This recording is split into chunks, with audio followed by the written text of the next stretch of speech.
This is Audible. Tantor Audio, a division of Recorded Books, presents Her Wolf by Alexa B. James and Catherine Vogel, narrated by Marnie Young and Alexander Sendiz. 1. Ariana. In the stands above my cell, the air crackled with excitement. The constant hum of voices and the familiar vibration of impatient feet pounding the bleachers had woken me from a dream I didn't let myself remember. Fight! Fight! Fight! The chant filtered down through the few cracks in the ceiling. I stood and shook off the last vestiges of the dream, flashes of blood and teeth, and stretched my limbs. "Wakey, wakey," taunted a cruel voice. A figure strolled through the dimness outside my cell, running his club along the vertical bars. Each time it hit a bar, a loud bang echoed through the darkness. Somewhere in another cell, a wolf whimpered pathetically. I didn't whimper. I bared my teeth and growled at the vampire. He laughed harder, shoving the club through the bars to poke my protruding ribs. I snapped at the weapon, imagining what it'd be like to break his bones with my powerful jaws. Once his laughter died, I moved out of his reach and across the dirt floor of my small cage. My silver paws shone white against the packed earth on either side of my bowl as I leaned down to smell it, already knowing it was empty. The only way to get fed was to win. As if to emphasize that truth, the crowd overhead erupted into cheers. Dust poured through the cracks in the ceiling as spectators stomped their feet. A few seconds later, my master's voice boomed in the ring. My heartbeat sped, anticipation charging my limbs when I heard my name. It was my turn to fight.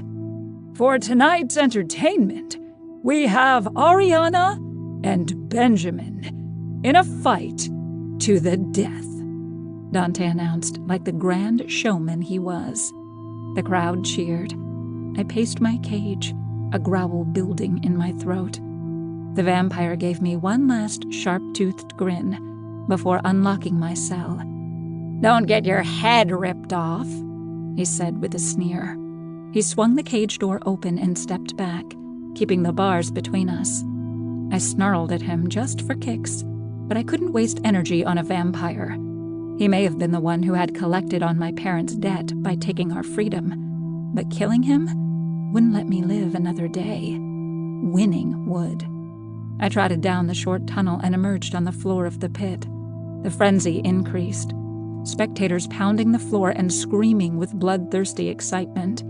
They'd soon get what they came for. I trotted up to Dante like a trained dog, though he had long ago stopped treating me like a pet. I wasn't his dog anymore. I was his weapon. "Please enjoy the fight, and don't forget to pay your debts, or you might end up here next." Dante winked at the crowd, as if he were kidding. He wasn't. The blood-stained concrete floor of the pit told the truth of the matter.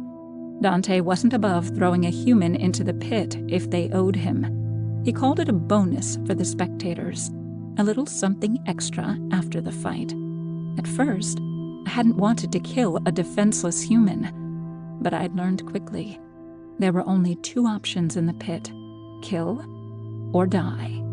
Without a word to me, Dante took his place in the spectators' box, a special enclosed seating area that extended over the edge of the pit. My attention snapped away from my master and back to the tunnel I'd emerged from moments before. A clang alerted me to another cage opening. My cell was one of many, each filled with a beast unfortunate enough to owe Dante a debt. Tonight, a shifter would pay. The bobcat that emerged from the tunnel brought cheers, but I barely heard them. The moment I laid eyes on him, all thoughts turned to the kill. Cats were twistier than wolves, with sharper claws, but I was faster and stronger and had years of experience. I leapt in before he could get his bearings, snapping at his throat, but he was surprisingly quick, and he leapt away. With a loud hiss, he bared his long fangs. Somewhere in the stands, I heard shouts, but I couldn't look away for a second. A second was all it took to lose focus and lose a fight. Benjamin didn't look away either, not even when footsteps pounded on the walkway leading to the spectator's box overhead. Renewing my focus, I leapt, sinking my teeth into the cat's side. He screamed in pain, spitting and raking his claws down my hip as he rolled under me. I sprang free, dropping the chunk of flesh I'd torn from his shoulder. We circled each other as shouts rang out overhead, a different kind of yelling than the rabid fans cheering for us to rip each other to shreds. That was what put food in my bowl, so I focused on that as I darted in for another attack. Before I could make the next move, the cat leapt onto my back and sank his teeth into the scruff of my neck. A spear of panic shot through me. I rolled, crushing him beneath me long enough to shake loose before darting away. Behind me, I heard a man shouting, "Stop, Ariana! You don't have to do this!" A man was foolish enough to jump into the pits? Or had Dante provided the distraction, hoping to amp up the excitement of the fight? I would deal with the man later, but I couldn't afford to lose focus on the bobcat. The man leapt in front of me as I dove for my opponent, but I swerved around him. Swiping at me with one hand, he just missed me as I gathered all my strength and leapt onto the bobcat. With my powerful jaws ready, I caught the cat by the throat, and before he could tear himself free, I braced my silver paws on his shoulders and wrenched with all my strength. I heard his skull hit the floor behind me as his head rolled free. I dropped his body, blood spurting onto the cement. Turning, I focused on the man. He must owe my master a debt. It was my job to collect. He'd already stripped off his shirt, and now he quickly dropped his pants. To my horror, he dropped to all fours and a wolf emerged from his body. 2 fights in one night? 2 fair fights? This was no bonus fight. No helpless human whose life I had to take if I wanted to keep my own. This was a big, strong, healthy wolf, one who outmatched me even when I wasn't leaking blood from a half-dozen scratches and puncture wounds. This wolf had a thick, glossy coat and the rippling muscles of a well-fed animal. Had Dante decided to get rid of me even though I'd won dozens of fights and brought in more money than any other shifter he owned? He had to know this wasn't a fair fight. My claws dug into the cement, and my nostrils flared as the flames of anger burned through my entire body. With a roar of rage at the injustice, I leapt at the wolf. 2. Maximus. The stench of blood wafted through the walls even outside the fighting pits. I wrinkled my nose and resisted the urge to cover my nose and mouth. It had taken me 3 weeks to find the pits and get an invitation. 3 weeks of agony, knowing someone was stealing wolves from my territory and using them for their sick games. A growl rose in my throat and I quickly squashed it. Though I wasn't the only shifter here tonight, I had to keep a low profile. "The last fight starts in 5 minutes, everyone!" a voice called from up ahead. I squinted through the darkness. If I didn't want those around me to see the yellow shift of my wolf eyes, I couldn't use them to peer through the darkness right now. With dozens of upper-class supernaturals weaving through the dank stone corridor, I held back my urge to unleash the wolf inside. The crowd shifted out of the corridor and through a steel door with a grated window in the top half. Beyond, bright fluorescent light illuminated rows of stands and a special viewing booth on the edge of a dark pit carved from stone. I joined the flow of the crowd, exchanging a quick glance with one of my pack up ahead. Shira, my second in command, dipped her chin in a barely discernible nod before she slipped inside. I was quick to join the rest of the supernaturals here for the fight. Once the first death match began, my team would make their move, closing in from the outside while Shira and a few others took over from within. No one was getting away tonight. The pitmasters would pay for what they were doing to shifters. The burn of anger blazed inside my chest, and I ground my teeth together. Kill, my wolf urged. If it was possible, he was more pissed off than I was. Though I could be reasoned with and spend time forming a plan, my wolf wanted nothing but blood. Someone was in his territory, and he'd kill without a second's pause. The crowd took their seats around the pit, shifting into the rows of stands ascending from the floor to a few rows high. A man with black hair and a smug grin chatted with Shira beside the expensive viewing booth, dipping just over the edge of the pit. From her strained smile, it was clear she wanted to tear his head off as much as I did. The mic in his hand indicated his status as a pitmaster, or at least an announcer. Either way, he knew what went on here, and he allowed it. I strolled around the opposite side of the pit, my fists clenched as I took a few calming breaths. It didn't help, not with the copper tang in the air and the faint whimpers from somewhere below. So many had died here. From the blood staining the concrete 10 feet below, it had to have been dozens, maybe hundreds. A clang from below had me leaning over the chain railing surrounding the dark chasm. A light flashed on from above, and I looked up just in time to see the announcer disappear from Shira's side and reappear in the bottom of the pit. Warlock. My nostrils flared, and I couldn't hold back my growl this time. Magic stained the air with a floral scent that turned my stomach. For tonight's entertainment, we have Ariana and Benjamin in a fight to the death. The man grinned and tossed his arms out at his grand announcement. I barely resisted the urge to shift into wolf form as the crowd roared around me. From a dark tunnel in the side of the pit, a flash of silver fur made my blood run cold. My heartbeat sped, and my fingers closed around the chain railing. No, it couldn't be.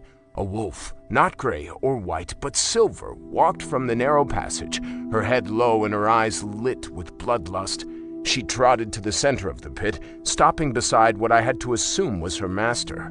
The frenzy around me increased, and shoulders banged against mine as the crowd lurched forward to peer at the one creature I'd spent my entire life waiting for. The Silver Shifter. She was a creature of legend, one that only came around every 100 years. The last Silver Shifter, a dragon, had the gift of an oracle. She had left behind a string of prophecies about the next Silver Shifter, the one supposed to be the last. But I didn't care about the prophecies and legends. I cared about the emaciated she-wolf below, because in that moment my wolf finally quieted, and one word came through the silence inside. Mate. Each Silver Shifter was meant to mate with the alpha of their pack, whichever shifter clan they were born to. This Silver Shifter, this beautiful wolf with a coat like liquid silver, she was mine. The announcer teased the crowd a bit more, but I was hardly paying attention anymore. A whine of worry came through the pack bond, and I glanced up to meet Shira's gaze. Her brown eyes were wide, and she gripped the railing with white knuckles. Shira could feel everything I did, all the confusion, the concern, and the overwhelming need to claim and protect Ariana as my own. I took a deep breath. I had to calm down and think rationally. But with my wolf suddenly howling for action, I was tempted to give in. A loud clang made me freeze. I looked below in time to see a mangy bobcat slink out of the tunnel into the pit. I hadn't seen the announcer leave, but he was back in the spectator's box, a grin on his face as Ariana turned to face her opponent. Shit. The urge to protect my mate surged through my every muscle with an intensity I'd never known. It snatched my breath away and sent whines of concern flaring through my head. The pack needed orders. "Everyone move in," I commanded. The whines quieted, replaced with relief. I pushed back the thoughts of my pack as shouts burst from below. Somewhere, a door crashed in, and then my pack was inside. Chaos erupted around me, replacing the frenzied bloodlust of the crowd with fear as they turned to run in every direction. While my pack took care of the others, it was time for me to save my mate. Gripping the railing, I swung over. Wind rushed against my ears for a moment before I landed hard on the ground. Ariana was already fighting the bobcat, her powerful muscles bunching and tensing below her fur. Part of me was tempted to stop and watch to see how strong my future mate really was, but the protective side of me won out as the bobcat launched itself onto my mate's back. A growl rumbled in my chest, and I took a step forward to throw that damn cat away from her, but in the next moment she had freed herself. Relief filled me until I saw the murder in her eyes. She was going to kill that cat. My chest squeezed with panic as I dove between them both. I reached for Ariana, moving to grab her scruff and pull her away, but she was fast, and she leapt around me before I could get my hands on her. I turned in time to see this small, emaciated wolf rip the head of the bobcat from its shoulders and toss it across the cement floor.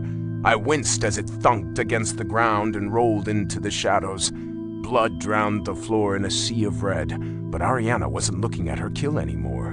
Dappled in red spots and growling like a beast, Ariana met my gaze, her silver eyes flashing with murder. Well, fuck. Before I realized what I was doing, I'd stripped off my dress shirt and tossed it onto the floor. Cold air licked my warm skin as I dropped my pants next. There was no fighting a wolf in human form. I had to shift, and quick. Pulling my wolf to the forefront of my mind, I let him take control, shifting my body with a series of searing hot shots through my muscles and bones. The agony was gone in a second as I embraced my wolf form. The scent of blood was even thicker, and my acute hearing picked up the rapid thump of Ariana's heart.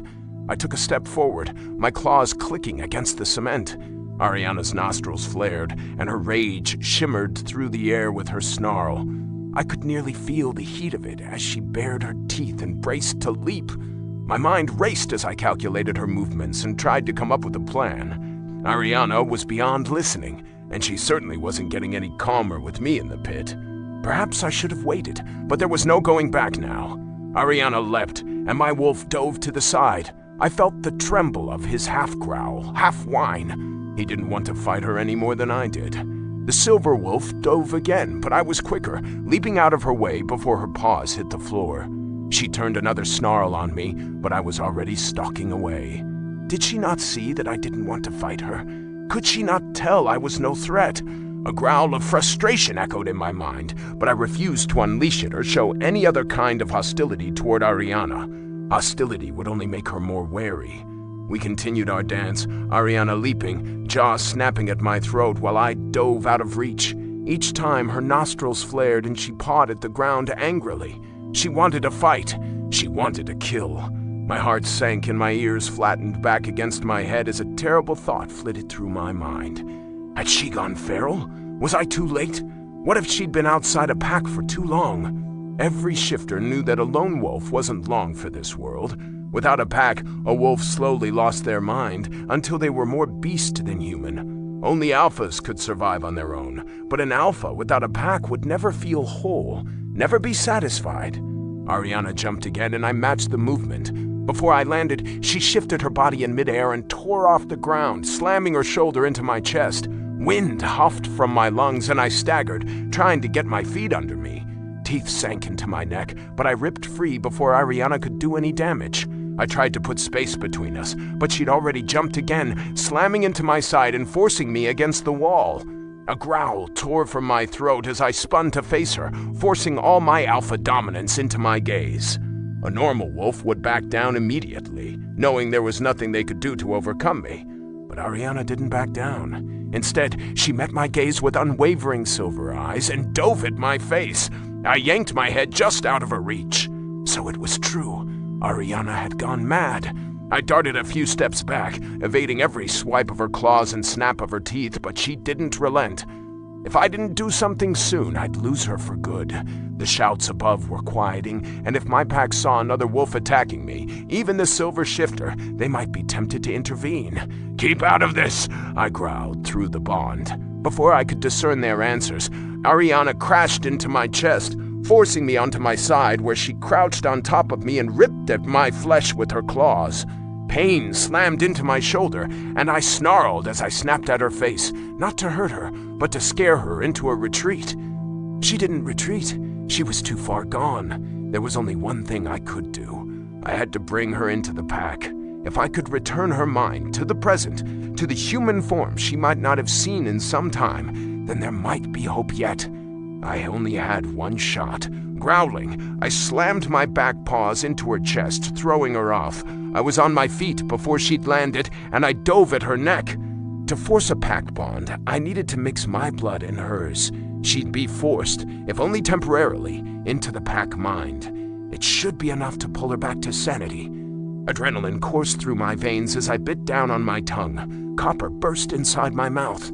I leapt, gripping her neck in my huge jaw, and clamped down hard enough to break the skin. The taste of a new blood flooded my mouth, but before I could pinpoint what exactly the undercurrent of that taste was, a new mind joined the pack bond. Releasing Ariana, I shook my head and backpedaled as images flew across my mind. Blood, death, fangs, and a dark cell. This was Ariana's mind. This was my mate's life. 3. Ariana. I staggered back from the wolf, barely able to stay on my feet. I had been bitten many times, but nothing like this had ever happened. Words flashed in my mind, invading me. Mate. Mine. Alpha. Images flooded my head, images of a prophecy, a skinny silver wolf, and a huge wooden house. I whined, shaking my head. Someone was in my head, and my own memories flashed back at me like a mirror. Memories of my home in the cage, of dirt and blood and fighting. Shit! The fight! I would never win it like this. I fought to clear my head, lurching forward with bared teeth. The other wolf stared into my eyes, and I felt my growl turn into a whine, my head dropping as if my master had stepped on the back of my neck. What had he done to me? This wolf had bitten me, but more than that, he must have injected me with some kind of poison.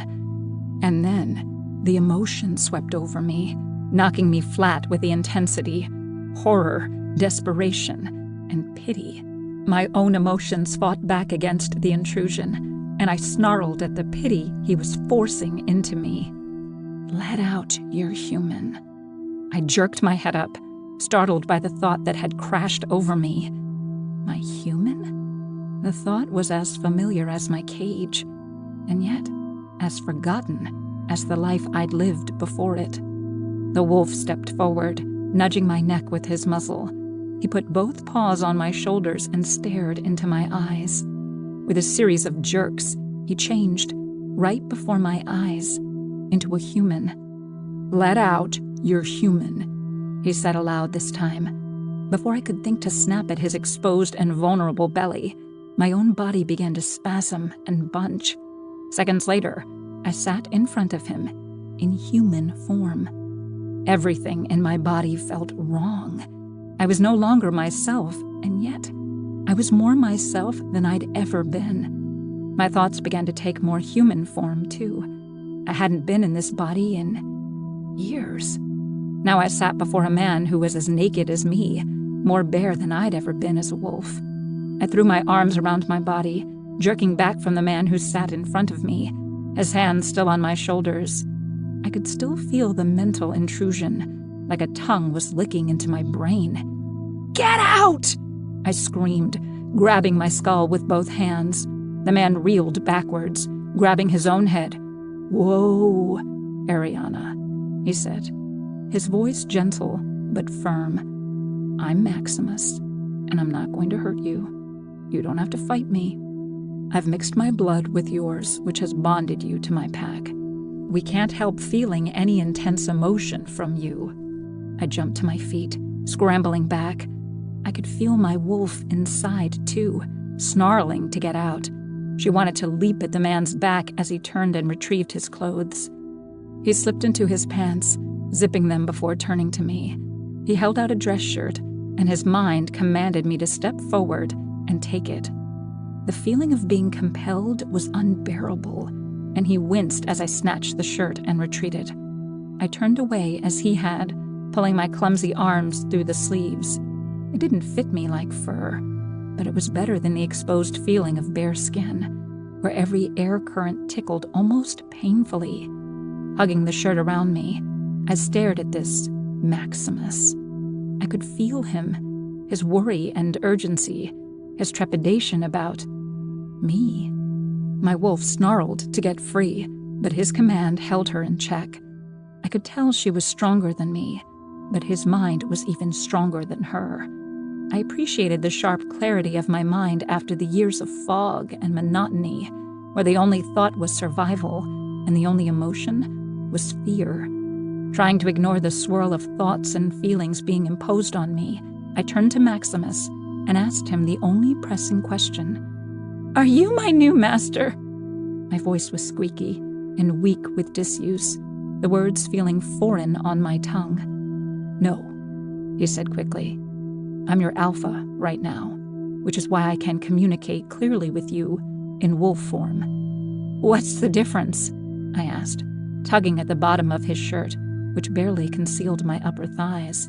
I wanted more coverage. I wanted my fur coat back. A wave of anguish washed over me, and I almost cried out before realizing it came from him. It was gone as quickly as it came, but I watched him warily. "I don't own you," Maximus said. "We're going to get you out of here. You are your own master now, Ariana." I could feel the strength in his words, the conviction. I let go of the edge of my shirt and straightened my shoulders. This pack bond thing wasn't all bad. I could tell he meant what he said, that he really was getting me out. I tried to push it further to see his intentions for me. He gave me a haughty smile. "It doesn't work that way." Startled, I retreated a step. "How does it work?" "You can feel strong emotion from us, and I can communicate with you when I need to, but we can't read minds. Even I can't do that, though right now, your emotions are very open." I crossed my arms over my chest, trying to hold in whatever he was seeing.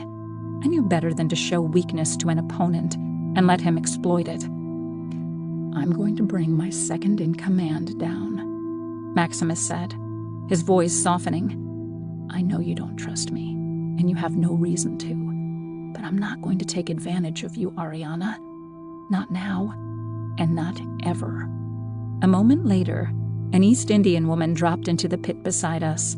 Her long hair was held back in a low knot, and her brown eyes pooled with concern. The moment she was near, the intensity of her emotion made me step back. She held out a hand. "I'm Shira, the pack second. We're going to take you home now, okay?" Her tone was one used to calm a wild animal, which was slightly insulting and embarrassingly soothing. I nodded. "Let's get her out of here," Maximus said. There were 3 exits to the pits. One led to the stands and was used only by my former master and the special guests he brought down to gawk at his prize killers. Killers like me. The fighters used the remaining doors on either ends of the pit. One led back to the cages and a bowl full of food. I don't know where the other door led. I'd never lost a fight. Maximus started towards that door, Shira close behind. Instinctually, I fell in behind them. But 2 steps later, my mind balked. Shira gasped audibly, the heel of her hand pressing against her temple. She and Maximus both turned to me. "You're going to have to teach her to put up some shields," Shira muttered to him. "If not for her sake, then for ours." "I know that," Maximus snapped. His gaze held only patience for me, though. "I'm not going out that way," I said. "That's the loser's door. I use the winner's door." My words sounded cold even to my ears, but damn it if he couldn't see past them, see the fear bubbling in my stomach. That was the door of the dead.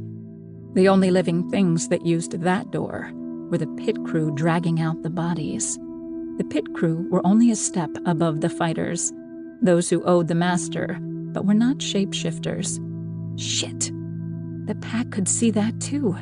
Maximus was flashing it back to me, showing me what I showed him. I wanted them out of my head. My thoughts were the only thing I had that was truly my own. Even my body belonged to my master.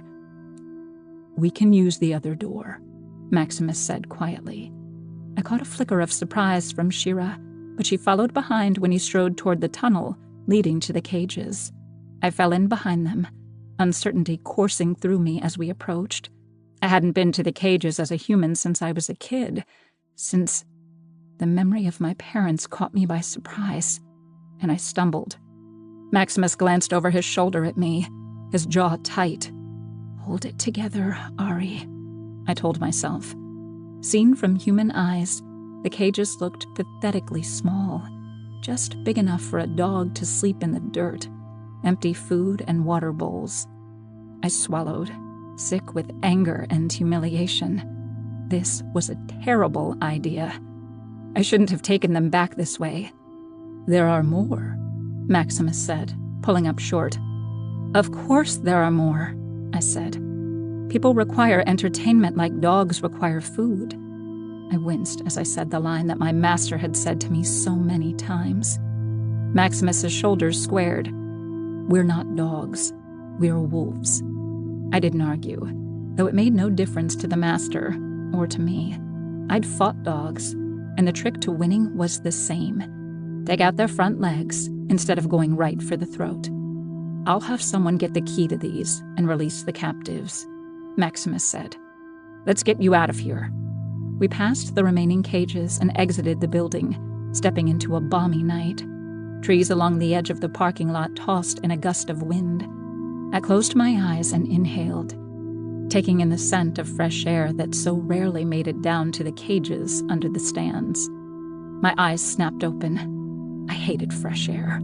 It was the scent of new arrivals being brought through this door and shoved into cages, usually screaming and pleading for mercy.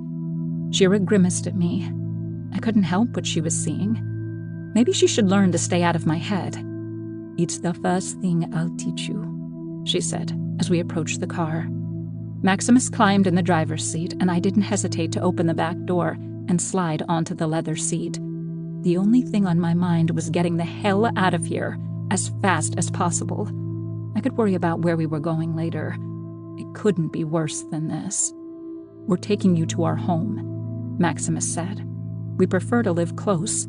It helps with communication." He spoke as we pulled out of the parking lot and headed north, out of the city.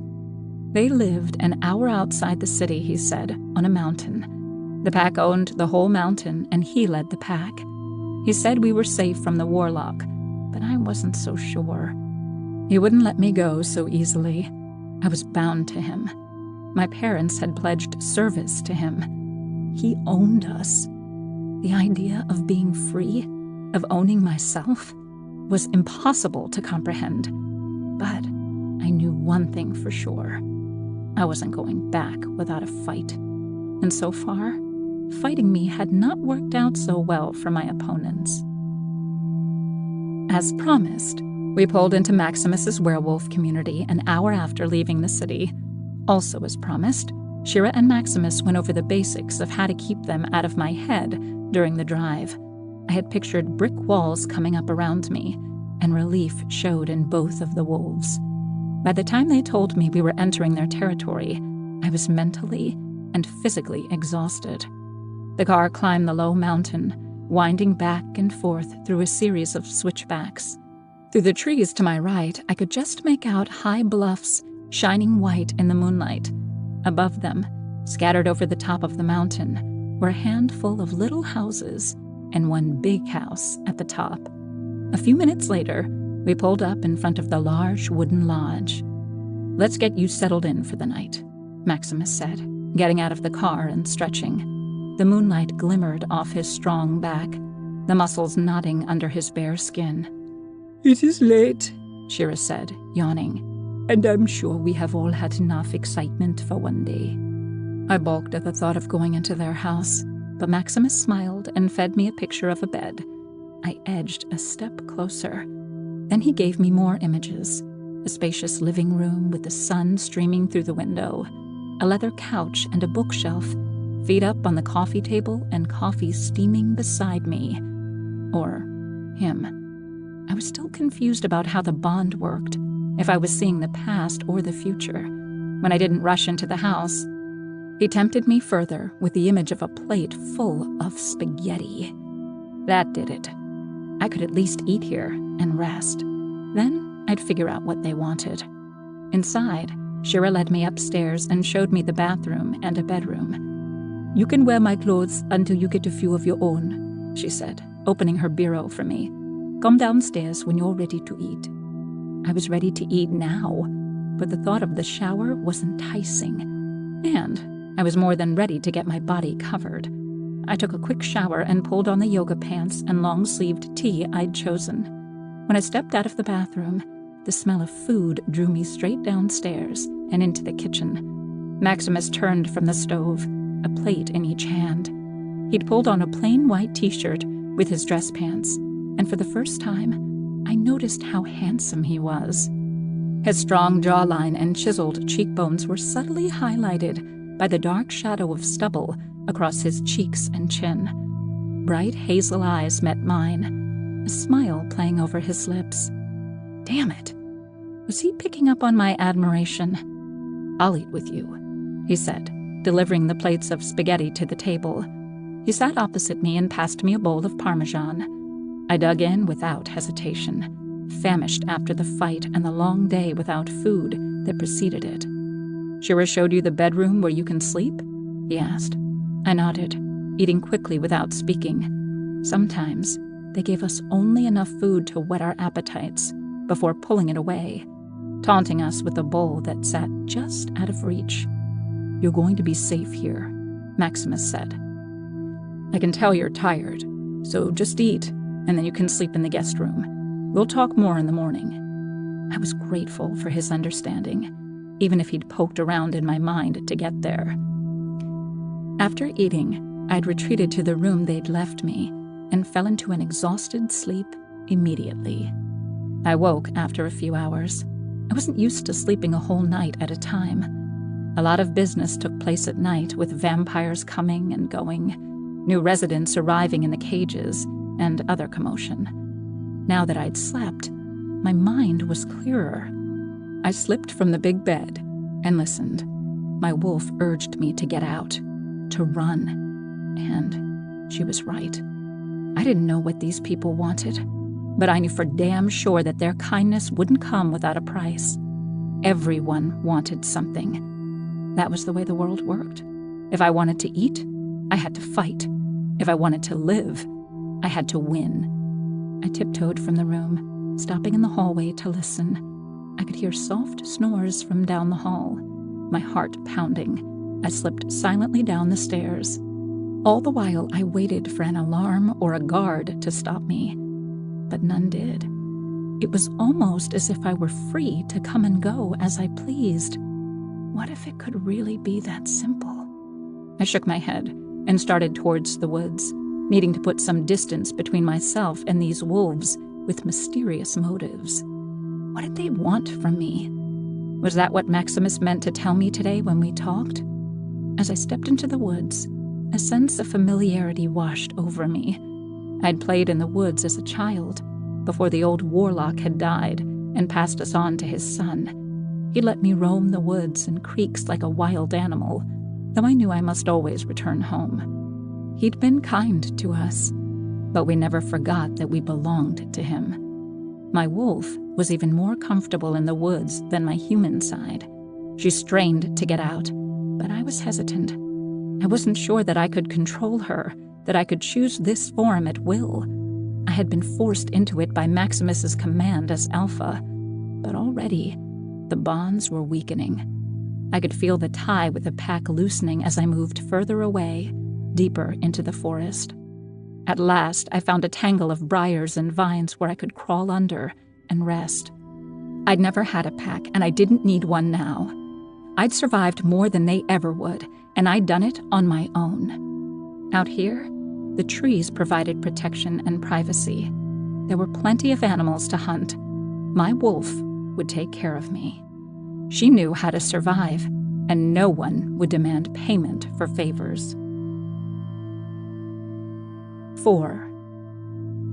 Ariana.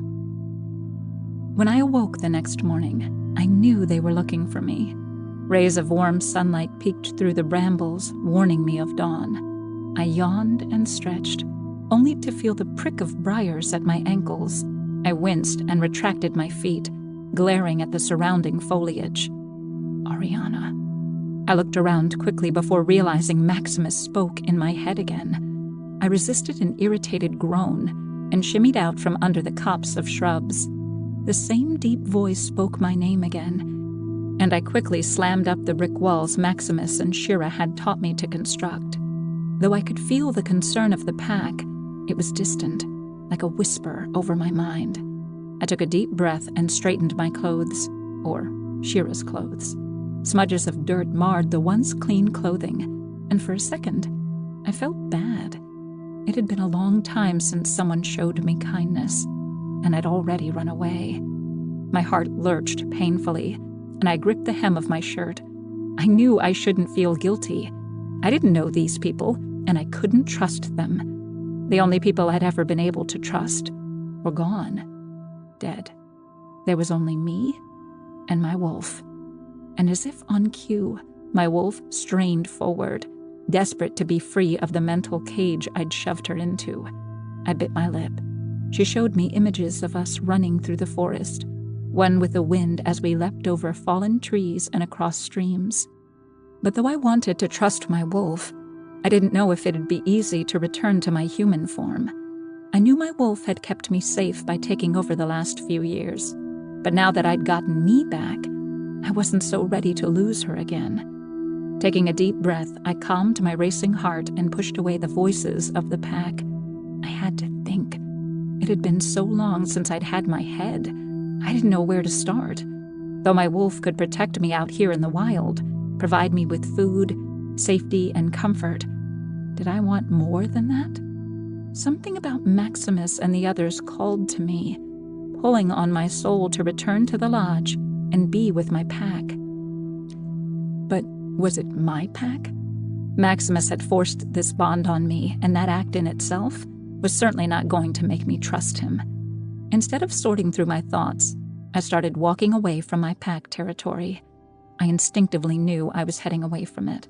As the voices in my head grew distant, my shoulders relaxed, and I took in the crisp scent of morning air. Through the trees, I spotted the same cliffs I'd admired on the drive in. As a child, I'd loved to climb. Trees, rocks, hills, cliffs. If I could find anything that towered above me, I wanted to climb it. That same familiar sensation of wanting to be above the world itched in my bones, and I changed course toward the steep hills. Adrenaline wormed through my veins, and my pulse pounded in my ears. Before I knew it, I was racing through the trees, my wolf howling inside me. She wanted to be free to run with me, and eventually, I would let her. I knew I couldn't keep her at bay forever, but for now, I needed to remember what it was like to be human. I reached the bottom of the cliff in a small clearing. Trees ascended from the top of it, barely visible from this angle. I inspected the rocky face for handholds, of which there were many. It had to be 30 feet high. Not a bad climb for my first one in 10 years. My fingers tapped my thighs as I created a clear path from bottom to top in my mind. Once I had it, I went to the wall, trailing my fingers across the rough surface before digging my hands around the first set of holds just above my head. Excitement rocketed through me, stealing my breath as I heaved myself up once, then twice. Soon, I was 2 feet above the ground, then 5, then 10. My muscles shook with strain, and sweat trickled down my back. It was harder than I remembered.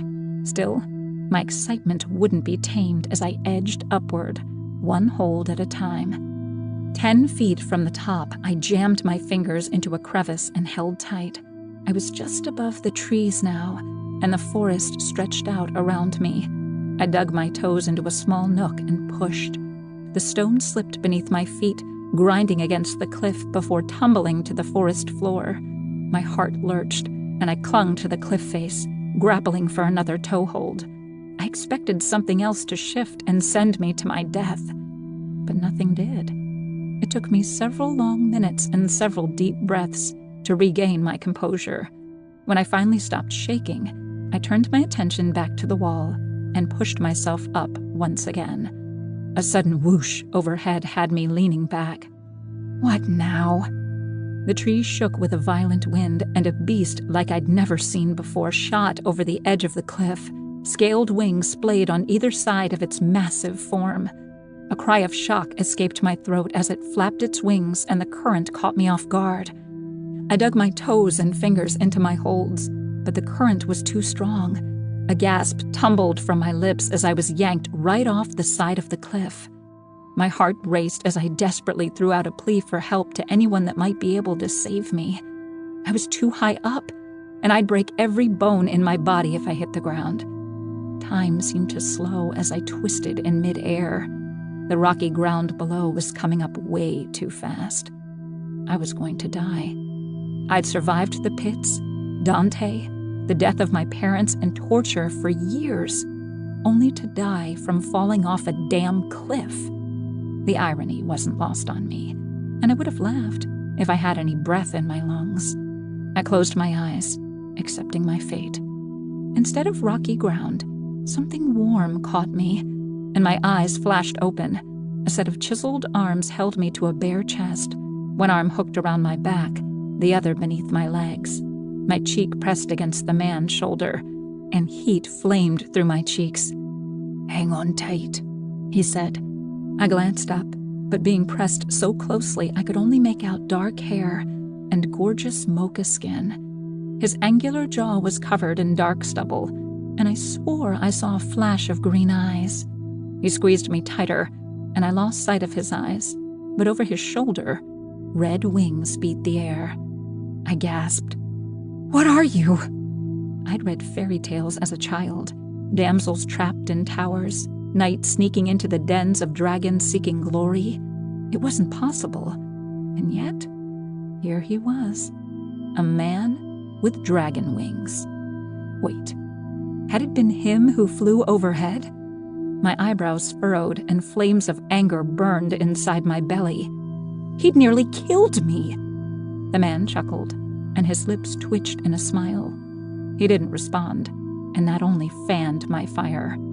"Put me down," I growled. My wolf, who'd seemed stunned until this moment, growled inside me. But it wasn't the fury I expected of the beast that had protected me all my life. Instead, her growl was akin to a cat's purr. "Mine," she whispered. "What? Mine? Was she fucking kidding me?" "If I put you down right now, you'll plummet to your death," the dragon man said. There was a slight edge of mockery in his tone that made me narrow my eyes. When I didn't answer, he laughed. "You're a wolf, aren't you? One of Maximus's." My eyes widened. "Where are you taking me?" "Back to your pack." Damn! I'd nearly been free of them, and now he was taking me back? "Could you take me somewhere else?" His grip stiffened, and I sensed his confusion as much as I felt my own. He didn't say a word, and over the edge of the trees, a large wooden lodge came into view. Several wolves were in the yard, with a couple of humans. The dragon man swooped through the air, angling down toward the front of the house. I ground my teeth and prepared to spring from his grip the moment we landed. Even as the rest of me coiled for action, my wolf pressed against my mind, urging me to stay in this stranger's warm, muscled, incredibly strong. I stopped her right there. There was no time for these thoughts. I had to get out of there before someone scented me. Our descent slowed, and the dragon man angled his wings overhead, scooping the air until he touched down. Before I could leap away, he set me on my feet, making sure I was steady before he released my elbow and stepped back. The moment I saw his gorgeous face, all thoughts of fleeing temporarily evaporated. My eyes widened as I took in his face, like a Greek god, but East Indian, like Shira. Our eyes met, and his widened. His lips parted in a silent gasp. "The Silver Shifter," he whispered. "The what?" My forehead wrinkled in confusion. His hands went to my shoulders, squeezing lightly. "He has found you." His voice was filled with such awe that my entire body began to heat. The feeling was unfamiliar, and I quickly stepped away. I needed some space to get my head on straight, and figure out what the hell was going on. "Ariana," Maximus called from the front door. "Shit!" I looked over my shoulder at the Alpha making his way across the driveway. His shoulders relaxed, and his eyes lit up before narrowing on the man who'd saved me. "Cash," Maximus growled. The dragon man stiffened, his nostrils flaring. The awe drained from his face as it twisted in anger. "Maximus?" Cash's fists clenched and a growl rumbled from his chest, deeper than I'd ever heard from a shifter. "What is the meaning of this?" Maximus slid an arm around me and pulled me away from Cash, holding me protectively against his strong body. I bit my tongue on a growl and shot him a glare. But Maximus and Cash were in the middle of their own stare-down. "What are you doing here?" Maximus asked, ignoring Cash's question. "You dare to question me when you're harboring the Silver Shifter without even informing the clans?" I looked between the two, my irritation suddenly replaced with confusion. What were they talking about? What on earth was the Silver Shifter, and how did it relate to me? Maximus snarled. "We only found her yesterday. She's hardly had time to adjust yet." She? So I was this mysterious Silver Shifter that had Cash so upset? "You should have called the moment you found her. You know we've all been searching for 20 years. Cash's green eyes flashed, and his pupils slit like a cat's. My wolf whined inside. She was just as confused as me. "I was going to." Maximus hesitated, his tensed shoulders lowering slightly. "But there were unforeseen circumstances." Cash stilled. His pupils returned to normal. "What kind of circumstances?" They glanced at me before exchanging a long look. Maximus finally let out a sigh of defeat. "I'll explain. When we're alone." Again, they both looked at me, and I knew they were going to keep me out of this very important conversation. 5. Ariana. "The others will want to know about this," Cash said, "and they deserve to know. You should have told us the moment she was in your custody." I bristled at his words. I was in Maximus's custody? Was that what this was? He'd told me I was bonded with his pack temporarily, not that I was a prisoner in his house. "What the hell is going on?" I demanded. I'd had enough of being spoken about like I wasn't there. I'd put up with that in wolf form because I'd had no choice. But now, I had my thoughts back under my control, and my tongue. Maximus sighed and ran a hand through his glossy chestnut hair. "Ariana, why don't you go inside and get something to eat? Shira will get you something clean to wear as well." "Is their right to know?" Cash growled at Maximus, his wings snapping against the air in irritation. "You have to tell them, Maximus. Better yet, I will. You seem to have your hands full here." "Fine," Maximus said, his shoulders slumping. "Tell them to come tomorrow." I'd hoped she'd have more time to adjust, but I suppose it can't be helped. "Damn right," Cash said. "I'll change course and deliver the news now." His eyes moved to me, drinking me in. "I'll see you tomorrow, Ariana." My name sounded exotic on his lips, and I couldn't help the warm shiver that went through my body when his eyes lingered on mine for just a beat. He crouched slightly, and then shot upwards into the air. He began to beat his wings, and the current through the air sent me reeling backwards. Maximus leapt forward and caught me, his strong arm supporting my back. "I'm okay," I said, but I let him hold on to me as I watched Cash streak across the sky. "I just met a freaking dragon!" "Let's get inside," Maximus said. "Shira's waiting for you." "Want to explain to me what's going on?" I asked. "What's all this Silver Shifter talk? I mean, obviously my hair is silver, but you act like it's a big deal." "It is a big deal," Maximus said, looking weary. "And so is your safety." "Which is why you forced me into your pack?" I asked. "That's why I'm a prisoner here, just like I was in the pits?" "No, it's not like that." Maximus said. "I would never mistreat a member of my own pack." "Yeah? Well, that pack nonsense is wearing off real quick," I said. "So what happens when I'm not a member of your pack?" A pained expression crossed his face. "I know you have no reason to trust me, but I would never hurt you, Ariana. Never." He was right that I had no reason to trust him, and yet I could tell through the bond that he had no ill will toward me. But he had to want something, and his reluctance to answer my questions only raised my suspicions. I had been hungry for a long time, though.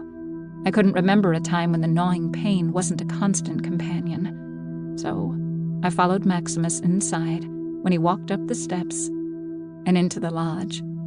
As promised, Shira had laid the table with food, quiche, fresh fruit, wheat toast, a pitcher of orange juice, and a carafe of coffee. "Let's eat," Maximus said, taking a seat at the head of the table. "Anything else you want?" Shira asked. At first I thought she was talking to Maximus, her alpha, but then I realized she was staring right at me, waiting for my answer. I started to say no. Being picky meant being hungry. Before I could, a memory from my childhood rose unbidden to my mind. "Do you have chocolate milk?" I asked.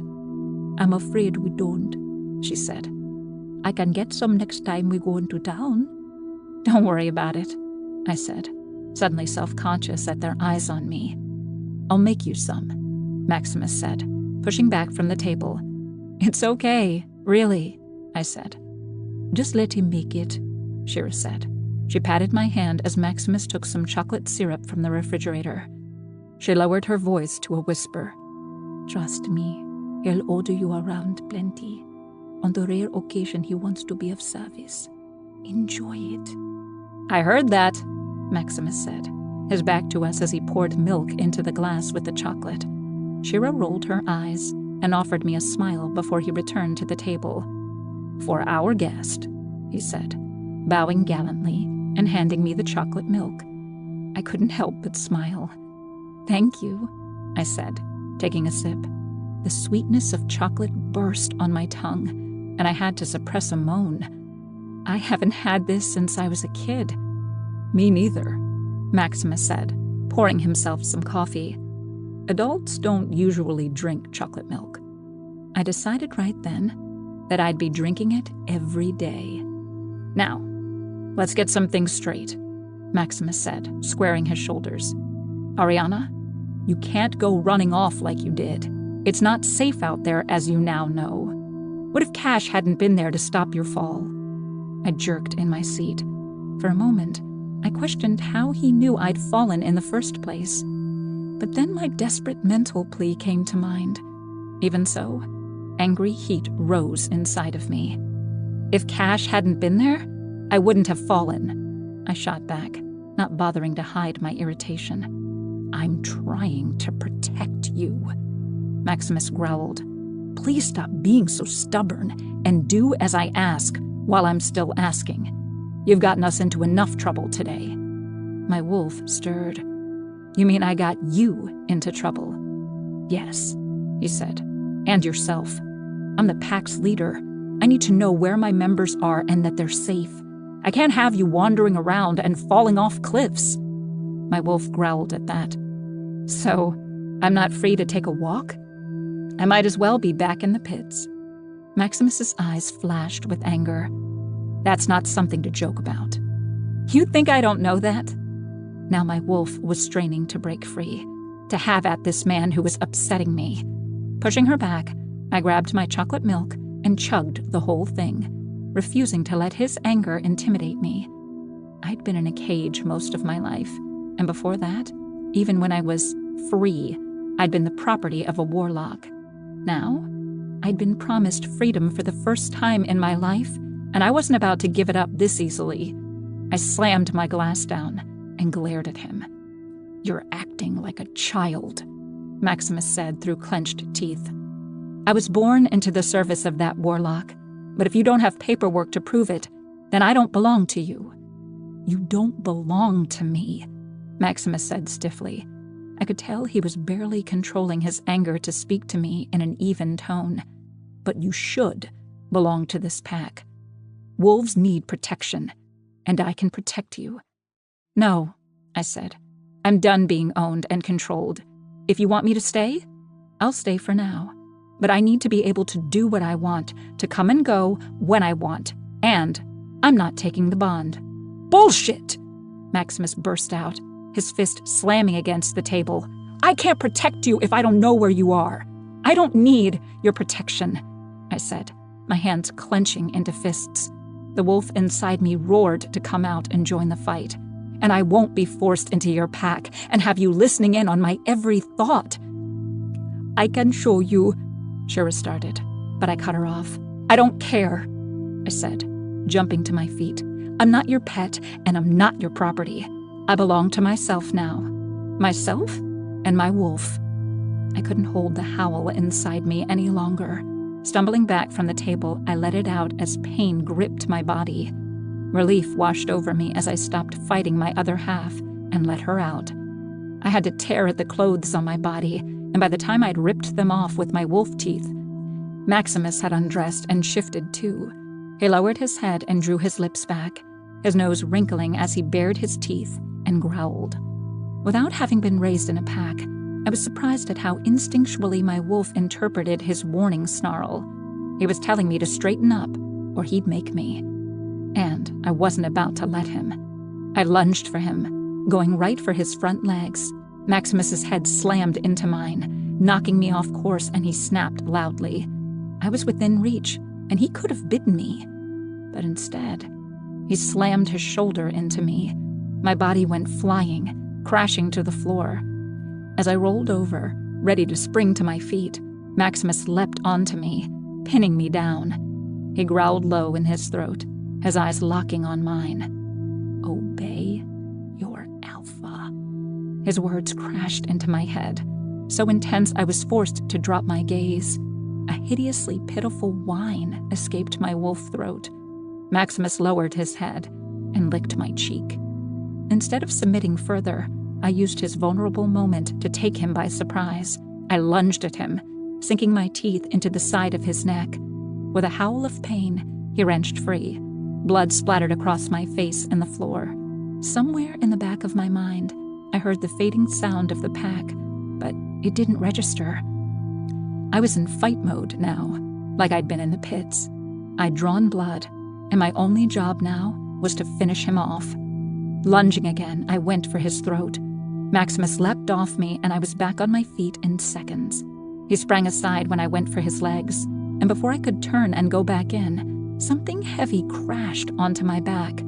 I went rolling again, and this time, 2 wolves pinned me while Maximus stood over me, his tail held high, like the bastard was proud of having me subdued in this humiliating way. Even worse, a second later, Shira circled around behind me and pulled a muzzle over my snout, pinning my mouth shut.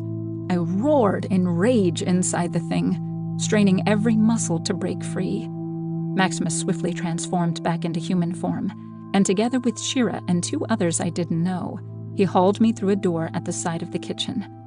A dark opening gaped before me, smelling like dank dirt and mildew. I tried to brace my legs against the door, but they forced me through, carrying me down a set of stairs. No, no, no! This couldn't be happening. No more cages! Then don't act like an animal, Maximus said gruffly. My rage had not diminished, but I couldn't get free in my wolf form. In an effort to surprise them, I forced back my wolf side and shifted into human form. I regretted it the instant I felt their hands on my bare skin. "Let me go, you sick bastards!" I screamed. "Put her in there until she calms down," Maximus said, nodding at one of the 3 large silver cages. But no matter how pretty they were, no matter how the silver bars gleamed, they were still cages. Prisons, like the ones I'd lived in for so long.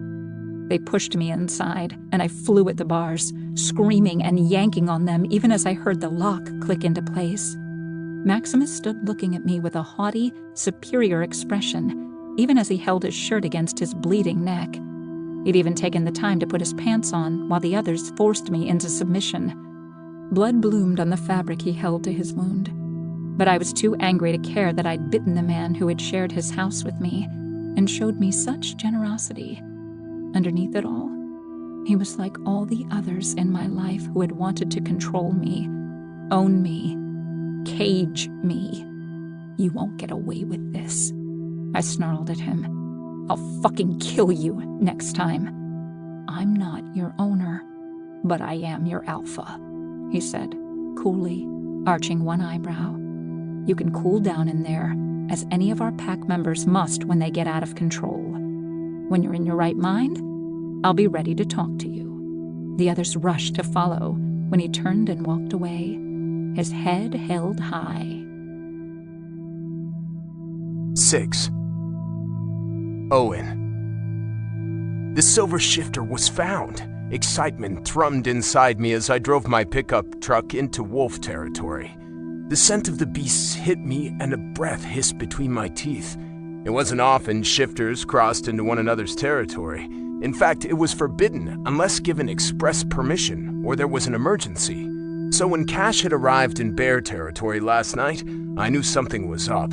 The same elation his words had given me then filled me now. Maximus had found the silver shifter. She was a wolf and apparently had a habit of falling off cliffs. I smiled at the thought of the silver shifter being clumsy. I'd never lived through the reign of another, but Cash had. His mother had been the last silver shifter. I was glad to be the alpha of the bears in the time when a legendary silver shifter had been found. It was an exciting time. I wondered what gifts she would have, how she would bring harmony to our clans. The fact that she was supposedly the last silver shifter ever made it even more of an honor to meet and negotiate with her. The trees lining the long dirt driveway widened to circle an enormous clearing with Maximus's lodge at the center. If I wasn't a part of the supernatural world, I might have thought it was just a ski lodge closed for the season. But the strong scent of wolves made it clear who owned the surrounding area.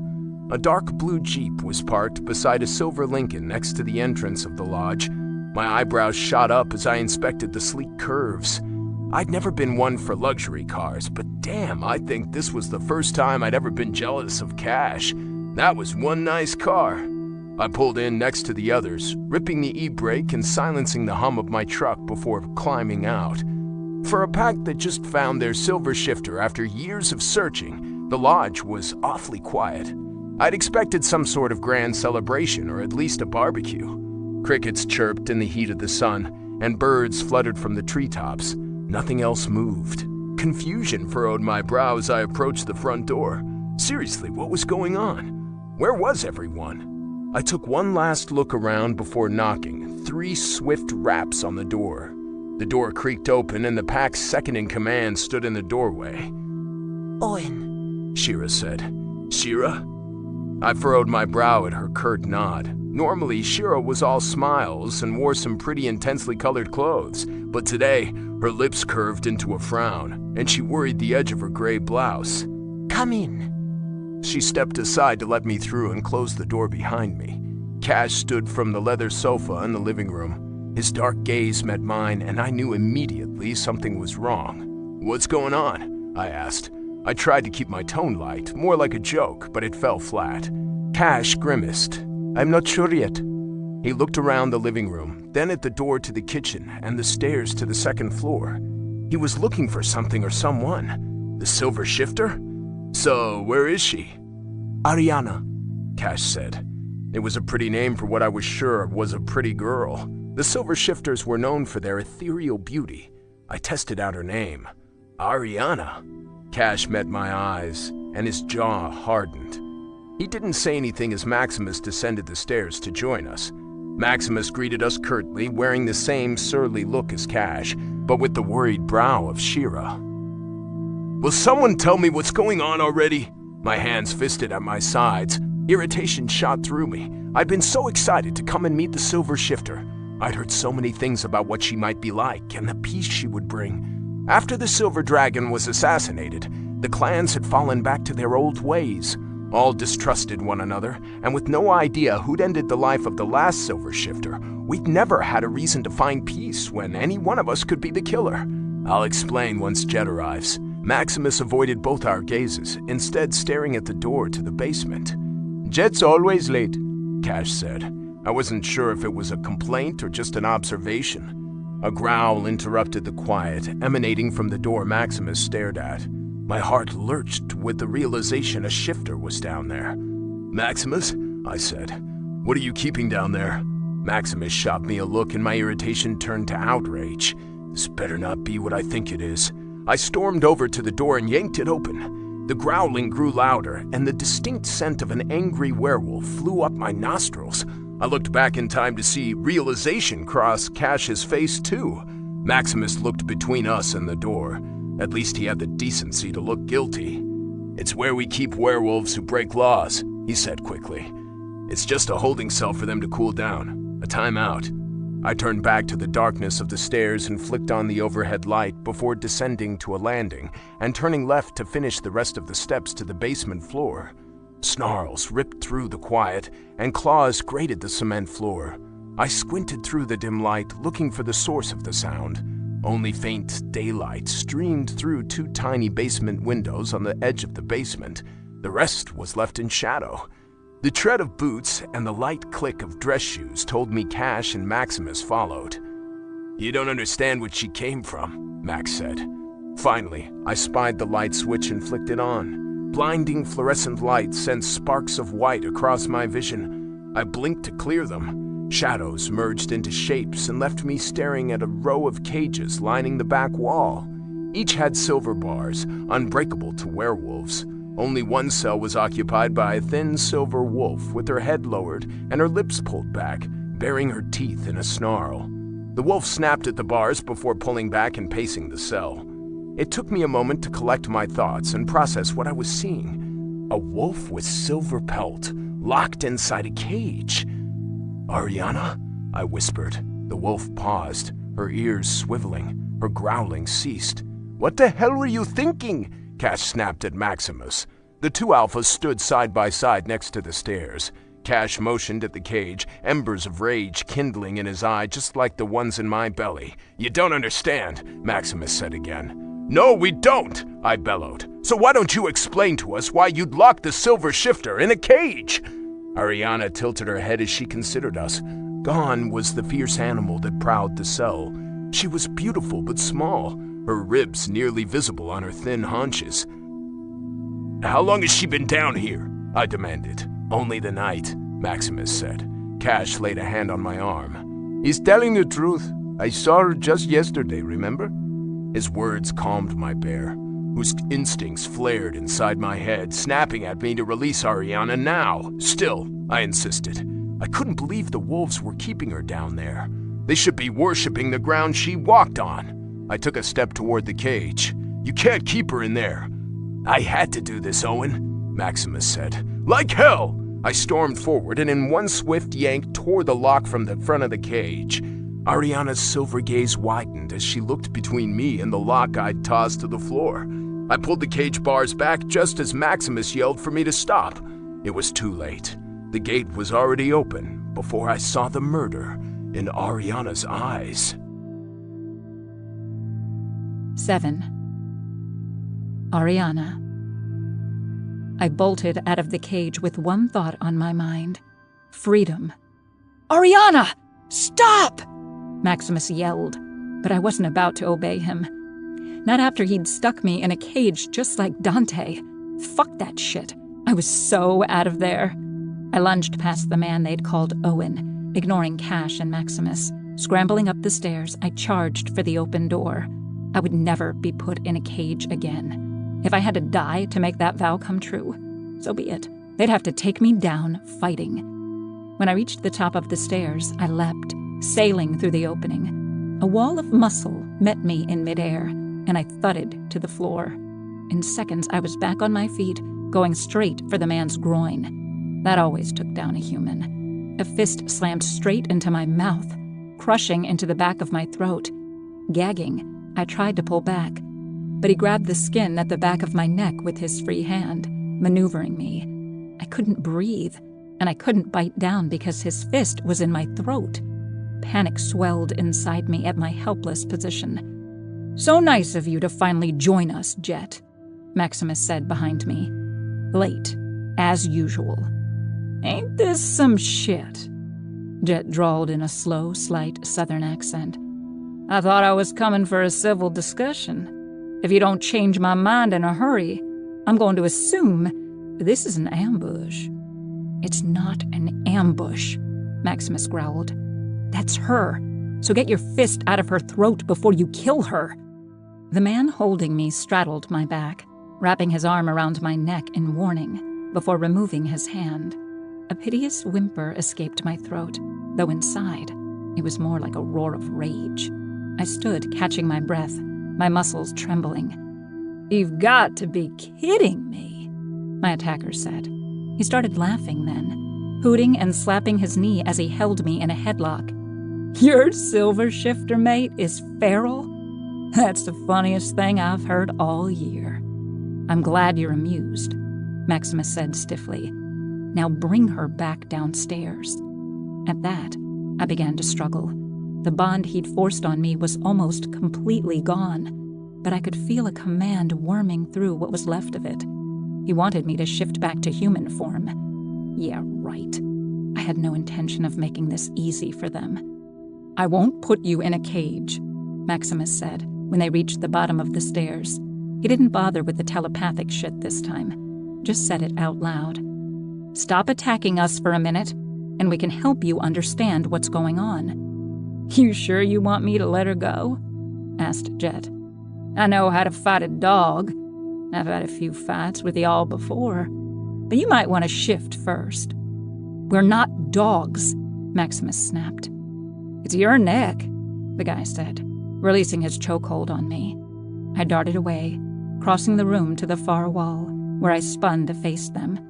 This time, they'd closed the basement door behind them, which meant that even if I could make it past them again, I'd have to shift to human form to open it, and if I couldn't fight them off as a wolf, I sure as hell couldn't do it as a human. "Ariana, you're welcome to join us when you're ready," Maximus said. "We'd be happy to have you as part of this discussion. I'll have Shira bring you some clothes." I bared my teeth and growled. Maximus turned to the others. "She was in the pits in the city," he said, "fighting other shifters. I don't know how long she's been there." "Nobody lasts long in that place," Owen said, his brow furrowed with concern as he studied me. "I know," Maximus said, shaking his head. As my wolf calmed, human thoughts crept in again. Thoughts that did not fit into an escape plan at all. The four of them stood watching me, lined up with their arms crossed.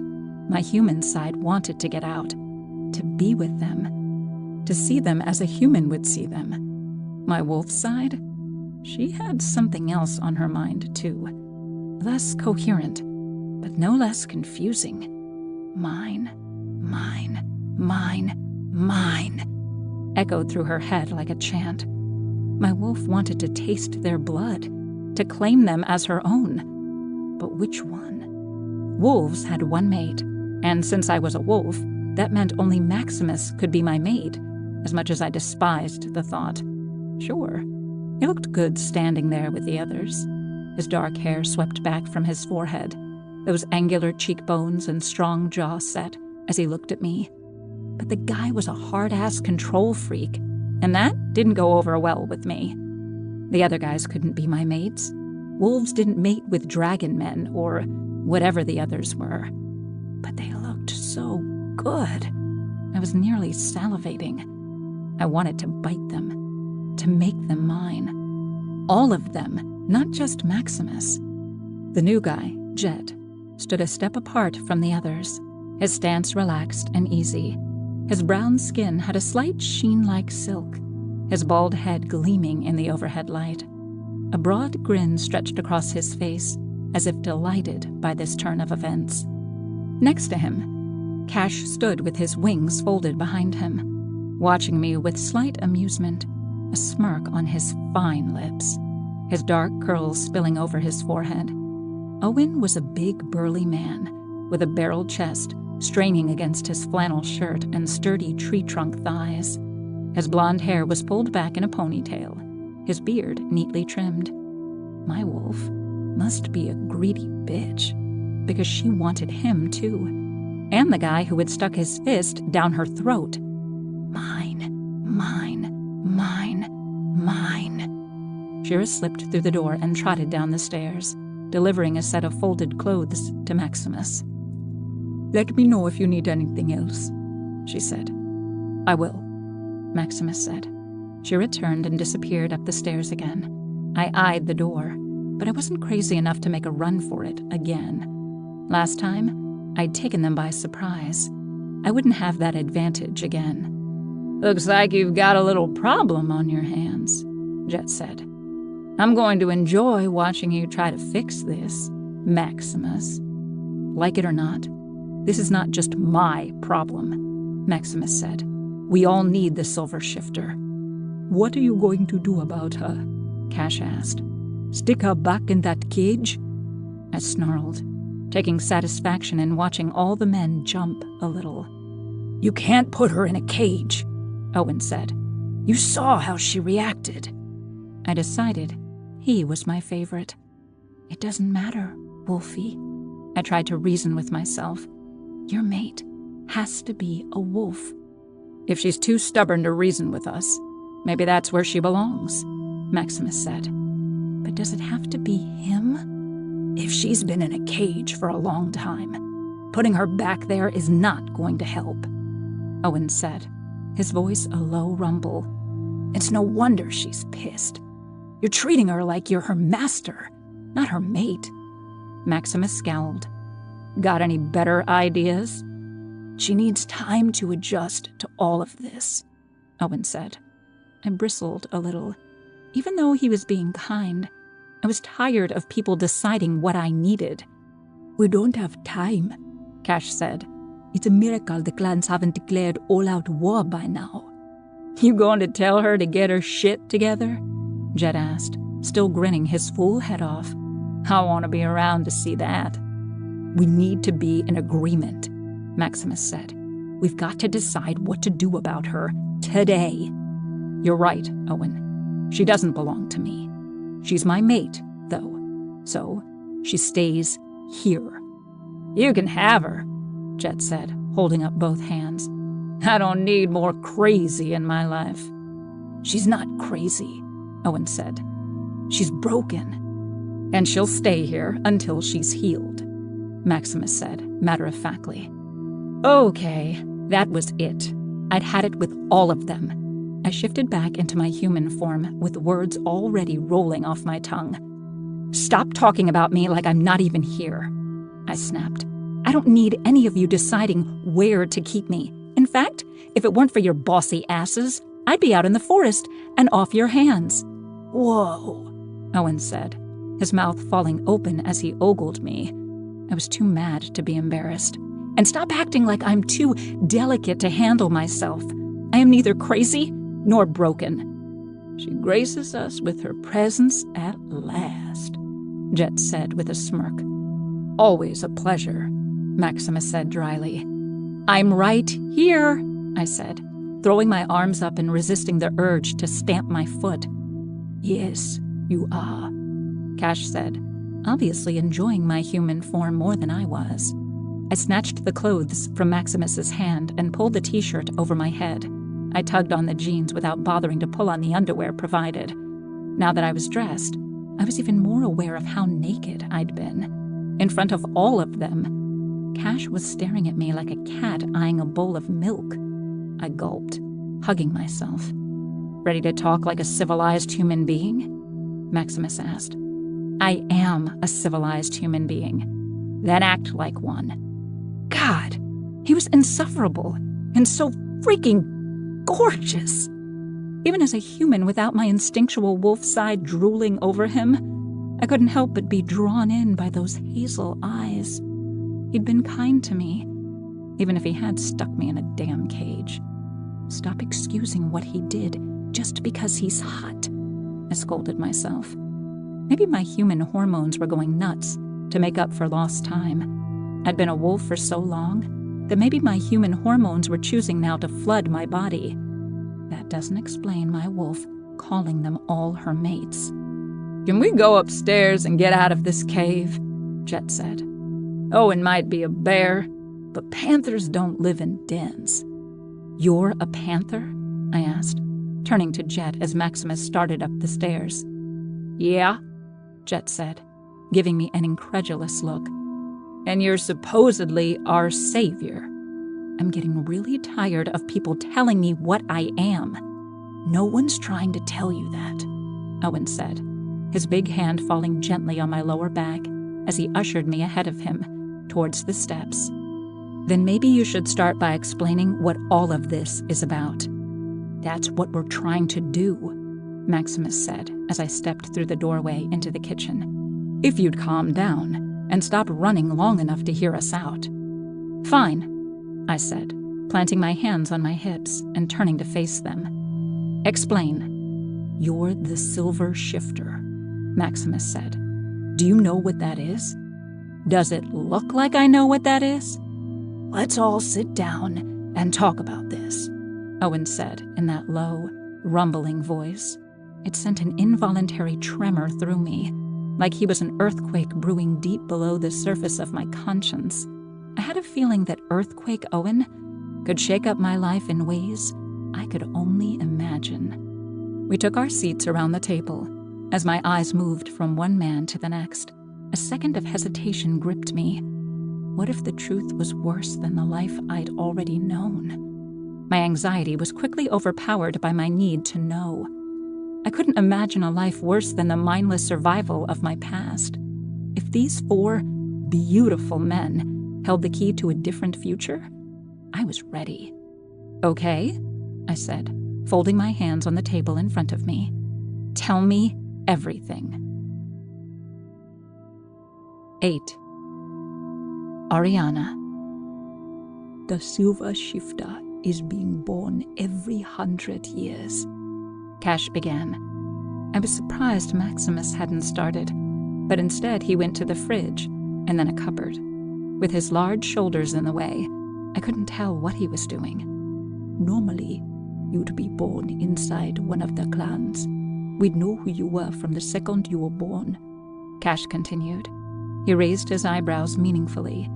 I snapped my attention away from whatever Maximus was up to and looked back at the Indian man in front of me. Why wasn't I born inside the clans then? A pang of uncertainty gripped my heart. What would it have been like to grow up as part of a pack? Would I have had friends? Would my family still be alive? My eyebrows furrowed as I tried to imagine a life in which I had never been owned.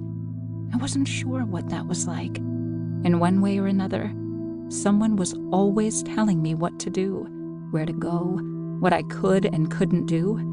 Even before Dante's father had died, we'd still had to adhere to a strict schedule, with specific playtime outdoors, meal times, and bedtimes. Did packs run the same way? The last of your kind, the Silver Dragon, had a rare power, Cash said. She was an oracle. She predicted a lot about her successor. Me? Owen nodded as Cash went on. She prophesied you would be born outside the clans, that you'd be found in your 20s, and your transition to the clans would be difficult. Did she also predict I'd be locked in more damn cages the second I was found? I barely held back the snarky comment, biting down on my tongue before I made things worse. All Silver Shifters have a unique ability, Jet added, almost as if an afterthought.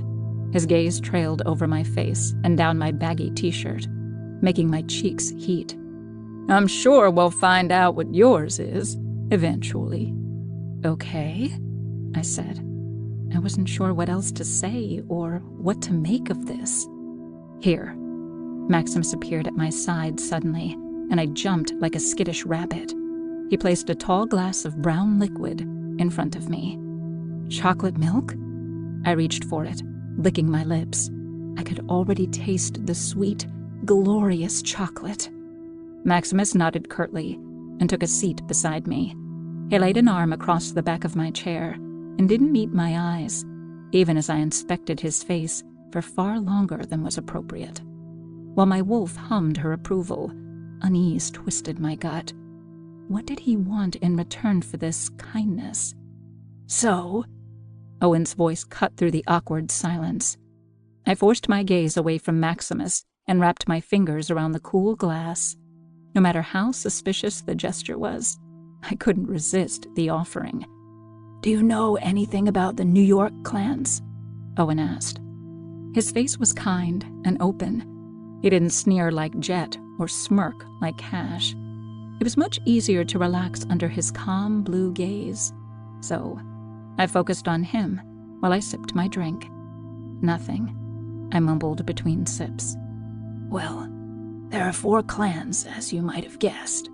Owen glanced at the other alphas. Jet inspected his nails like he was too good for this conversation, while Maximus looked out the window. Only Cash seemed to be paying attention. "There are wolves, dragons, bears, and panthers." He gestured at them each in turn, though I had already guessed from process of elimination that Owen had to be the bear. It suited him. He was tall and broad, the largest of the 4 men. "The clans have been at war on and off for as long as anyone can remember. At some point, the Silver Shifter was born. Each time the female being appeared, the warring stopped until she died. Each one has brought some sense of peace to the clans. She usually travels between them or holds meetings with the alphas. She acts kind of like a mediator for shifter business." "A mediator?" I raised my eyebrows. "Yes," Cash said. "The Silver Dragon was particularly good at this. She installed a few long-term solutions that have kept us all in check. So far." He shot a loaded glance at Maximus, but the wolf alpha said nothing. "What happened to her?" I asked. No one answered right away. Cash avoided my gaze. "She was killed," Jet said. For once, a sneer didn't grace his face. I froze. "Murdered?" They all nodded. The air in the room felt suddenly thick, heavy on my shoulders and sticky on my skin. They expected me to take up the mantle of a murdered prophet? I didn't have any special skills besides, ironically, killing. I was particularly good at that. "Who killed her?" I asked. "No one knows," Cash said. His deep voice was laced with regret. Each of them regarded each other with distrust. It seemed I'd opened an old wound. The alphas looked ready to lunge at the others' throats. "You want me to replace her?" I had to ask. Maximus shot me a surprised look. His eyebrows furrowed and he frowned. "No. Each Silver Shifter is her own person and has her own way of handling things. But I'll be expected to... what? Broker peace between all of you?" "That's the simplest way of putting it." Cash sighed and ran a hand through his curly black hair. I didn't know if I was up for that. I didn't know anything about their world or why they were fighting. There was something they weren't telling me even still. I could feel it. "What else?" I asked, tentatively. "What else?" Jet scoffed. "This shit ain't enough for you? What aren't you saying?" I snapped, narrowing my eyes at the Panther Alpha. He grinned, flashing a dazzling set of teeth, but didn't say anything more. I looked at the others, but they were all remaining tight-lipped. "If you want me to be your damn Silver Shifter, someone better talk right now." Owen sighed. "The Oracle. She had one last prophecy you should know about." "Okay." My heart raced with anticipation. "What is it?" Owen glanced at the others, as if asking for permission. When he received a couple shrugs, he finally met my gaze again.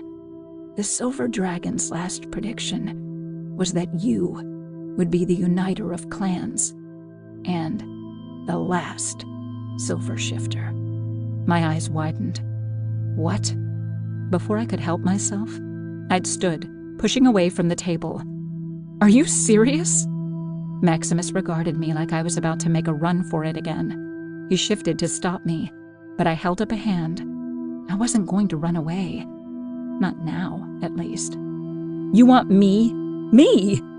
To be your savior? To stop all of you from bickering? To unite the lot of you for the rest of time? The words sounded even stupider coming out of my mouth than theirs.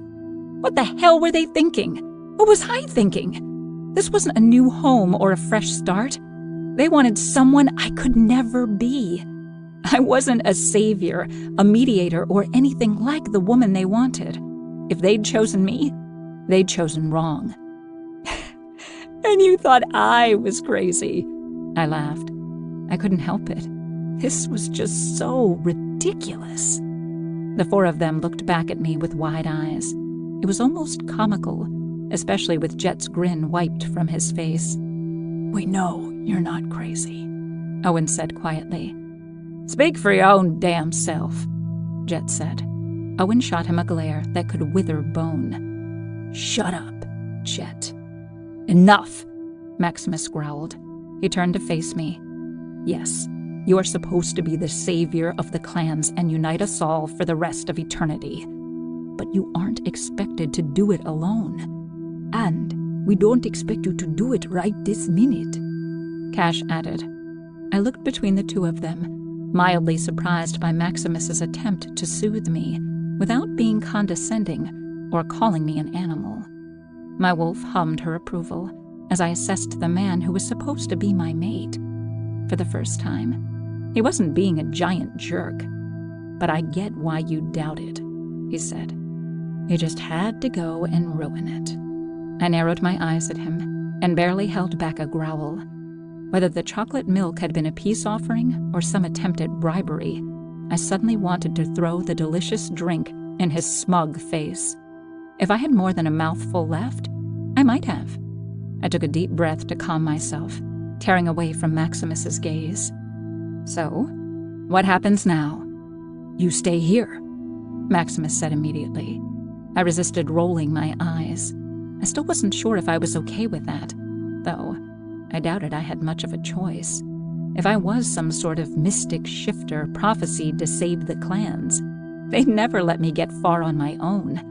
And the more time I spent under their intense gazes, the more I was warming to the idea of staying. Even as my confusing wolf continued to chant, mine, mine, mine, mine. As I looked at each of them, my heart clenched with uncertainty. It couldn't hurt to stay for a while, I said. Maximus's warm exhale hit my arm, even with more than a foot between us. The others exchanged relieved glances, and even Jet seemed to relax. But I have some conditions. Maximus froze like a deer in headlights. Conditions? Yes. I sat back down and crossed my arms. No more cages is the first. Of course, Owen answered for Maximus, who shot him a glare. Agreed, I prodded. Maximus sighed. As long as you don't go feral or try to run off again. Fine, I pursed my lips as I thought of what else I might want. I want to be able to come and go from the lodge as I please. Maximus opened his mouth to protest. I beat him to it, my temper flaring. I should be every bit as free as you. You are, Owen said. I stared down Maximus. I won't go too far, but I won't stay locked up. If you treat me like a prisoner, I'll act like one, which means I'll try to escape every chance I get. What else? Maximus asked. I smiled. I want chocolate milk every morning. His lips twitched at the corners, but before he could smile, he pushed it back with a scowl. Is that all? I looked up as I thought, taking a few more moments than necessary, just to make him sweat. That's all. I gave him a serene smile before adding, for now. If that's it, Cash said, then I think it's time we discuss a plan to visit the other clans' territories. Already? Maximus grumbled. It's customary, Cash said. I looked between them, excitement bubbling inside me. In the pits, I knew I'd been missing out on a lot. When my wolf took over, I could sometimes smell the distant scent of pine trees and the salt of the sea. I'd never pictured a world where I'd be free, able to travel and see things beyond my tiny cell. And here, they were discussing a trip like it was nothing. My fingers tightened around the hem of my t-shirt, and I bit the inside of my cheek to keep from smiling too widely. It was just hitting me, but I could already almost believe it. I was finally free. 9. Ariana. After the meeting, Jet took his leave pretty quickly. The other two alphas seemed reluctant to go. You need all the protection you can get around here, Owen said. You don't know if Dante will send someone after her. He must be pissed that he's losing money without her. He was risking her life every night, Maximus said. He shouldn't be too torn up about it. I'm right here, guys, I said, rolling my eyes. What do you think? Owen asked, turning his kind eyes on me. I paused, surprised. No one had asked me what I thought about any of this. I was their prized political pawn, apparently, but so far, that hadn't led to a whole lot of respect. Dante won't give up his claim that easily, I said. He owned me because I was born while my parents were his property. That makes me his property. He probably wouldn't kill me if he found me here, but he'd kill you. Seems like everyone wants a piece of Ari, Cash said with a wink. His comments spread through me like warm honey, sweetening my blood. My Ari? Maximus snapped. My wolf growled back at him. Maximus may have thought I was his, but my wolf thought the ownership went the other way. She's your mate, Owen said, holding up both hands in surrender. No one's denying that. I might be denying it, I grumbled. Don't I get a say in this? Of course, Owen said. No one's going to force you to do anything you aren't ready for. Thank you, I said, my fingers itching to reach out and take his hand. It's customary for the Silver Shifter to be mated to the Alpha of whatever clan she's born into, Maximus said. I scrunched my lips to one side. I wasn't born into a clan. All mine, hummed my wolf. Yes, I know you think they're all yours, you greedy bitch. But you're a wolf, Maximus said, looking taken aback. Are you telling me your wolf doesn't think she's my mate? She might, I admitted. But she also thinks I have 3 others. I kept the words to myself, though they didn't ring any less true. Maximus smiled, and again, I noticed how gorgeous he was when he smiled. His sculpted features relaxed, and he lost that irritating habit of looking like he wanted to snap my head off. I didn't hold back my smile in return. Cash cleared his throat. So, you're okay with us sticking around for a few days? To increase security, of course? Don't you have a job to get back to? Maximus asked, shooting him a look. Cash grinned. Lucky for you. My laptop's in the car. I can work anywhere. Lucky me, Maximus muttered. Good deal, Owen said, rising from the table. Then it's all settled. I'll toss my bag in one of the guest rooms. You brought a bag? Maximus asked. Yeah, Owen said, shrugging. I was a Boy Scout. Always be prepared. And thanks for your hospitality, man. I appreciate it. He held out a hand, and after a slight hesitation, Maximus clasped it. When Owen and Cash went out to get their things, I stood up, too. I was itching for some fresh air. Being stuck in a cage for years did that to a girl. I'm going for a walk, I said. Alone? I rolled my eyes. Yes, Maximus, alone. I was hoping maybe I could join you. Wait, hold up, I said. Is the great Alpha Maximus asking my permission to do something? I couldn't hold back my teasing smile. Yeah, he said, his shoulders slumping. "I guess I am." "Okay," I said, feeling strangely shy now that he hadn't pushed to control me. I didn't know how to relate to him when we weren't fighting. Shira appeared in the doorway holding a shoebox and a package of socks. She glanced between us like she was afraid she was interrupting something. "Here are your things, Ariana." "Wow," I said, taking them from her. "Does everything I need just appear in this house?" "Not so bad having an alpha for a mate now, is it?" Maximus asked, smugly, just when I thought he might stop being a dick. Shira rolled her eyes, letting me know I wasn't the only one who'd noticed, and I grinned back at her. As I pulled on the brand new socks, my toes wiggled in appreciation. I wasn't used to having new things. I threw open the lid to the shoebox and pulled on the brand new pair of running shoes, in just my size. "Are these yours?" I looked at Shira for confirmation from my seat on a bench. "No," she said. "They're all yours." "Where'd you get them?" Her eyes flitted over my head to Maximus, and I twisted around. "You got me these?" I asked. "How do you know my size?" "Lucky guess." He shrugged. "There are more clothes for you upstairs," Shira said. "I would have brought them down, but I thought it'd be a nice surprise for later." She winked, and my cheeks heated. I turned back to Maximus, a lump in my throat. I couldn't remember the last time anyone bought me anything. "Thank you." "Of course. You need your own things." He gave me a tight-lipped smile, and then turned to Shira. "Will you get the other alphas set up in the guest rooms? It seems we'll be having company for a few days." "Sure thing," Shira said. "Both of them?" She could barely contain her smile, which did not go unnoticed by my wolf. I wrestled to keep her from bursting out of my human form and leaping onto Shira. Shira must have noticed the expression on my face, because she dropped her voice and squeezed my arm.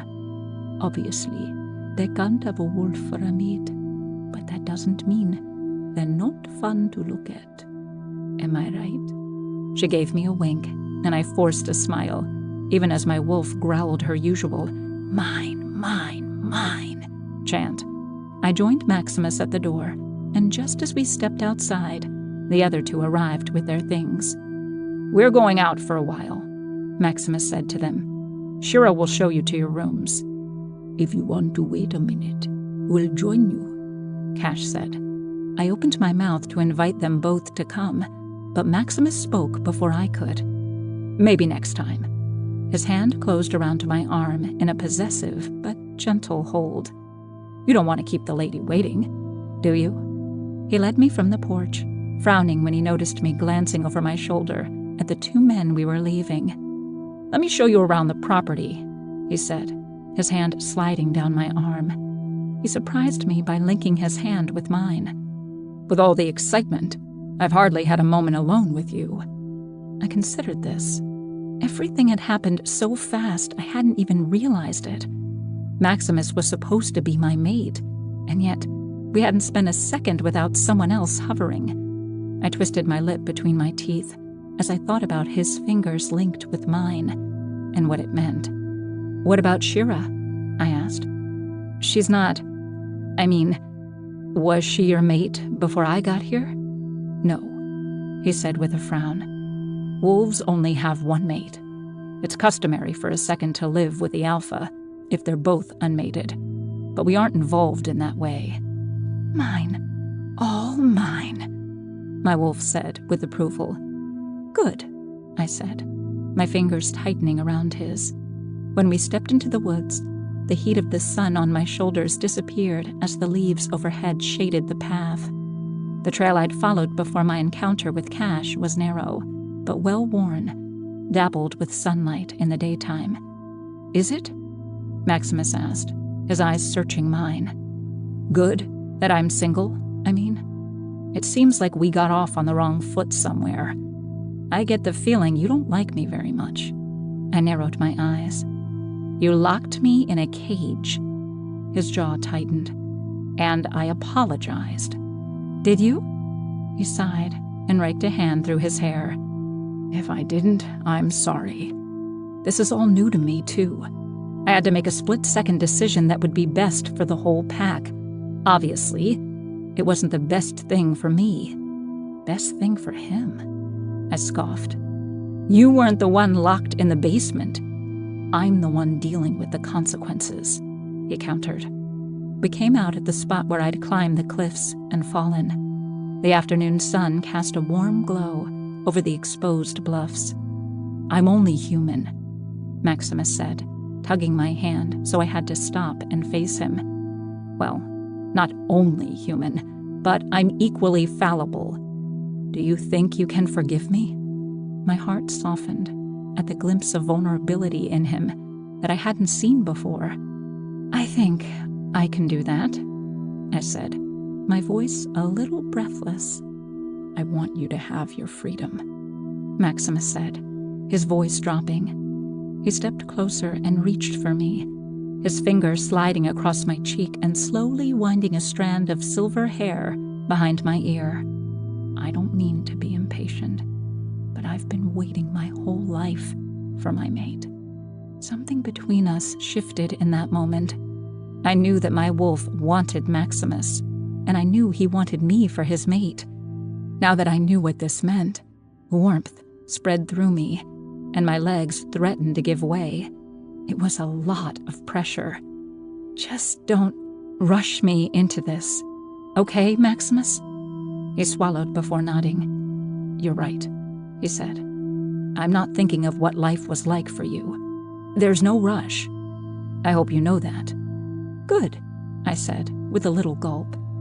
I'd never experienced anything close to intimacy, and the thought of it was daunting, though I couldn't deny that both my wolf and my human body were excited by the prospect. It was my human mind that balked. But you're still my mate, he said, sliding his hand to the back of my neck. The scent of pine trees and crisp air surrounded me.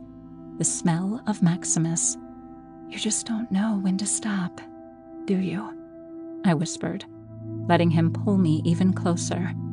I could see the flecks of green and gold and chestnut in his eyes, the length of his thick black lashes, the shadow of stubble on his strong jaw. Stop what? He asked, his breath tickling my lips. Stop being an alpha. No, he said, and then his lips were on mine. I drew a shaky breath as his mouth moved against mine, soft at first, then more insistent. My lips responded, following his lead instinctually, my hands fisted in his t-shirt, my body collapsing into his. His hands fell to my waist, drawing me gently but firmly against him. After a minute, his tongue touched my lip and I gasped, parting my lips. His tongue pressed into my mouth, sliding slowly and rhythmically against mine. Heat coiled in my belly, spreading downwards, filling my core with a need I'd never known. Suddenly, my wolf sprang to life inside me, growling for more. Without thinking, my teeth sank into his tongue. Fuck! Maximus said, drawing away and wiping the back of his hand across his lips. Then a smile began to spread across his face, and his eyebrow quirked up. Did you just try to claim me? My cheeks heated. Isn't that what you want?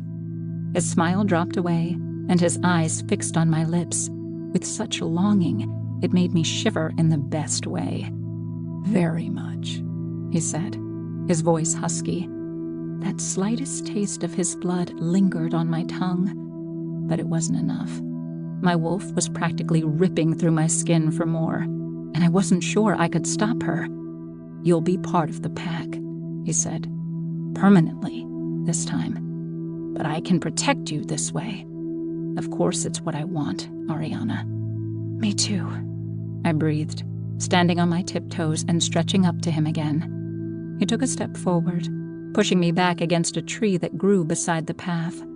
This time, his kiss was deeper, more commanding. He slid a hand behind my head, cushioning it from the rough bark as his tongue swept across mine. My teeth clamped down on his tongue, and he moaned softly into my mouth.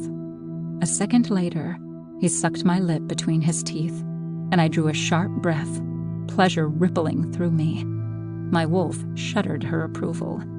Maximus's teeth bit down gently on my lower lip, pressing harder until the skin broke. I gasped, my body arching against his, electrified. As my blood mixed with his on my tongue, dizzying pleasure swept through my body and my knees gave way. Maximus's body caught mine, his hips pinning mine against the tree.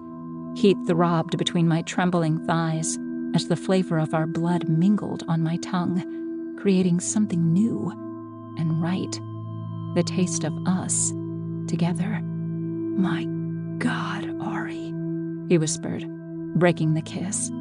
His hand fisted in my hair, his forehead pressed to mine. "If you want me to be able to stop, you'd better let me do it now." My hand flattened on his chest. I could feel his heart hammering under my palm, pounding in rhythm with my own. "Then we should stop," I said, though my wolf howled in protest inside me. Maximus nodded, stepping back to separate his body from mine. "It's just, I've never even been kissed," I whispered breathlessly. "You don't have to explain. Is it always like that?" He closed his eyes and exhaled. "Never." 10. Ariana. A week later, we headed away from the Wolf Mountain. My heart pounded with excitement as I gazed out the window at the overcast sky and trees swaying in the wind. I was excited to see the other clans, but I'd gotten more comfortable with the wolves too. They'd all welcomed me, and as Maximus's mate, they treated me as someone important. That took some getting used to, but I was starting to settle in. Shira had continued working with me on putting up my defenses, so the wolves weren't always in my mind. I could still hear Maximus, because he was the alpha, but only when he wanted me to. Cash's silver Lincoln led the way down the winding road, followed by Maximus's jeep and Owen's truck. "You're going to love the dragons," Cash said, shooting me a grin. "I can't wait for you to meet everyone." Much to Maximus's annoyance, I'd chosen to ride with Cash. I wanted to get the first glimpse of the place the Dragon Clan called home. "Are they like the wolves?" I asked. "Not really," Cash said, "but I don't want to spoil it for you. Just wait and see." "Do you live on a mountain like that, though? Up in the woods where humans won't see you?" "Not exactly," he said, smirking as his hands tapped the steering wheel. I sighed and turned to the window, frustrated with people keeping me in the dark. Now that I was in the same enclosed space as Cash, his scent overwhelmed me. Bonfires and cinnamon, and annoyingly distracting, considering Max was my mate. I ran my fingers along the edge of the supple leather seat, breathing through my mouth as I tried to push out the delicious smell and focus on the car. Even on the dirt road, the Lincoln had provided a smooth ride. Now that we were on the highway, I could barely tell I was moving. "It must have been even harder for you to hide, since you fly," I said. "The others aren't as conspicuous." "Must be boring to be earthbound," he said. "But don't worry. I'll give you a lift any time, sweetheart." I started to protest the use of that word, but my wolf preened at being given a nickname.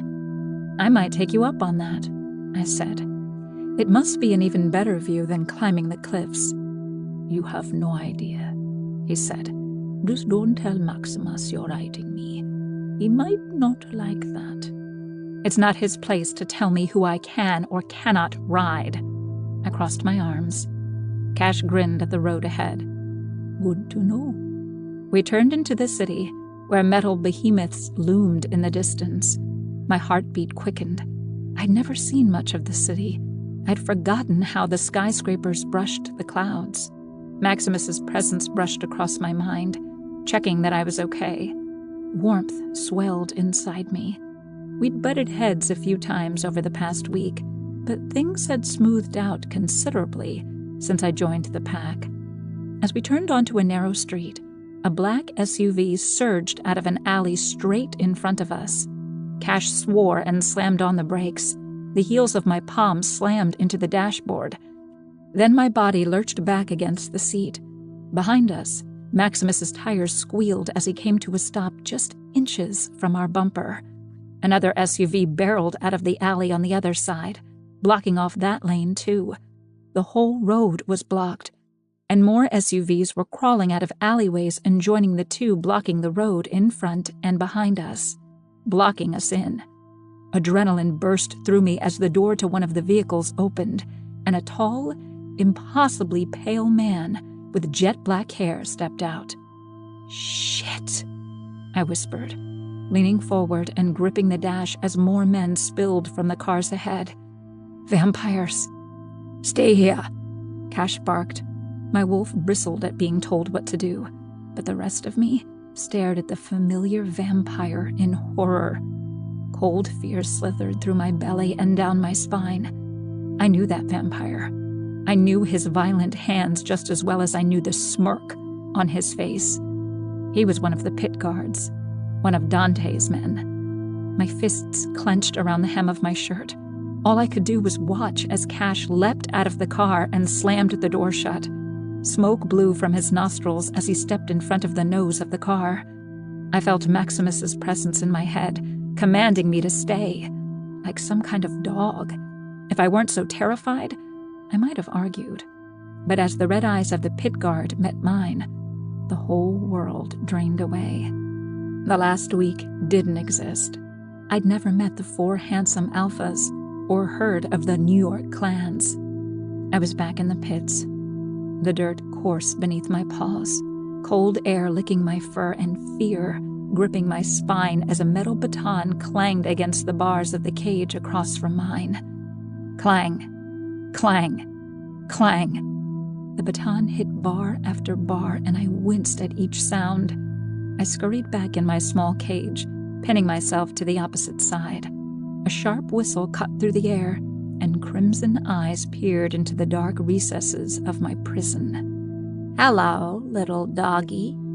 His voice sent a shiver through my entire body. And then I was back, sitting inside Cash's car, shaking. Vampires surrounded the Alpha Dragon. Where were Maximus and Owen? Tearing myself from the vampire's gaze, I turned in my seat. Out the rear window, I could see more bloodsuckers surrounding Maximus's SUV. Maximus and Owen were already out of the car, surrounded by vampires. My wolf snarled, ready to join them. No one harms my mates. Before I could think about what I was doing, I thrust the car door open and leapt out.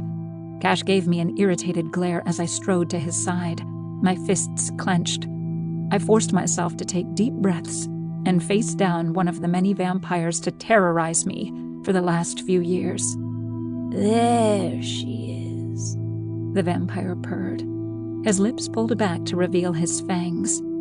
"Dante sends his regards, little doggy." Anger burned through me, and my wolf fought against my skin. I just barely held her in check. "Tell him to shove his regards up his ass," I growled. The man's eyebrows shot up in surprise. I'd never talked back before, but then again, I'd been a wolf for the last couple years. My, he chuckled darkly. "Doggy has more than just bite." His gaze trailed me up and down before settling back on my face. "Come, girl. Time to go home to your master." "She isn't going anywhere." Cash stepped in front of me, shielding me with his body. The vampire's eyes flashed as he sniffed the air. "A dragon?" "Damn right," Cash growled. "It seems you've made some new friends." My nostrils flared, and my fists balled.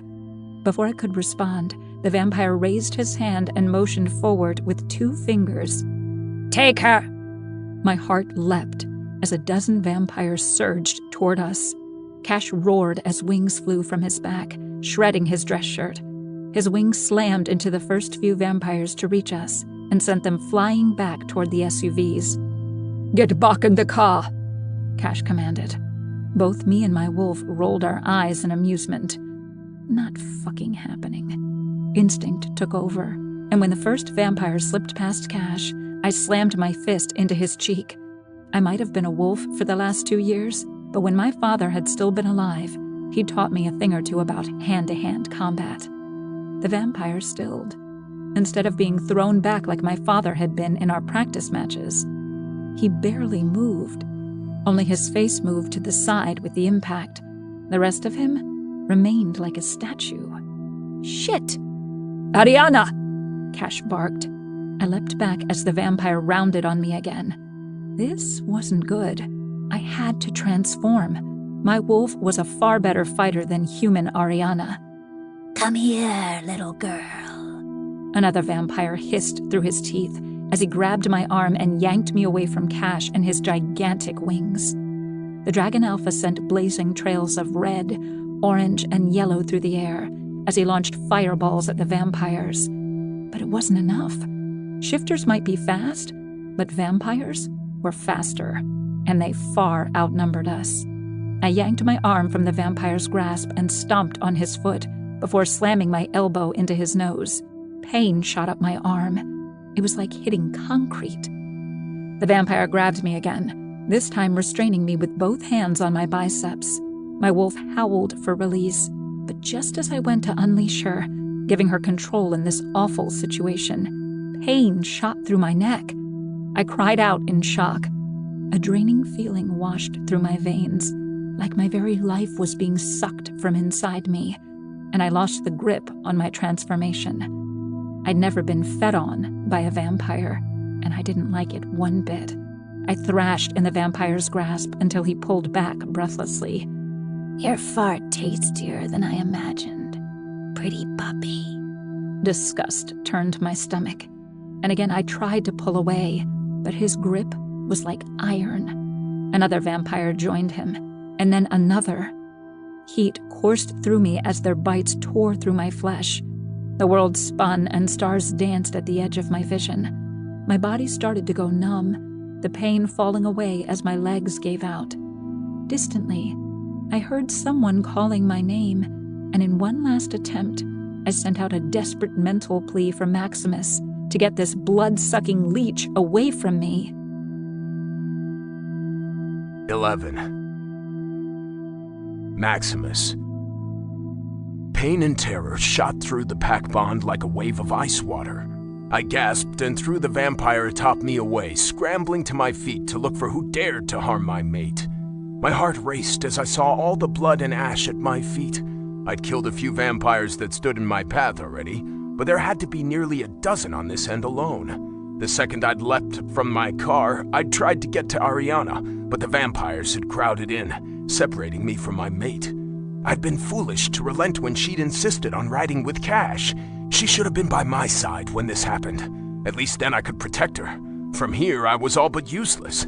A snarl ripped from between my teeth. Blood sprayed the ground as Owen ripped off the head of another bloodsucker with his bare teeth. He'd transformed almost before he was out of his truck. The man was a good fighter, and I was glad to have him by my side, but it didn't stop me from wishing it was Ariana instead. Give up now, Wolfie, a female vampire purred. I was sure the sound was supposed to be sexy, but it only grated against my ears and made me want to tear her head off. Unlikely, Nightwalker. I leapt over the pile of ash at my feet and reached for her shoulder, intent on throwing her across the street. She dodged to the side, a blur of movement, and backhanded me. Pain shot through me as I spun through the air and landed hard on the hood of my Jeep. Breath exploded from my lungs, and I barely rolled off before the vampire landed in my place, her hand leaving an outline of her knuckles on my new blue paint job. Son of a bitch! I growled as I grabbed her ankle and yanked her foot out from under her and pulled her off my car and onto the pavement. She screeched, and her booted foot lashed out to stab me with her heel. I grabbed her other ankle and threw her over my head and across the street. Her scream echoed between buildings as she flew, and I heard a loud crash as she sailed through the glass window of an ice cream joint. Fuck! Ariana's pained cry was no longer in my head.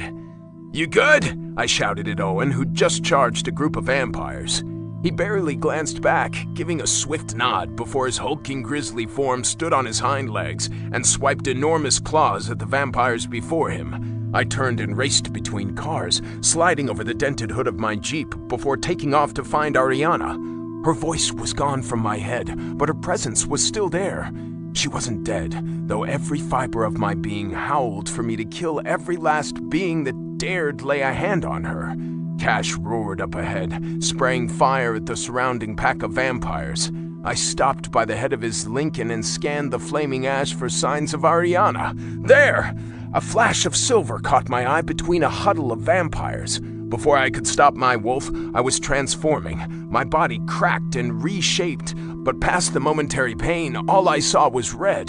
Ariana's limp body was cradled between 3 feasting bloodsuckers. Long trails of blood streamed from her exposed neck, dripping over her collarbones before disappearing into her shirt.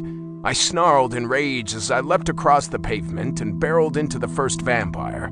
Surprise registered in his glazed eyes, and then I had his throat between my teeth. I yanked my head up with one swift jerk. The disgusting taste of vampires, the taste of ash, filled my mouth, and I spit it out as his severed head hit the street a few feet away. I spun to face the others.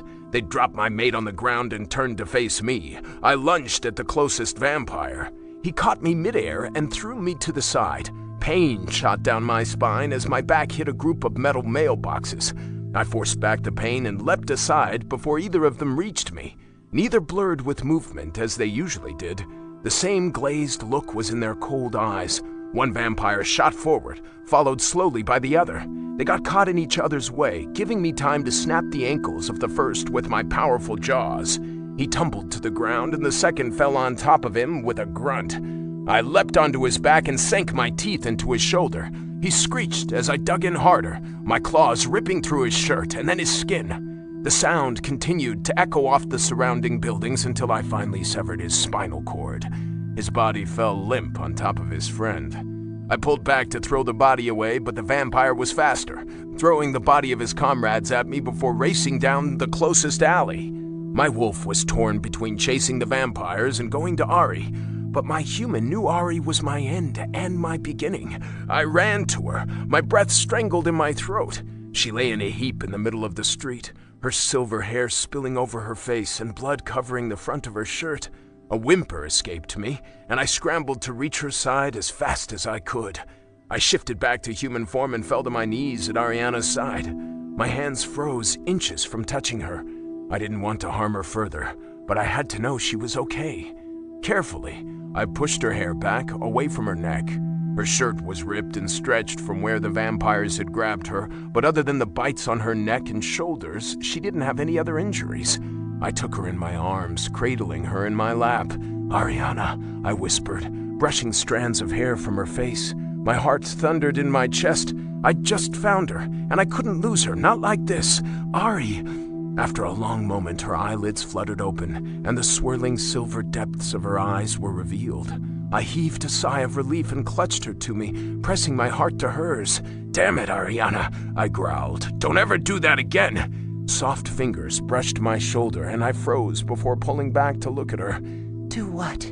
Her voice was tiny, quiet, like she could barely speak. I tightened my grip. "Ariana?" Cash dropped to his knees on her other side. Ari, are you all right?" "Hey!" Owen called. "They're backing off!" He trotted over to join us, jeans slung around his hips, blonde hair a disheveled mess. He set a folded pair of pants beside me, and I glanced down at them in surprise. "The vampires have retreated," Cash confirmed. "We need to get this silver shifter out of here." I nodded my agreement. I could barely take my eyes off her as her eyelids continued to flutter. It was clear she fought to stay conscious. "Rest," I told her, pressing a gentle kiss to her forehead. Ariana closed her eyes and leaned her head against my arm, seeming content that she was safe. "What the hell was that?" Owen asked. He shifted from foot to foot, glancing at every shadow like another vampire might leap from it. "I don't know," Cash said. His jaw hardened as he stood, inspecting the street for further damage. "Come on, we should go," Owen said. I stood, my heart clenching painfully in my chest. This had been a close call. Something was wrong. Dante might be wealthy and well-connected, but how had he known we'd come this way in the first place? Was it just luck, or something more? I ground my teeth as the same thoughts circled my head again and again. If someone had betrayed us, I wouldn't rest until they were found and dealt with. 12. Ariana. I woke up in a moving car. Even in human form, I could smell blood. Maximus, I mumbled. Cash? Owen? You doing roll call? A deep voice rumbled above me. Owen, I whispered, closing my hand over his knee. My head rested on his thigh as I lay across the seat of his truck. Everyone's alive, he said, dropping one hand from the steering wheel to my shoulder. You and Maximus got the worst of it. I'm taking you back to his place because it's closest. I drifted off again, comforted by his presence. He was like a mountain, that man. In his hands, I felt completely safe in a way I didn't feel anywhere else. It was a safety I hadn't felt since curling up in my mother's arms as a child, before I even knew what it meant to be in a warlock's debt. There was a conviction to that comfort, an unwavering belief that nothing bad could happen as long as I was loved. Which was strange, because of course Owen didn't love me. We'd spent a little time together over the past week, but I didn't know him as well as Maximus and Cash. Owen seemed content to stand back and watch Cash flirt with me, and Maximus try to boss me around. He was always kind and respectful, but we hadn't spent any time alone together. I woke when he lifted me out of his truck. Night had fallen, and a cool breeze blew a strand of my silver hair across my face as Owen carried me towards the lodge, cradling me in his arms like a baby. I wound my arms around his neck, laying my head on his warm, solid chest. All around, the pack was rushing to help Maximus out of the car, pelting him with questions and concerns about his well-being. Let's get you to bed, Owen said, his voice rumbling through his body and mine. Even though I was barely conscious, my wolf and my human were in agreement. It felt right to be in Owen's arms, like coming home at last. Where's Cash? I managed as Owen carried me up the stairs. He went home, Owen said. He had a few injuries, but he's going to be fine. He just needed a doctor familiar with dragon anatomy. Oh, I said, relieved that he was getting the best care he could. What about you?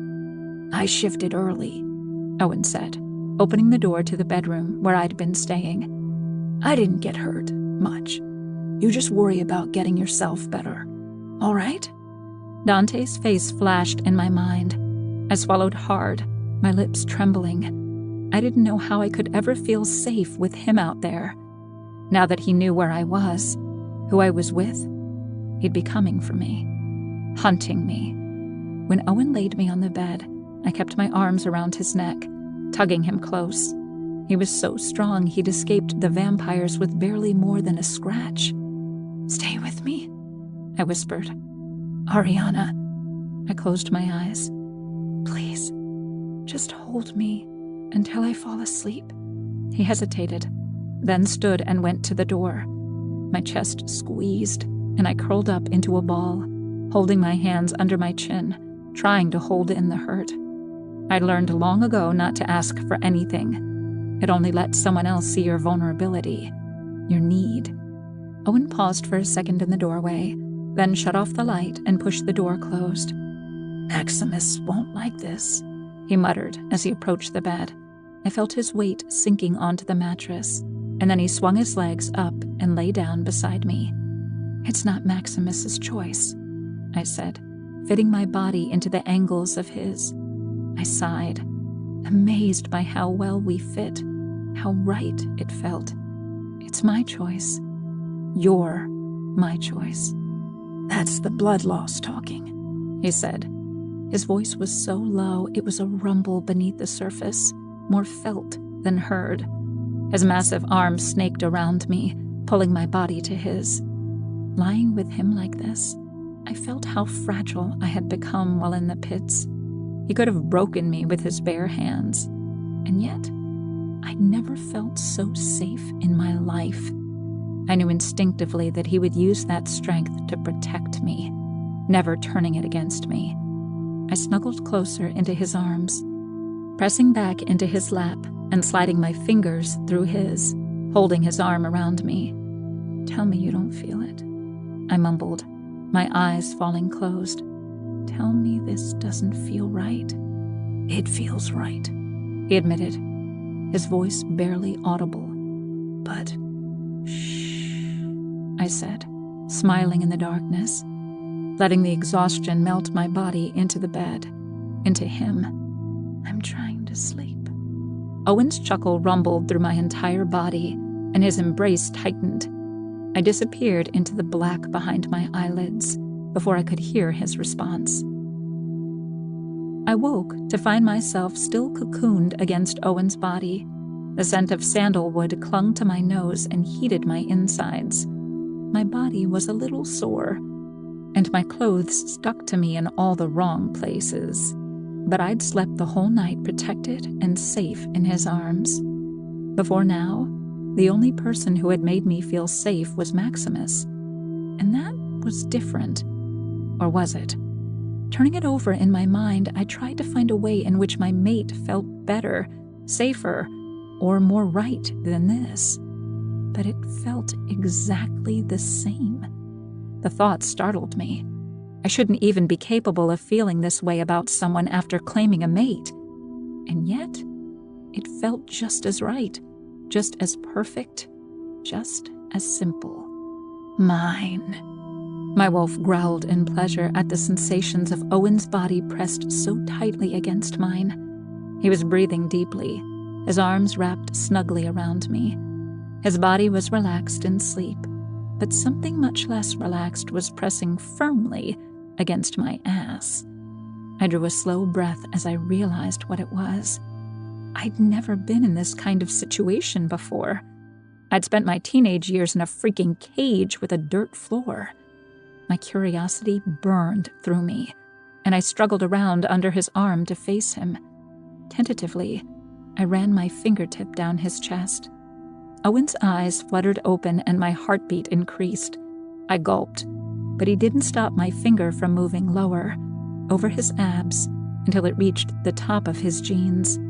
Slowly, I moved lower, tracing the outline of his erection with my fingernail. By the time I'd finished, more than curiosity was burning through me. My breath was coming faster, shallower, and so was his. Our eyes locked, and I inhaled sharply when I read the desire in his eyes. "Ariana," he breathed. "we can't. He broke off, swallowing hard. I'm what?" I whispered. "You're injured," he said, taking my hand and lacing my fingers through his. His big hands were work-worn and calloused, his skin hot against mine. "And you're Maximus's mate. Do you have any idea how pissed he'd be if he knew this was going on?" "And what about you?" I asked. "What do you want?" "That doesn't matter." "Then what about your bear? What does he want?" "My bear is a little confused right now," Owen said. "How so?" I asked, my heart suddenly hammering again. I wanted to hear him say it, to know that my inner animal wasn't the only one confused in this way. "He thinks you're our mate," Owen admitted. The relief was immediate and stronger than I'd expected. I didn't realize how conflicted I'd been until I heard my own suspicions confirmed. I closed my eyes, my head swimming with dizziness. Owen propped himself up on his elbows.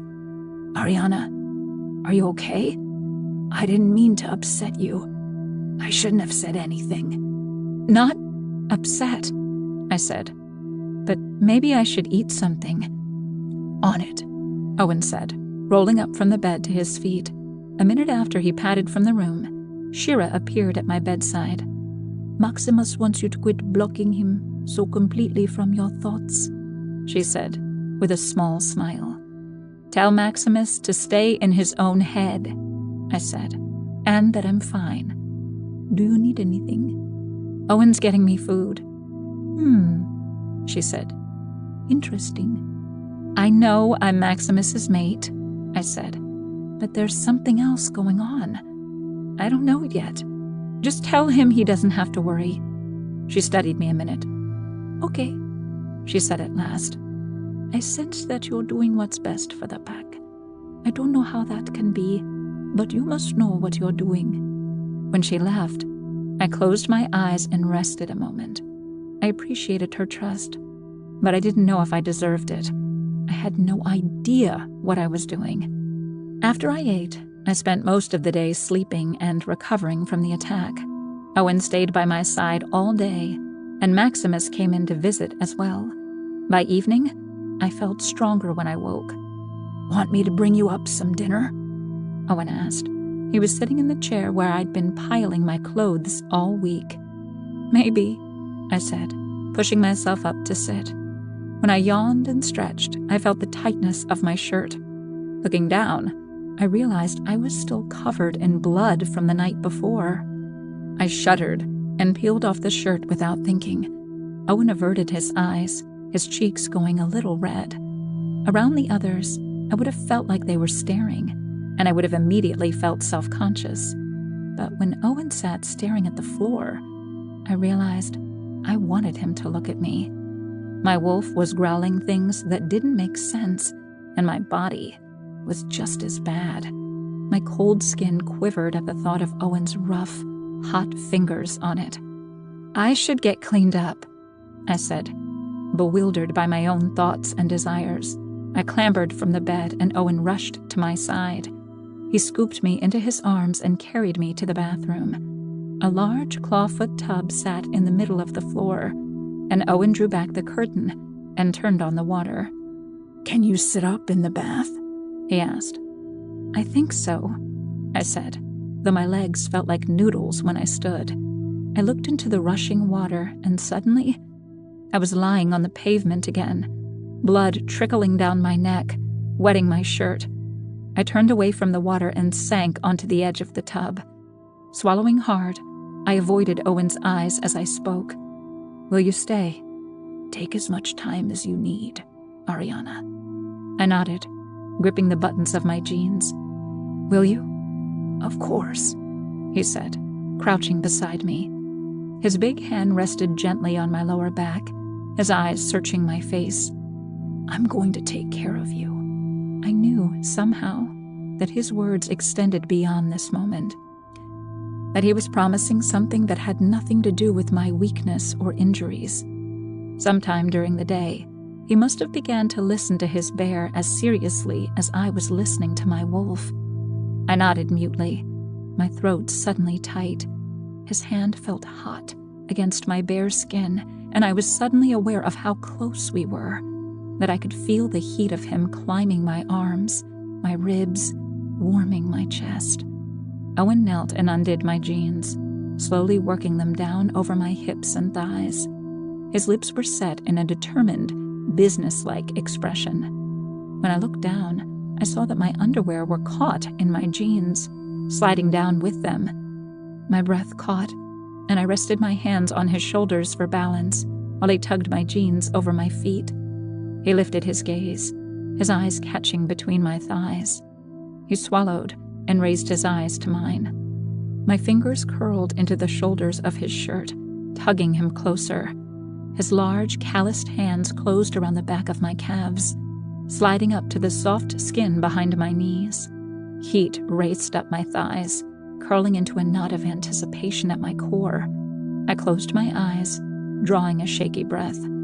Let's get you in the tub, Owen said, his voice low but gruff. He stood quickly, lifting me and easing my body gently into the warm water. I reached behind my back and undid my bra, sliding it over my arms and dropping it beside the tub. Owen grabbed a bottle of bubble bath and dumped half of it under the tap. A mountain of bubbles began to billow up. Are you trying to hide me under those? I asked, not sure if I wanted to be hidden. Everything was happening so fast. I just claimed Maximus a week ago, and now my wolf was howling for me to claim another mate. But she didn't want to give up Maximus. No, she wasn't replacing him. She was supplementing him. The bubbles are for my sake, not because... Owen's voice dropped even more. Not because I don't want to see you. You're beautiful, Ariana. But, I said, remembering the night before when I hadn't let him protest. But I'm a man, and you're a beautiful woman, who my bear thinks is his mate, Owen said. It's not easy being this close and not being able to touch you. I met his eyes, my insides trembling at the rough edge of longing in his voice. So touch me, I whispered. Owen knelt beside the tub, sliding a hand behind my head to cushion it from the hard porcelain surface. His free hand moved a washcloth gently over my cheek, letting warm water run down my face and neck. He worked his way down my neck, the warm cloth caressing my shoulder. My body melted under his hands, and I sank back into his cradling hold. Slowly, he worked his way over my collarbones and down my chest. After a slight hesitation, he ran the cloth around the bottom of my breast. My nipples hardened, and tension coiled inside me even as my body relaxed further into the warm embrace of the soapy water. I sighed and shifted, the water lapping gently around me. Ariana, Owen said slowly, his hands stilling. You're Maximus's mate. I opened my eyes to find him frowning in confusion. I knew in that moment that my wolf was right. If he'd been the one pushing for this, I would have pushed back. But he was trying to do the right thing for me, and even for Maximus, at the expense of himself. His selflessness, the fact that he'd be willing to give up his own happiness to make sure that we were happy, made me realize what my wolf alone hadn't convinced me. He would do anything for me. He felt the same about me as Maximus did. And yours, I said, laying a gentle hand on his forearm. I'm your mate too, Owen. His brows furrowed deeper. How can that be? I don't know, I said, but I am. After a long, long minute, he nodded, and his face relaxing into a hesitant smile. I guess that's one way to unite the clans. I leaned up, circling a wet arm around his neck and pulling him down to me. His mouth met mine, his tongue skillfully claiming mine without hesitation. I pulled harder, wanting him closer. He slid over the edge of the tub, the water sloshing around us as he pulled me on top of him, his lips never leaving mine. His hands glided over my back, stopping at my hips. I wound my legs into his, my arms around his neck. My tongue danced with his, my body riding the rise and fall of his chest as he breathed. The water swayed around us under the mountain of bubbles. After a few minutes, Owen's hands moved lower, kneading the soft flesh of my bottom, crushing my hips to his. The tension in my core coiled tighter and tighter until I was squirming against him, the need in me almost painful. Growling into his mouth, I arched against him, trying to find the relief I needed. He echoed the sound back, a sound of frustration in his throat that vibrated through his chest and buzzed along my skin. I bit down on his lip, the way Maximus had done to me, and Owen's growl rose in intensity. The vibration through my body made my nipples harden against his chest, pushing me closer to the edge. I'd never felt this way before, didn't have the words to tell him what I needed. I rocked my hips against his, the water coursing around our bodies as I moved faster. After tugging at his shirt, I pulled it away from his skin and ran my hands up under it, over the ridges of muscle on his abdomen. My nails scraped his wet, slippery skin, searching further until I found his nipples. Owen sucked in a breath, his hand sliding down my thigh and hitching my leg up. As he raked his fingers up the back of my thigh, I arched my back, giving him better access. His fingers hesitated, then began to explore my folds. I gasped as he went deeper, dipping a finger into me. I bit down harder on his lip, tasting blood now, sucking on his bleeding lip. I pushed back against his hand, arching my back and spreading my knees wider. With a groan, he sank his fingers all the way into me, biting down on my lip at the same time. I cried out, something pulling tight inside me, until I thought I'd burst open like a ripe fruit. Owen sucked at the blood on my tongue, sliding his fingers out and then driving them deep into me again and again. I arched my back, burying my cries of pleasure in his mouth as my pussy clenched around his fingers. He pushed deep and held, pulsing his fingers against my walls. The tension that had been building suddenly reached an unbearable level, and then, all at once, it broke. Stars bloomed behind my eyelids as waves of pleasure uncoiled through my entire body, my tightness throbbing around his fluttering fingers. Blood spread across my tongue, and I tasted him, and me, and us. Inside me, my wolf shuddered with approval. She had claimed her second mate. 13. Ariana. Warm light caressed my cheeks the next morning, pulling me from sleep. I blinked into the golden rays, squinting at the sheer curtains. I yawned and stretched, my muscles tensing and relaxing in turn. Owen grumbled something beside me, his face buried in the pillow, and his arm tightly wound around my waist. I couldn't help but smile. Though he might be a large bear shifter, he could still somehow be adorable while asleep. I lay my head down and brushed dirty blonde hair back over his ear. After our encounter in the bathtub, Owen hadn't wanted to go further, and for that, I was thankful. Though my first and only orgasm had been explosive, I wasn't sure I was ready to take the next step, even if my wolf howled for more. My cheeks heated, and I clenched my thighs at the memory. It felt strange to have someone be so sweet after all my years as a captive. I didn't think it was possible until I met my mates. Mine, my wolf agreed. I didn't think my wolf could get any happier. She'd already claimed 2 mates, and she'd purred like a cat ever since. Owen shifted, peeking up at me, his face still half hidden by the pillow. He inspected my face so long that I had to drop his gaze. "Good morning," he said, his voice a deep rumble, even while muffled in the pillowcase. I shivered involuntarily and shook my hair back. "Morning." Owen raised his head to plant a kiss on my forehead before swiping his long hair back. "Did you sleep well?" I nodded. "Good. Are you hungry?" My stomach growled in response. "Apparently." He chuckled softly, and before I could pull him back down into the sheets for a little longer, he'd sprung up from bed and tucked his jeans on. "Let's get you some breakfast." I looked from his face to the door. It had been a few days since the incident in the city, and I finally felt like myself.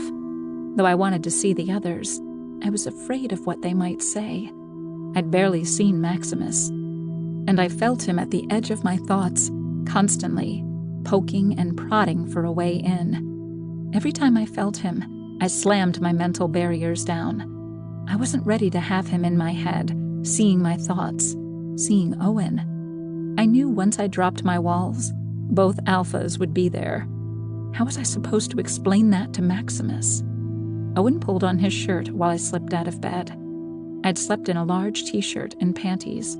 I changed quickly, pulling on a pair of jeans and a long-sleeve maroon shirt with a V-neck. Once we were both dressed, I hesitated by the door. Owen grinned, flashing his perfect teeth, then opened the door. "Come on." I sighed and took the lead like I had with our first kiss. I steeled myself as I descended the stairs, the hum of voices clear from the kitchen. I could smell Maximus and Shira, along with eggs and bacon. My stomach growled in response, and my feet carried me through the dining room doors. Maximus looked over his shoulder, his eyes meeting mine. He stood in front of the stove, a spatula in one hand and the handle of the frying pan in the other. His smile dropped, and something unreadable flashed through his eyes. He turned away just as Shira bounced up from her seat at the island bar. "Good morning," she said with a wide smile. "Are you feeling much better?" "Much. Come on, have a seat." She ushered me over to the dining room table, pulling out my seat for me. I smiled at her and nodded my thanks as she sat down beside me. There was already a glass of chocolate milk sitting on the table, and I grabbed it hungrily. "Breakfast smells great," Owen said as he took a seat on the other side of the table. "Anything I can do to help?" "No," Maximus grunted. He didn't even look over his shoulder, but continued to flip eggs like he was spearing a vampire.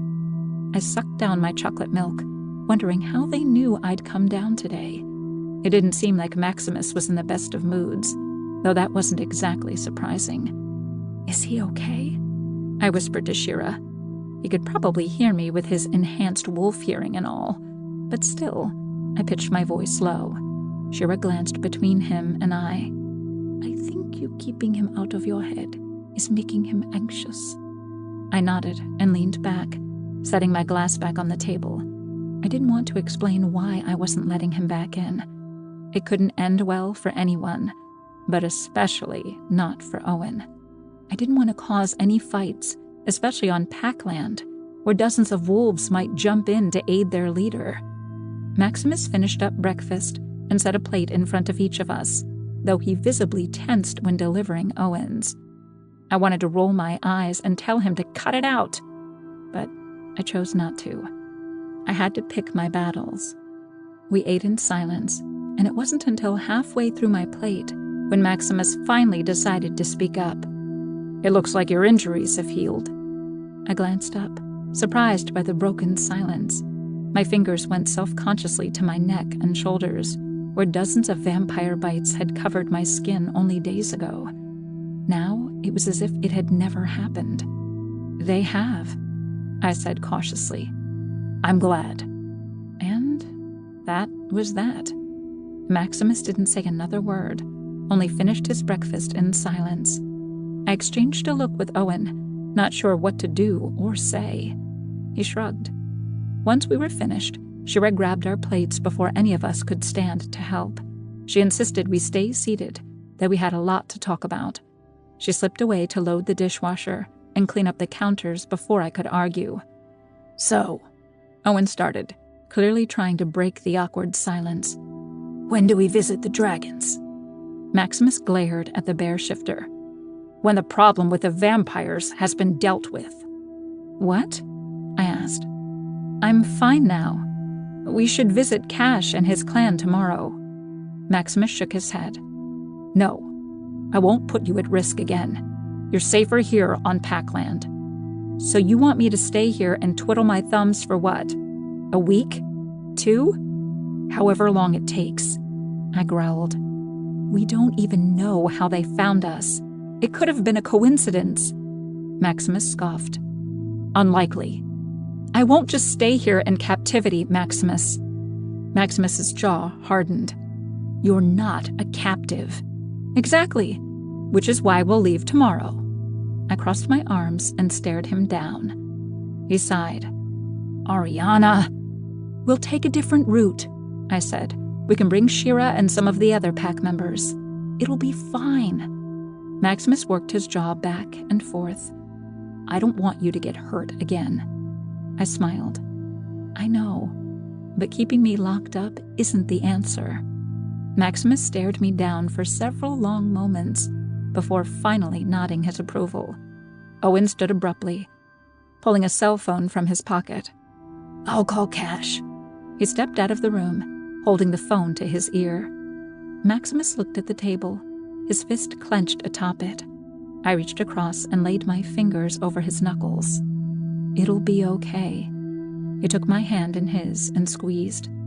He didn't say anything, only held on as Owen made plans for us to leave tomorrow. Maximus's jeep moved smoothly through the city streets, taking an unnecessarily winding route to wherever we were going. To be sure no vampires got the jump on us this time. We didn't tell anyone what route we were taking. I looked out the back window as we made another sharp turn. Owen's truck barely kept up with us, especially when Maximus made last-minute turns seemingly at random. By the time we stopped in front of a towering skyscraper, it was noon, and the sun blazed off the glass panels of the building, nearly blinding me as I craned my neck to see the top. "This is it?" I asked. Maximus grunted something that sounded like yes. He'd had the same standoffish attitude since breakfast yesterday, and it was starting to grate on my nerves. I glanced into traffic to make sure I had a moment to slip out, then opened the door and made my way around to the sidewalk. Maximus was at my side in moments. He took my hand, and I squeezed his fingers, hoping to reassure some of his anxiety. Owen pulled up behind us and jumped out with Shira at his side. Together, we made our way to the glass doors and slipped inside. "You're late," Cash said, the moment we were through the door. He sauntered across the luxurious lobby, wearing pressed black slacks and a white button-down shirt. His grin made me smile in return. "You can blame Maximus for that," I said.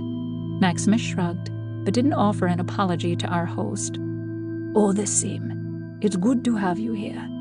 Cash took my arm, weaving it through his, and pulling me right from Maximus's grasp. "Let's head up to the penthouse, so I can give you the grand tour."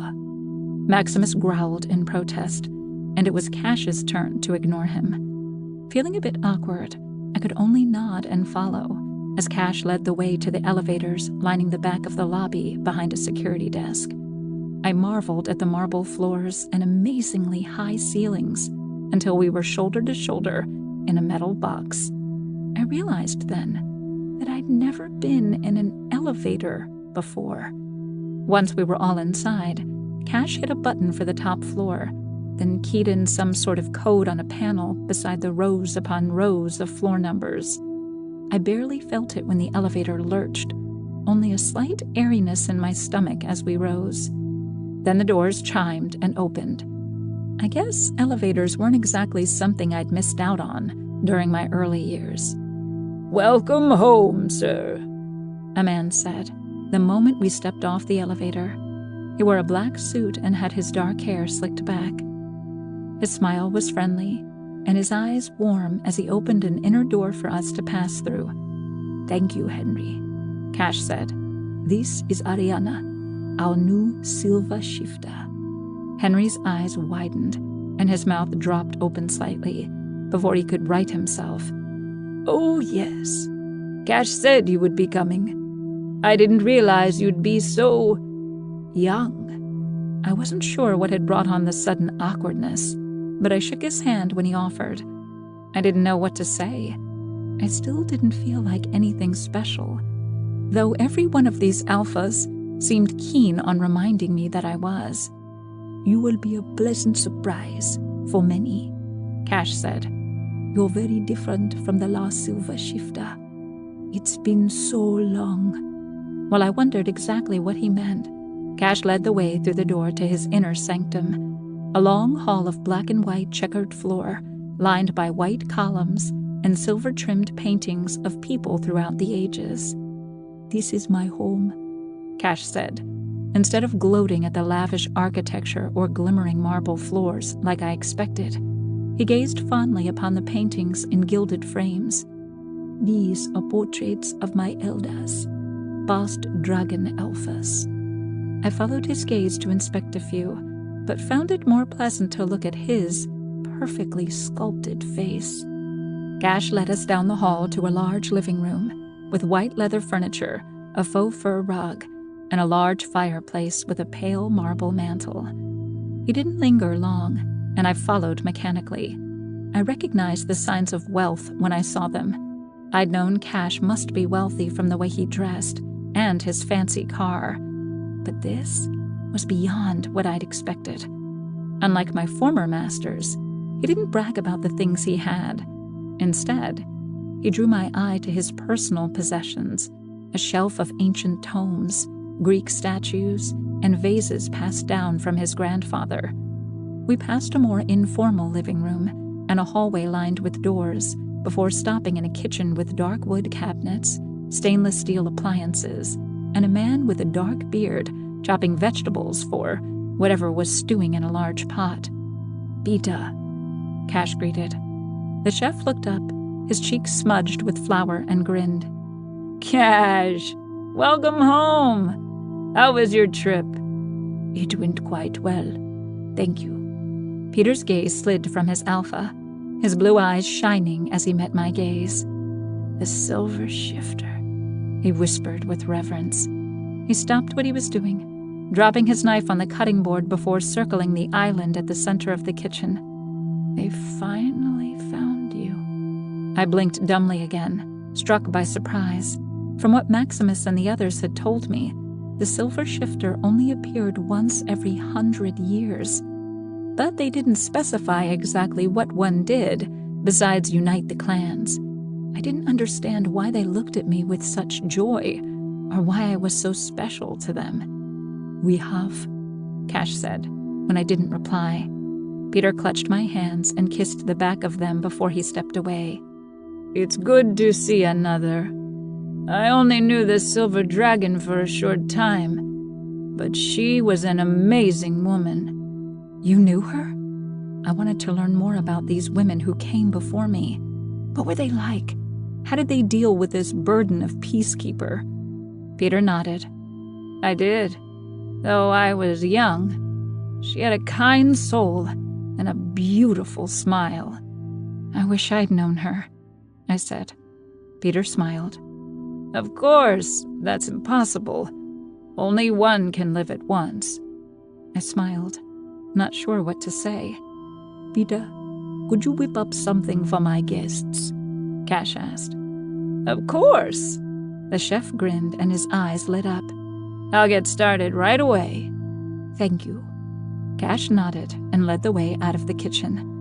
I watched him as he led us through a few more rooms, surprised by how much more at ease he seemed in his own element. Not only that, but he held himself differently.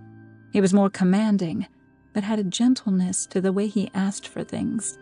He didn't look down on anyone who worked for him. In fact, it seemed like they were all great friends. Something stirred inside of me as we continued, and my wolf began her typical mantra of, "Mine, mine, mine." Was Cash mine too? This was getting just plain ridiculous. Was my wolf going to claim every alpha she met? "Sir?" Someone called from the end of the hall, stopping my train of thought. Cash looked back over his shoulder. "Henry, what is it?" The doorman slowed to a stop in front of them. "A messenger from the council has arrived. They want to meet with you and the Silver Shifter." Cash sighed. "Already?" Henry nodded. "It seems so." Cash looked at me, a smile twisting his lips. "It seems we'll have to finish our tour later. The Dragon Council aren't a patient lot." 14. Cash. Ariana's small hand tightened on my arm. Dragon Council? I sighed internally. I always hated dealing with the Elder Council. They were all stodgy old men and women, the very oldest of dragons. They constantly referred to the old ways and hated anything new presented to them. In my early days as Alpha, they tested me constantly, not liking my new ideas on how to do things, especially when it came to strengthening the bond between the New York clans. "Yes, though I'm sorry we haven't gotten more time together first," I said. "It's tradition for the Silver Shifter to meet the Dragon Council. Don't worry, we won't stay long." "The Dragon Council?" Maximus stepped closer. "You aren't taking her there alone." Ariana regarded me with a raised eyebrow and pursed lips. I couldn't stop my gaze from lingering on them. So pink and perfect and kissable. "Stop," I commanded myself. Ariana wasn't my mate, no matter what my dragon said. As if to prove me wrong, my dragon hissed, "Mine." Ever since I'd laid eyes on this frail girl tumbling off a cliff, something inside me had shifted. Though I hadn't known who she was until we'd landed, the sight of her made my blood burn and my breath catch. I wanted her like I'd never wanted anything else before, and she belonged to someone else. "I'll be fine, Maximus," Ariana said. Though her tone was soft, I could see the tiny twitch in her cheek. She was getting tired of Maximus's overprotectiveness. My dragon rumbled. He didn't like Maximus either. He was too alpha, always trying to be the top dog. I smirked at the turn of phrase. At least Owen wasn't like the wolves. He was far easier to get along with. Out of all of them, I'd been closest to Jet, though. Once, we'd been real friends. It'll only be for 30 minutes tops, I said to Ariana, shaking my gloomy thoughts away. Maximus's gaze flashed yellow as he looked between us. Fine, 30 minutes. Any more and I don't care what your laws say. I will break up your meeting. I couldn't really blame Maximus. If Ariana was mine, I would never let her out of my sight. Besides, I didn't want to spend any more time than that with the council. In fact, I was hoping we'd be in and out in 10 minutes. Maybe then I could steal some more time away with Ariana. I froze, stopping my train of thought right there. My dragon was starting to get to me with all of his talk of Ariana being ours. Understood? I said. Ariana looked at the others once more before allowing me to lead her back to the elevator. She stayed quiet, her hand tight on my arm until the doors to the elevator shut behind us. What does your council want with me? She asked. I smiled. Nothing bad, I assure you. She worried her lip between her teeth, and it was possibly the most adorable thing I'd ever seen. My fingers brushed her cheek lightly, pushing a loose strand of hair behind her ear. She froze. I still do, not having realized what I was doing. Flirting with the silver shifter was one thing, but I had to keep my head. I cleared my throat and dropped my hand to pat the back of her fingers. They're harmless, I promise. They're only a bunch of stodgy old fools. Ariana snorted. We didn't have to go far to meet with the council. We descended a few levels to the council's private floor. I think they took the floor closest to me, just so they could bother me with every inane thing imaginable. The elevator slowed to a stop and the doors chimed open. I stepped out, leading Ariana down a hall of dark marble floors and gold-trimmed walls. Paintings of past alphas were placed every few feet, old sconces between them. The council liked their theatrics as much as they liked their money. As dragons, we all found our own vices to hoard. Mine happened to be nice cars and the latest tech toys, while the council seemed intent on finding every piece of dragon history possible to darken our halls. We stopped outside a set of oak doors, and I glanced down at Ariana to make sure she was ready. Her eyebrows were furrowed as she stared intently at the door. She was so small, and yet so mighty. After all she'd been through, her spirit was still so alive, so defiant. I wouldn't expect anything less from the silver shifter. I opened the door and motioned Ariana in first. She hesitated before letting my arm go and stepping inside. I followed close behind, closing the door before I turned to face a conference table with 8 dragon shifters surrounding it. 2 chairs remained open for us, side by side, closest to the door. At least it'd make for an easy escape should they take up too much of my time again. Cash! Silver Shifter! Welcome! Virion, the oldest of the dragons and leader of the council, bowed his head in greeting. Though his hair was whiter than snow, and his face creased with 1,000 wrinkles, he still had a spark in his eyes. I knew that spark all too well, and how quickly it could grow into an inferno. Council, I greeted before pulling out Ariana's chair and urging her to sit. Once she did, I pushed her chair in and took my own. My heartbeat sped up, and my palms began to sweat. I really didn't enjoy being in their presence. Despite my words to Ariana, they had enough power to intimidate me. If I had my way, I'd abolish the council altogether, but my clan would riot at such a break in tradition, or I'd have done it already. What a beauty, another councilman remarked. Anton didn't leer at Ariana, but instead inspected her silver hair with fondness. Every member of the council had known my mother, the silver dragon. Thank you. Ariana dipped her head slightly before straightening to return their examination. She's very small. Councilwoman Genevieve huffed. I hope you're having Peter make her something to eat. I chuckled. Of course. I hear you had some trouble last week, Lawrence said, the youngest councilman and the one I most despised. Even now his harsh black gaze scanned Ariana, giving her a look that made me want to tear his eyes from his head. Vampires, I said, not wanting to elaborate further. They didn't need to know specifics. You've both recovered well? Virion asked.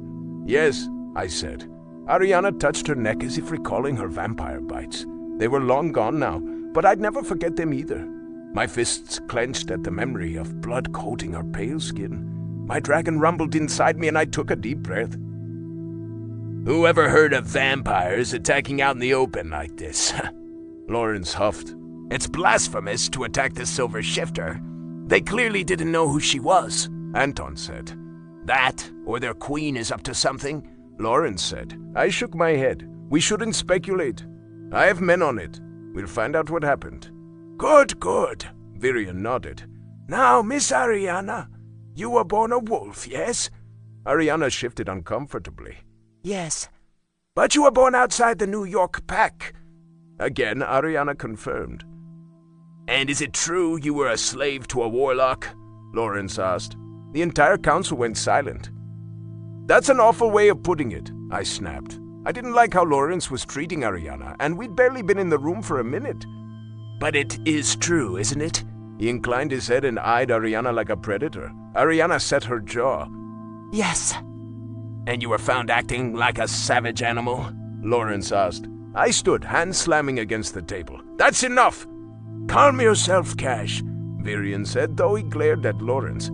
That is quite enough, Lawrence. We already know these things. I simply wanted to confirm, Lawrence said. I barely held back a growl as I lowered myself back into my seat. Are these the kinds of things you really want to ask the Silver Shifter? No, Anton said. He too glared at his fellow councilman. In what order are you visiting the clans? Genevieve asked, trying to clear the tension left in the air. I took a deep breath. Dragons, bears, and then the panthers. Anton raised an eyebrow at that. He'd been a mentor to me after my father died and I took over. And even before that, he knew my history with Jet. And what are your plans after that? Virion asked. The Silver Dragon foretold the next Silver Shifter would bring the 4 clans together. How do you intend to make this happen? Yes, we'd love to hear it, Lawrence added. Ariana paled and her lips parted. She had no more idea than I did. The clans had been at war on and off for centuries, and tensions had only gotten worse since the death of the Silver Dragon. Her plans will be under wraps until she assesses the state of the clans, I said. I couldn't leave Ariana alone in this. She'd hardly been with us for more than a couple of weeks.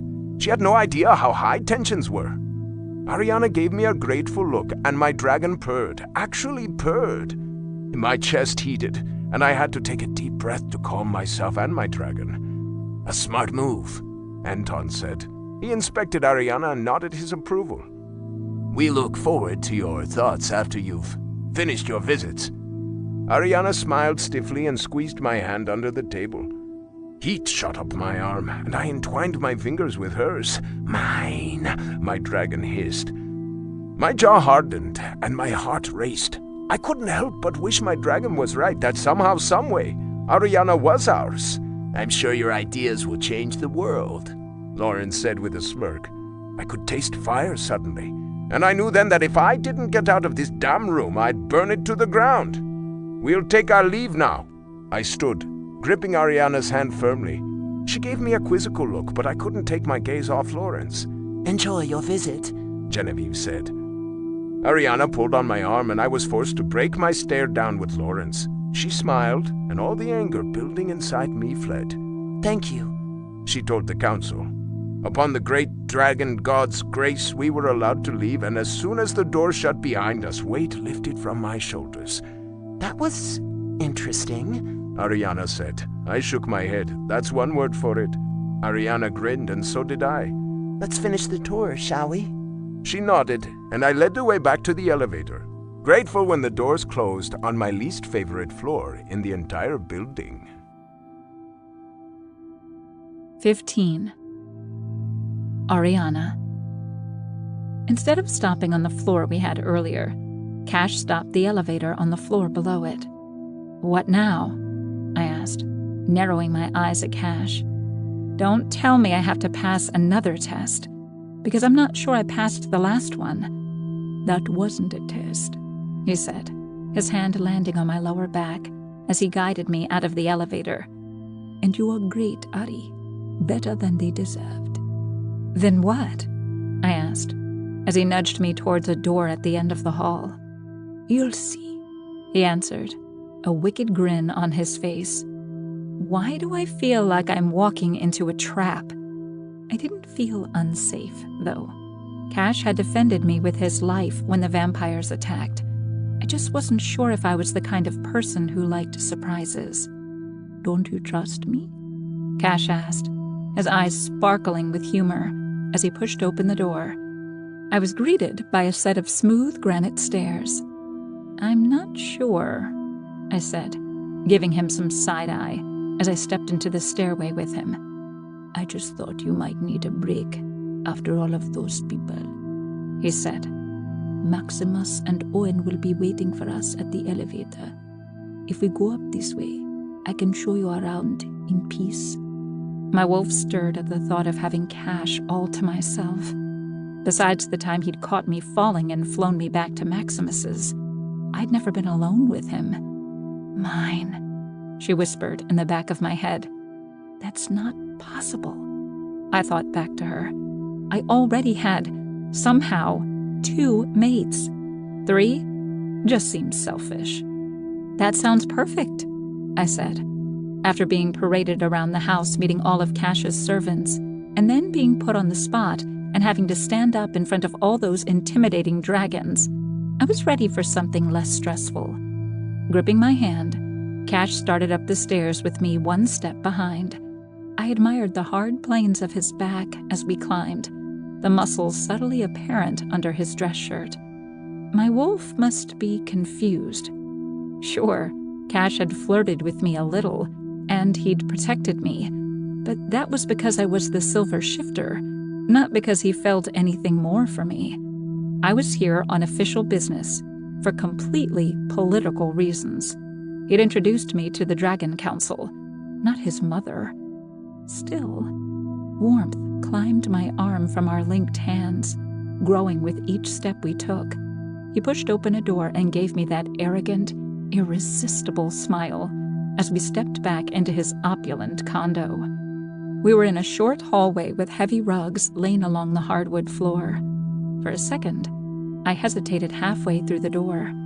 Our eyes met, and the warmth that had built inside me pulsed hotter. The smile dropped from Cash's full lips, and his fingertips grazed my waist.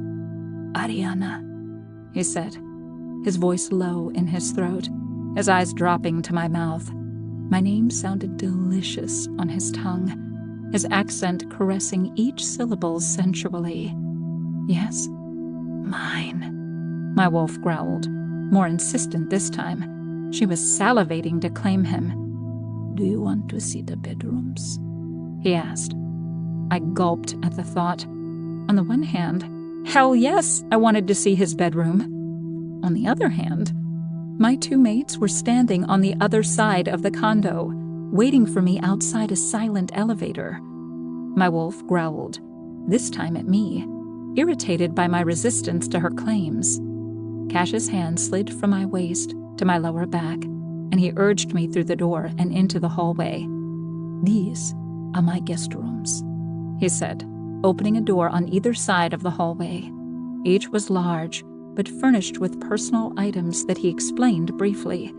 A painting of his ancestral lands, a bust of an alpha somewhere in his lineage, and figures of East Indian gods carved from marble and ebony. "And my bedroom," he said, his voice dropping even lower. I'd never seen this side of Cash, all the usual teasing gone. He was both relaxed and intense, and I didn't know exactly how to react. He opened the door and stepped inside, and after a brief hesitation, I stepped in after him. The luxurious softness of the carpet absorbed our footsteps as he slid his arm around my waist and led me around the spacious room. It was similar to the rest of the place, but both larger and more luxurious, with so many of his trinkets and decorations that it was one item short of being cluttered. A huge bed dominated the room, the mahogany frame and brocade spread making it look more like a king's bed than an alpha's. But then again, I guessed being an alpha was pretty much the same thing. We stood staring at it for a minute, heat coursing between us. "That's a big bed," I said, after a pause. "There's a lot to do in it," he said, his throaty voice caressing my nerve endings. The animal pull I had towards him was blocked by my human brain as it latched onto those words. A lot to do in the bed. He had probably done lots in it too, and with lots of women. Between his looks and his money, I could be pretty certain he never spent a single night alone. And there was my wolf again, growling with fierce jealousy. "I'm sure there is," I said, pulling away from him a bit. Cash smirked at me. "Want to see the rest of the place? "How much more is there?" If you're not too tired, there's just one more thing I want to show you." "What's that?" I asked, raising an eyebrow. "You'll see." I tried not to let my irritation show as I followed him back to the stairs. We took them down to the next floor, then climbed back into the elevator. I imagined Maximus up there, watching the numbers rise, then stop, then fall again, without returning to his floor. He was probably going nuts up there. Knowing him, he'd already come looking for me and was freaking out that he hadn't found me. Part of me felt guilty, but another part thought, good. He had to know that I couldn't stand his constant hovering. I appreciated his protectiveness, but I needed freedom, too. We stepped out of the elevator into an enormous garage, lit by bright overhead lights that glinted off the glossy hoods of a dozen sleek luxury cars. Cash hurried into the garage, nearly skipping and threw his arms wide. "Meet my babies," he said with a grin. "Do they have names?" I asked, unable to keep from smiling back at him. "Would you expect anything less?" he said, running his fingertips lovingly over the gleaming surface of a vintage yellow Mustang. "This is Sally, named for the Al Green song." "What about this one?" I asked, my hand hovering above a cherry-red Corvette. "That's Prince," he said, crossing his arms and smiling proudly. "My little red Corvette." I couldn't help but admire the way his biceps bulged when he stood like that. Lord of all these sexy machines. "Can we ride in one?" I asked. "I thought you'd never ask," he said, his smile growing broader. He darted past me, giving my backside a playful swat on the way. I jumped and let out a little squawk. "Hey!" Cash shot me a grin over his shoulder as he lay his palm on a glass case. "Big one." I pointed at a gleaming black Ferrari, something I'd only ever seen on TV. A red light came on inside the case, and a second later, it popped open. He pocketed one of the keys from inside and strode toward me, his face lit with excitement. It was contagious, and I found myself running over and sliding into the passenger seat before he'd reached the car. It was so low to the ground, I had to duck to get in, but my legs had plenty of room. I lay back on the reclined leather seat, running my fingers along the supple material. "You're not going to let me be a gentleman?" Cash asked, arching an eyebrow as he slid in behind the wheel. "I would have gotten your door." "Maybe tomorrow," I said. "After meeting your counsel, I think I've had enough of gentlemen for today." Cash laughed and revved the engine. "I'll keep that in mind." As the garage door lifted, he maneuvered the little car between the others and out through the gate that lifted to let us onto the street. "Maximus is going to kill me," I said, but I was already glad I'd gotten away. Just for a while. I wanted a taste of freedom. A moment to make my own choices and not be treated like something precious and fragile. "You're perfectly safe with me," Cash said with a smug smile. "Probably safer than with him. A dragon can take a wolf any day." "True," I said slowly. Besides, sneaking out in a fast car with a sexy man seemed like the perfect way to let Maximus know that he couldn't make every decision for me. I'd told him, but it hadn't sunk in. maybe I had to show him. I knew he was doing it with good intentions, but it was smothering my spirit. "How fast does this thing go?" I asked, running my hands along the dash. Cash shot me a surprised look. "Really?"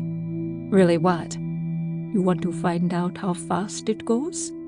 "You don't know?" I blinked in surprise. "Oh, I know," he said, "but it's more fun to see for yourself." I guess for a guy who flies, this isn't very exciting. "If you don't want to, that's okay. I understand. It's not for everyone." I sat up straighter and adjusted the seat back. "You can't dangle that in front of me and then take it away," I protested. "I can't fly. I'm a wolf.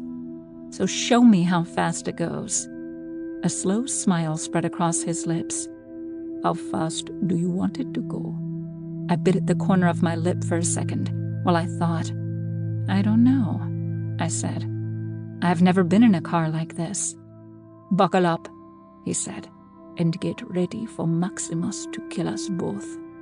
The car slid forward almost silently on the street, and at first, I could barely tell we were going fast. The engine began to purr as we streaked forward, the buildings blurring past. "What if we get pulled over?" I asked, as he wove in and out of traffic. "Don't worry about it," he said. "There's a dragon on the force who takes care of me." We shot past a handful of cars, and suddenly, we were on a bridge.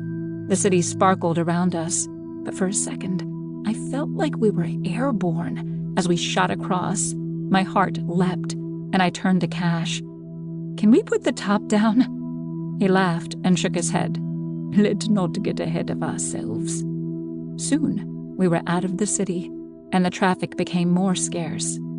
"Now?" I asked. "Come on! I've never ridden in a convertible. Where's the fun if we don't have the top down?" Cash laughed and pushed a button, and the top retracted above us.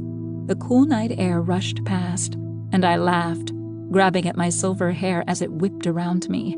Cash pushed the Ferrari faster, zipping along the road, the tires hugging the turns. "This fast enough for you," he said, yelling so I could hear him over the growl of the engine and the wind. I could feel the vibration of the motor through me, charging my blood. "Not even close!" I yelled as we shot over a small hill and dipped again. My stomach bottomed out. A little whoop escaped my lips. Cash laughed, shifting gears and pushing us faster. I felt a sudden tug and realized it was Maximus contacting me through our pack bond. If he could see me now. Cash was right. He'd kill us both. But I wasn't going to let that stop me. I pushed down my shield, letting Maximus in. I didn't know exactly what he could and couldn't see through the bond, but at least he would know I was safe and happy right now. Letting him in was an unexpected relief, too. I suddenly felt as if he was with me, another of my mates riding along beside me. In a way, he was here. I let him all the way in, welcoming him. I only wished Owen could be here, too. The car growled as it climbed a steeper hill. I hugged my arms around myself, my heart pounding with anticipation. When we crested the hill, it was even better than I'd expected. The road lay before us, the yellow lines winding down the long slope below. Cash shot me a grin, and we began to drop. My stomach lurched again, and I threw up my hands and whooped like I was on a roller coaster as we gained speed, dropping faster and faster, until I felt like we really were flying. We zipped around a curve, coming up on a pair of taillights so fast, I let out a little scream. Cash steered around them, but a pair of headlights flashed into our eyes. I gripped the dash, fear and exhilaration jolting through me. We veered back into our lane, streaking by the other car as it blared its horn. Laughter burst from me and filled the night. I never felt so alive, so invincible, so free. "Faster!" I shouted, reaching over and grabbing Cash's knee, pressing it down on the gas. He was laughing, too, the sound beautiful as it mixed with mine. Inside, my wolf was baying her approval. For the first time I could remember, even if it was only for this moment, no one was asking anything of me. I didn't have to be the best fighter. I didn't have to be someone's savior. I didn't have to be afraid of the next moment. And then suddenly, we were flying around a curve that was so sharp, the tires were spinning. The car was spinning. Cash swore and twisted the wheel, pushing into the turn. We shot across a stretch of grass and through a wire fence. The Ferrari slid to a stop, and for a second, the night was silent around us. Then, I started laughing. "It's not funny," Cash growled. "This is my favorite car." I couldn't stop, though. Adrenaline barreled through me. Cash jumped out of the car, and a second later, he was opening my door and pulling me out. "You're crazy. You know that?" he said. My wolf was alive, writhing inside my skin, howling to be released. She wanted to run free and wild. But this was my time. My night to run free and wild. I threw my arms around his neck and pressed my lips to his, hard. Cash grabbed my face between both hands, crushing his mouth to mine. He pushed me back against the car, his hips grinding into mine. I could feel his hardness biting into me, and in that moment, I needed him like I'd never needed anything in my life. I wrapped my legs around his waist, and his arms circled my back, crushing my hips down on his. My wolf howled for more, shuddering through my body, fighting for control. "No," I told her. "My turn." I grabbed the front of his shirt with both hands and yanked it open, barely hearing the buttons plinking against the metal hood. His brown skin shone in the moonlight, his nipples instantly hardening when the chill in the air hit them. My hands greedily reached for him, and I gasped at the infernal heat of his skin.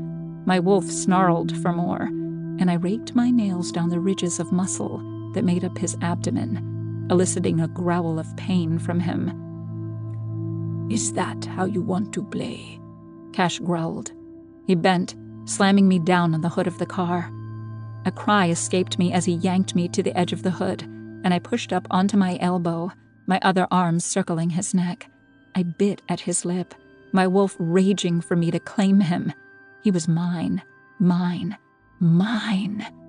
He yanked at my pants, sliding the zipper down and sliding his hand inside. I arched up, opening my thighs and welcoming his long fingers as they drove into me. "My God, you're already wet," he moaned into my neck, his lips burning across my skin. He pushed my jeans down, the cold air of the night sending a chill racing through my feverish body as he stepped between my thighs. The heat of the hood beneath me and the cold of the cool night swallowed me, and something inside me soared up, like I was more than a wolf, like I could fly alongside him, my third mate. Suddenly, the head of his cock was pressing against my wetness. I gasped, brought back to the present moment, in the field, on the hood of his car, with a dragon alpha bending over me. I had not claimed him as my mate, but he was about to claim me in a different way, a way no one else ever had. I opened my mouth to tell him, but he spoke first. "Ariana," Cash growled. "You're mine." "Is your dragon confused, too?" I asked, my legs trembling as I stared up at his chiseled features, barely visible in the night. It was enough to see all the fire and need in his eyes that matched my own. "Hell no," he said.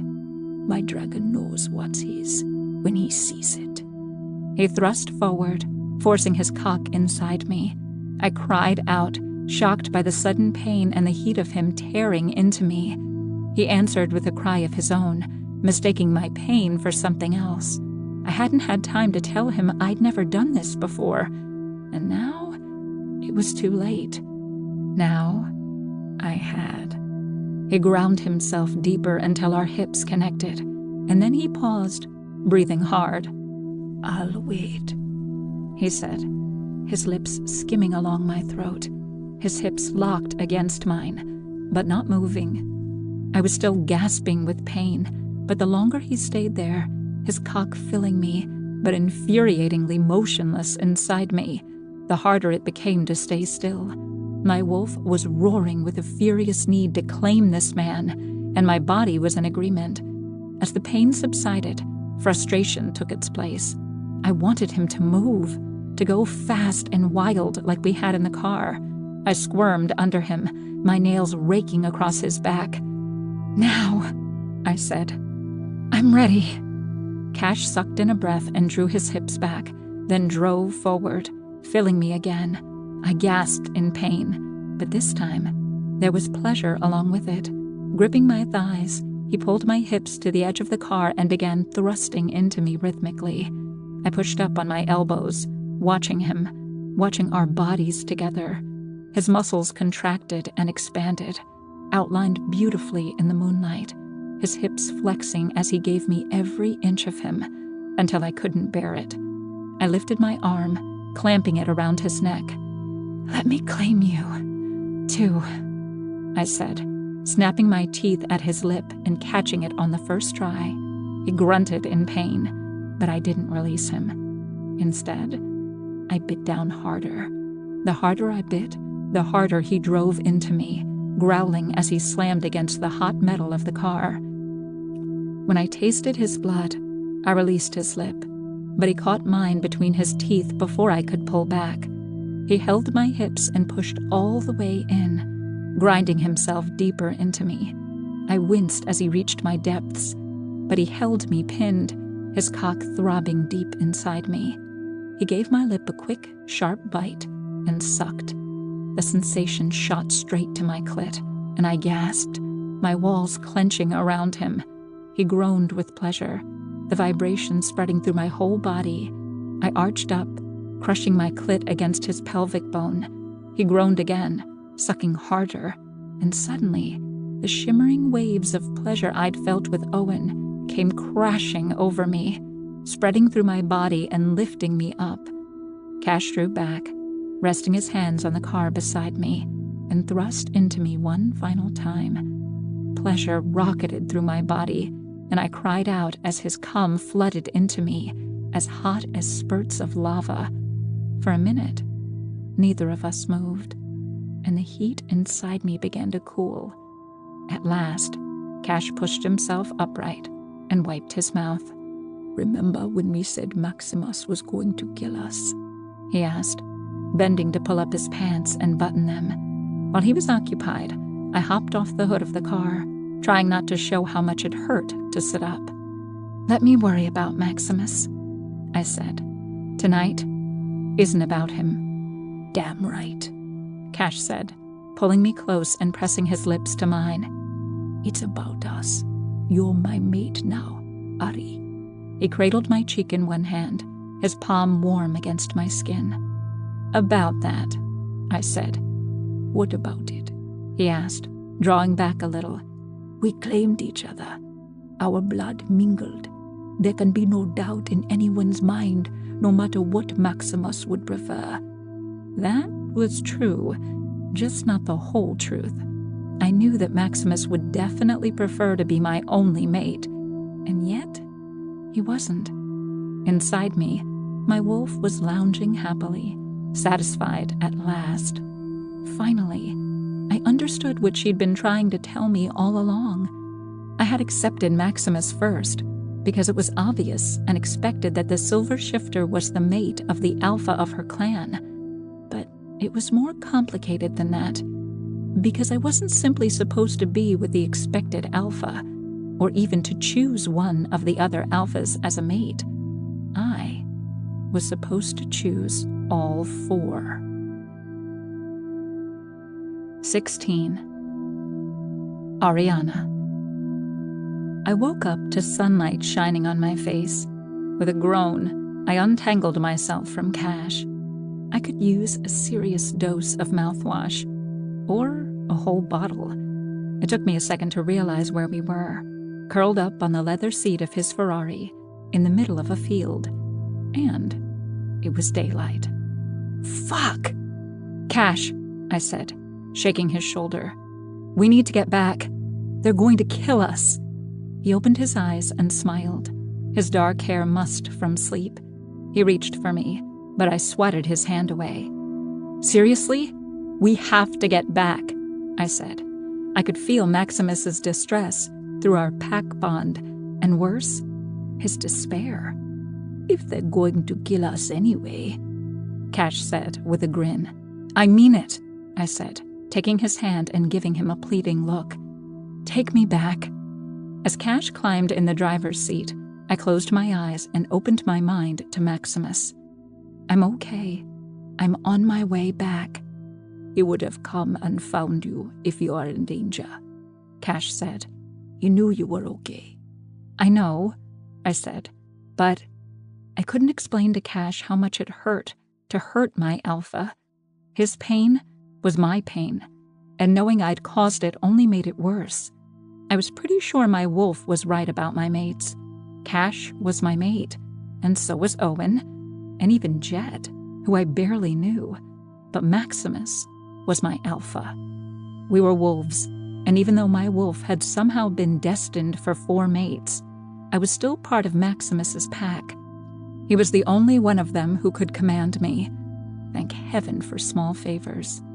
I didn't even like him doing it, and I couldn't imagine being under the command of all 4 of them. When we got to the city, Cash turned to me. "Let me handle Maximus," he said. "This is between us." "This? You mean me?" I narrowed my eyes. He quirked an eyebrow. "I guess I do mean you." "So how about you let me handle Maximus?" "I have more experience in that department." "True," I said. "But somehow, I think I can diffuse the situation in ways you can't." He shot me a frown. "What ways?" I sighed. "Let me talk to him, okay? And then you can do your little dance for dominance." "Little dance?" he asked with a smirk. "Like a cha-cha?" "Whatever you want to call it," I said, turning to the window to hide my smile. I was glad Cash was acting so normal, like nothing had happened.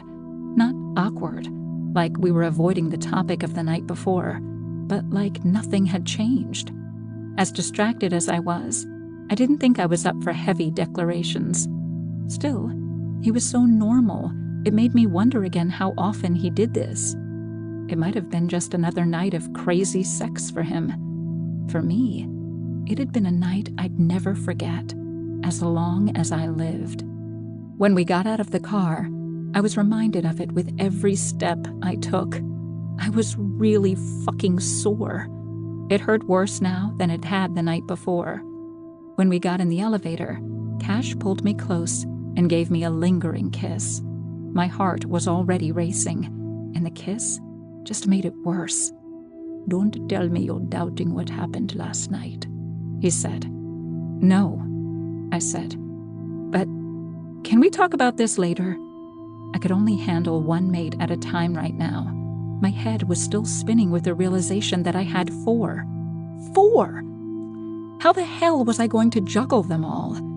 Although from the waves of fury coming through the pack bond from Maximus, I thought he might just kill the other 3 and take care of the problem once and for all. And then we'd have an all-out war on our hands.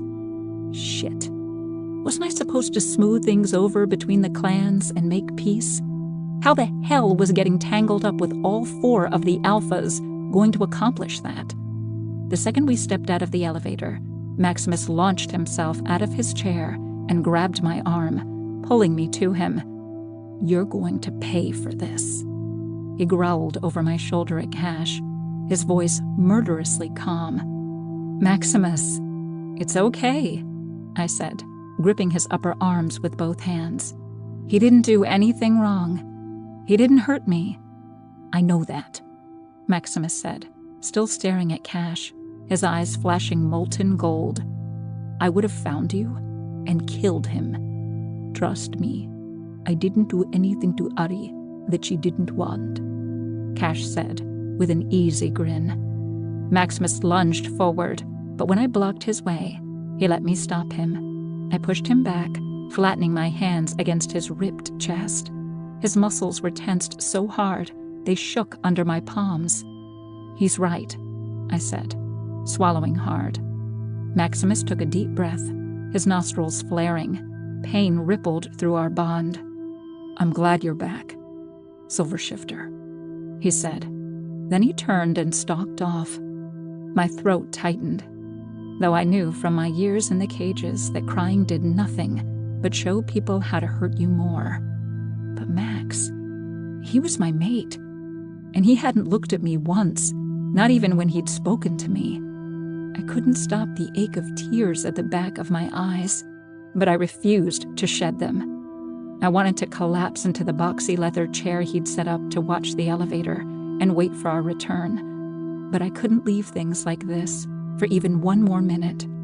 The gulf that had opened between us was unbearable. Cash caught my arm and pulled me in.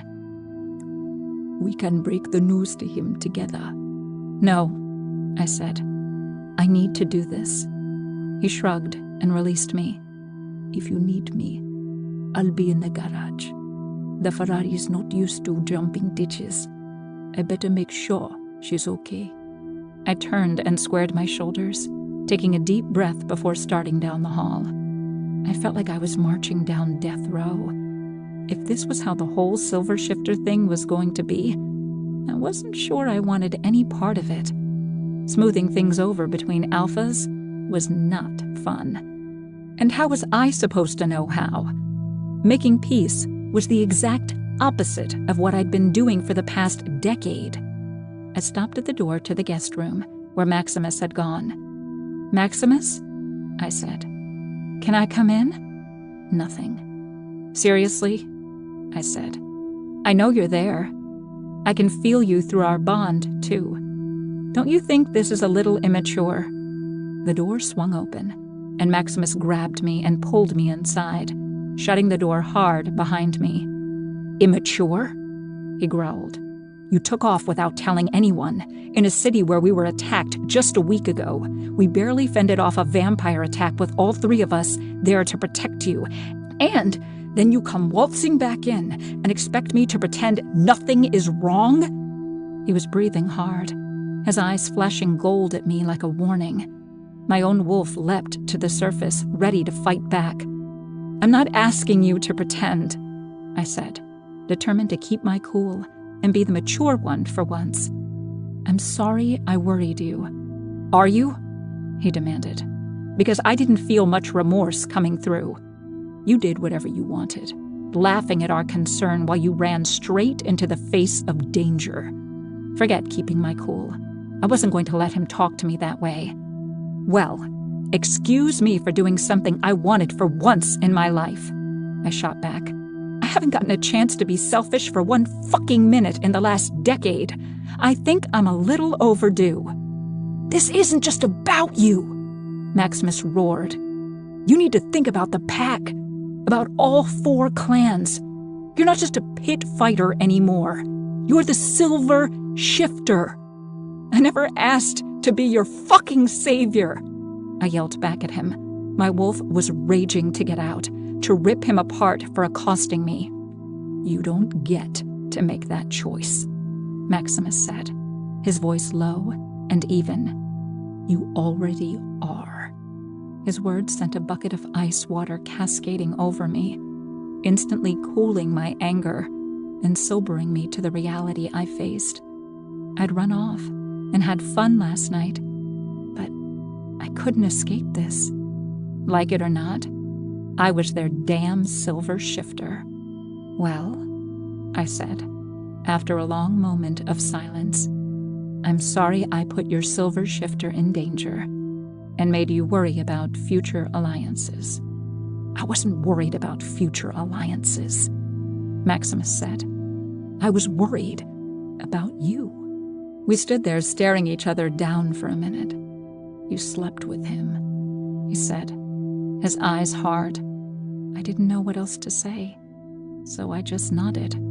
"Yes, you are my mate," he growled, his voice harsh with anger and pain. He grabbed my shoulders and glared at me like he wanted to shake me. "Do you hear that? You're not his to touch, to claim, to take. You're mine." His mouth crashed down against mine so hard I could feel my teeth cutting into my lip. My wolf growled with pleasure, and my arms circled Maximus's body. His neck arched as he leaned down to kiss me, his hands pressing into the small of my back, drawing me hard against him. But when I opened my mouth for his tongue, he pulled away. His eyes searched mine, the anguish clear in his gaze. "If you know I'm your mate, if you feel this way about me, then how could you—" His voice broke, and he stopped speaking, his eyes cutting away from mine.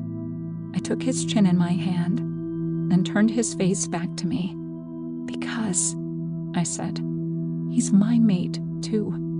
I let you into my head, Maximus. You know that. It's not possible." "I know," I said, "but it's true." "Cash knows better than that," Maximus said through clenched teeth, his hands curling into fists. "And you, no matter how new you are to this, you know what it means to be someone's mate. It's instinctual. I would never go behind your back with another woman." Tears sprang to my eyes, pain cutting through me at his words. I'd expected his anger, but his hurt was harder to bear. "I didn't go behind your back," I said. "No," he said. "You rubbed it in my face." "I didn't," I said, swiping at a tear. "You shut me out all week, but when you're with him, you let me in. What do you call that?" I gulped past the ache, clenching my throat shut. "I wanted you to know why. There's nothing to excuse what you've done, Ariana." "You don't understand," I said, a tear trickling down my cheek. Maximus swallowed hard a few times, and then he stepped over and pulled me into his arms. His chest was tense, his body stiff even as he held me. I fisted my hand in his shirt, choking on my sobs. "You're right," Maximus said, his voice softer now. "I don't understand, but I'm your mate, and what you did doesn't change that. Nothing can." "There's no way out of it," I said, lifting my teary face. "Right. Once your wolf chooses a mate, it doesn't matter what they do. You're bound together for life." "Yes," Maximus said. The sadness in his voice tore at my heart. Did he want a different mate? Did he wish his wolf had chosen someone else? "Well, if you want the truth, it hurt like hell," I said. "I hope you're happy." Maximus's eyes flashed yellow. "He hurt you? I'm going to fucking kill him." "No!" I cried, grabbing his arm. I could feel a vein in his upper arm pulsing hard and fast with anger. I wanted him to." "You wanted him to hurt you?" Maximus asked, his fiery eyes fixing on my face. "I wanted him to... No, I wanted to claim him. My wolf claimed him as her mate, Maximus.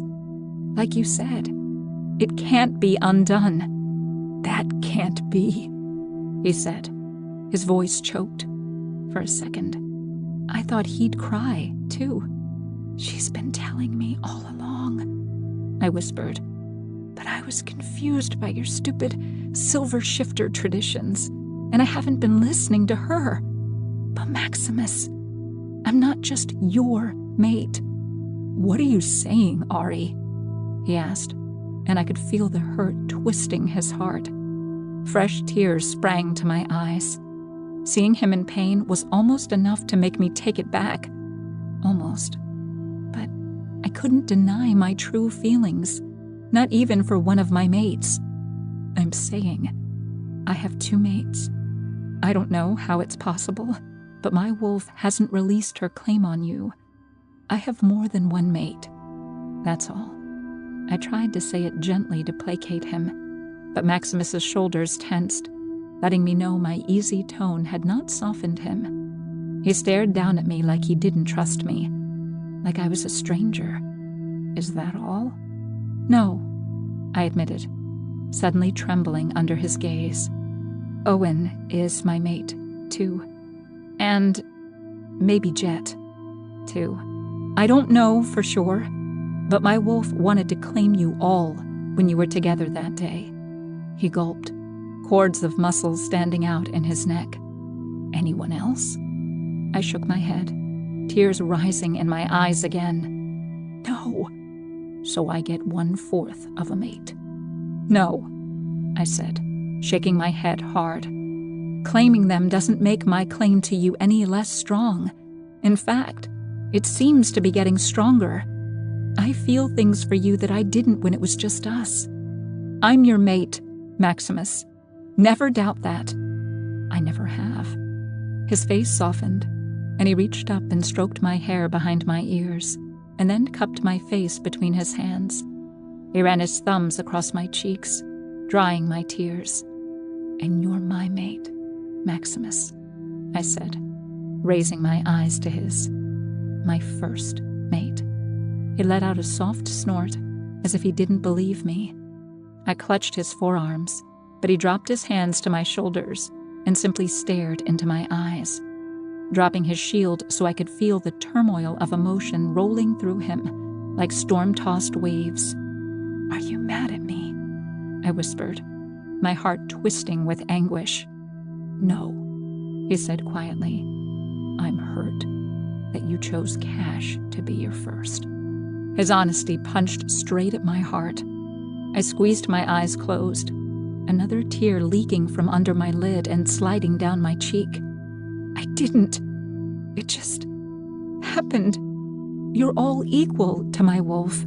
She doesn't care about first or second. She just wants. She's an animal. So am I. But you don't see me losing control and... His voice broke, and he took a breath before finishing. Hurting you. Then show me what it's like when it doesn't hurt, I said, stepping into his arms. I claimed you first, Maximus. Now claim me. A primal animal growl rumbled somewhere deep in his throat, and he scooped me up and strode to the bed. He rolled over me, pulling me toward him so we lay facing each other. His lips skimmed over my cheeks, kissing away the dampness left from my tears. I tugged at his shirt, drawing it up. He sat up and peeled it off, dropping it onto the floor before reaching for mine. After peeling it off, he hesitated, his eyes widening slightly as he took in my bare skin and the simple white bra I wore.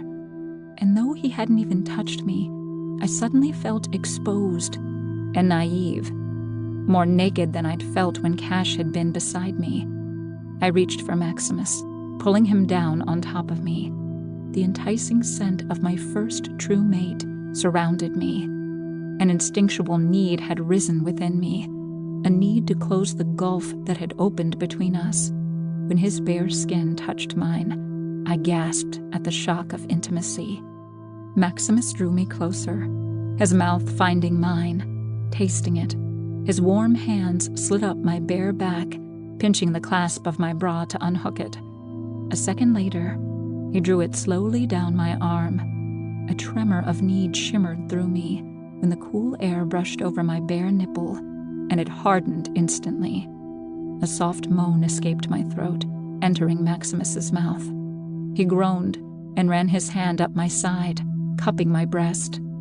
His warm hand massaged gently, his tongue sliding against mine in a slow, erotic rhythm as his thumb caressed my nipple. Heat built in my core, and I raked my nails down his back, relishing the shiver that rippled over his skin at my touch. Maximus pulled his hand back a bit, skimming the tip of my nipple with his palm until it tightened almost painfully. He pinched it between his finger and thumb, pulsing with the rhythm of his tongue. My clit throbbed, and I arched up, pressing my bare skin to his, aching for more. Drawing my knees up, I wrapped my legs around his hips, a shudder of pleasure racking my body as his rigid length pressed between my thighs. Being with him felt so right, so good after the distance between us all week. I dropped my head back with a sigh, letting his lips play over my chin, down my neck. Shivers raced across my skin as his mouth moved down, his lips and teeth and tongue pulling and biting gently, expertly dancing along the line between pleasure and pain. At last, I didn't think I could stand another moment. I slid my hands between us, gripping his thick cock through his pants. "I want you inside me," I whispered. Growling, Maximus drew away and sat up, unbuttoning my jeans and quickly tugging them down over my hips, my knees, and finally my feet. He dropped them onto the floor as if forgotten, his eyes fixed on the tangle of hair at the apex of my thighs. His lids lowered halfway, his eyes clouded with lust. Kneeling on the mattress, he lifted my feet to his shoulders. I squirmed toward him, wanting to close the distance between us as quickly as Cash had the night before. But Maximus had other plans.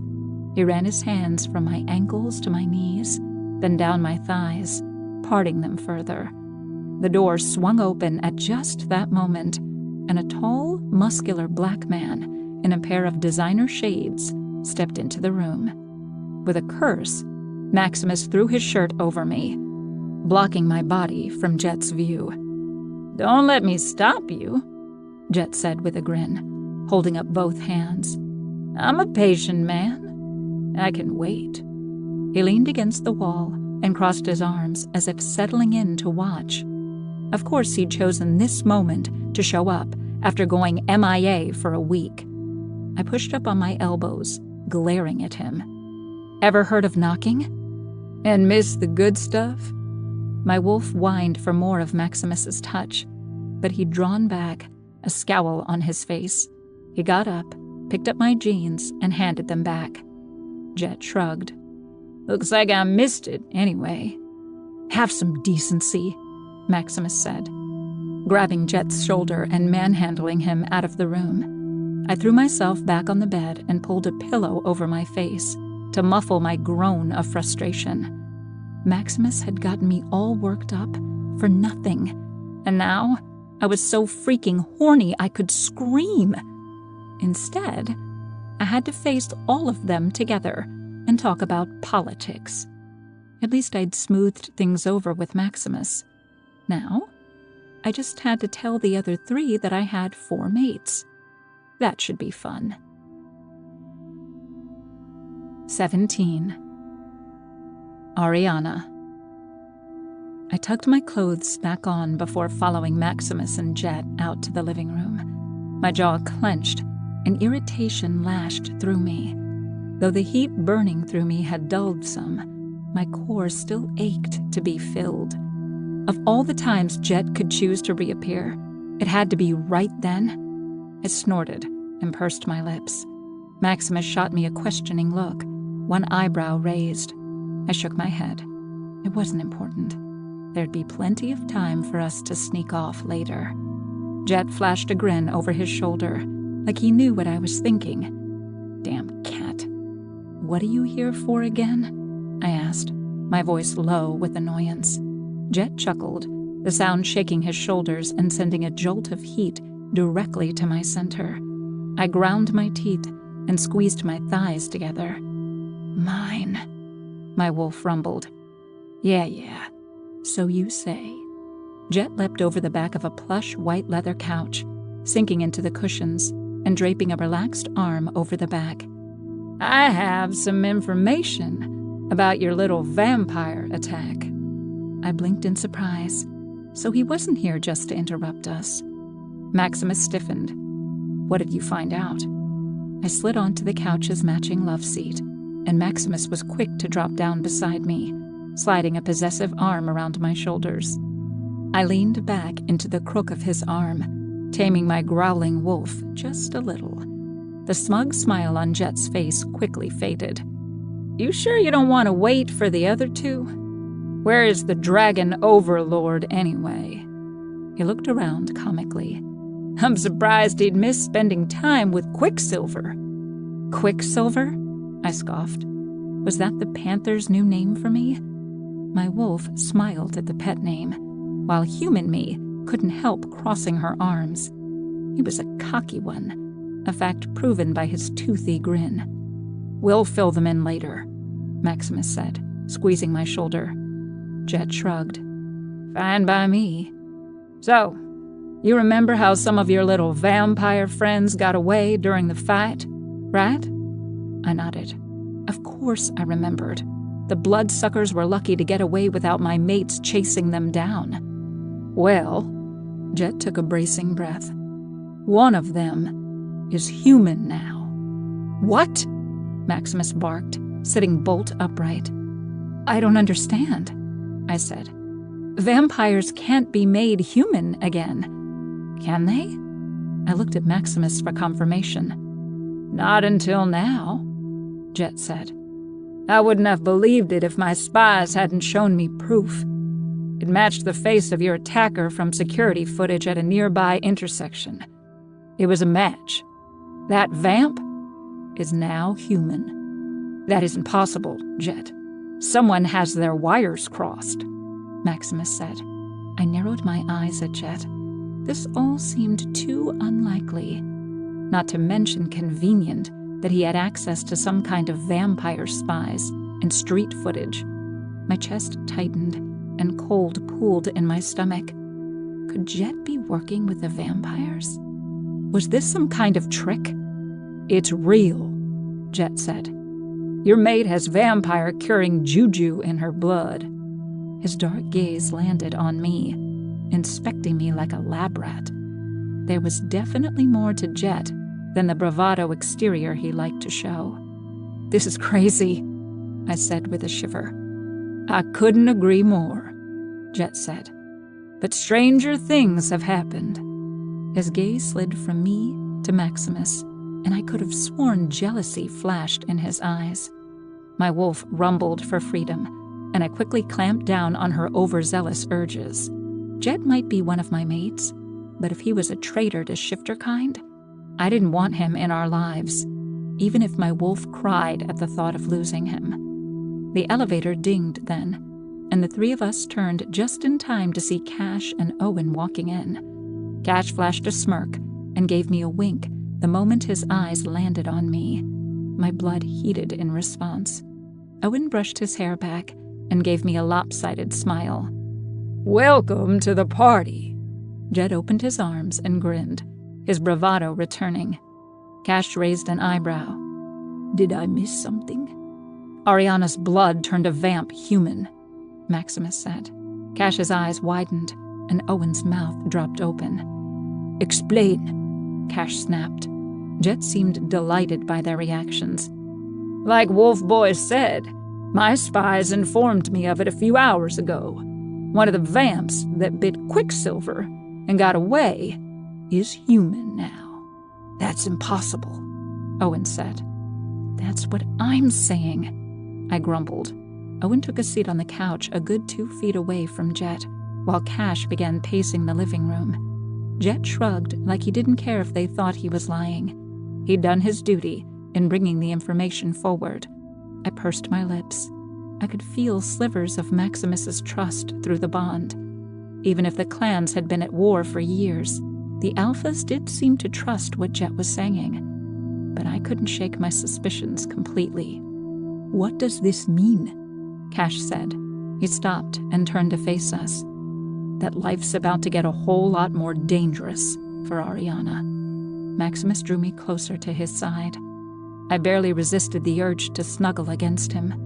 Overwhelming myself with his mouth-watering scent wasn't going to help me think clearly. "We can handle it." "Of course we can," Cash said. He looked at me pointedly. I bit my tongue on a groan.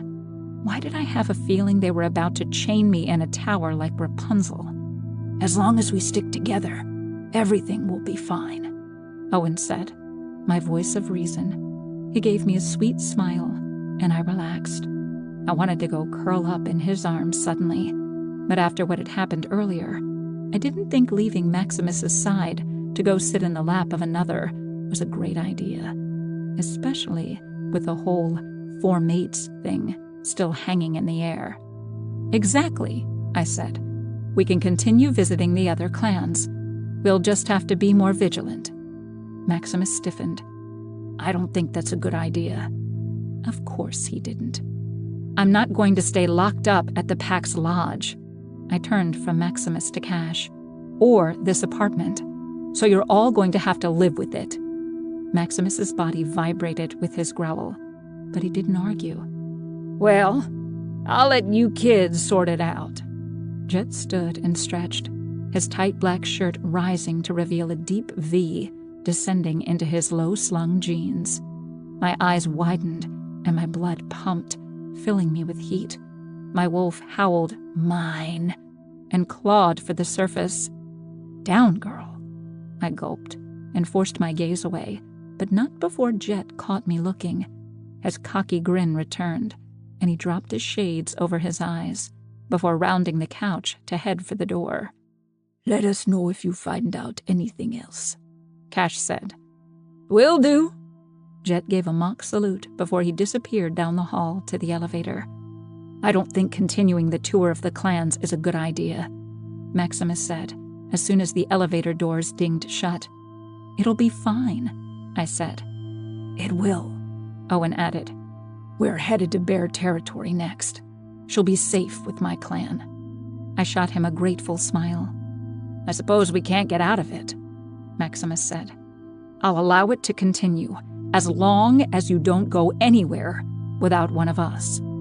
I looked around at the 3 gorgeous men with me, my mates. I could hardly believe I was so lucky.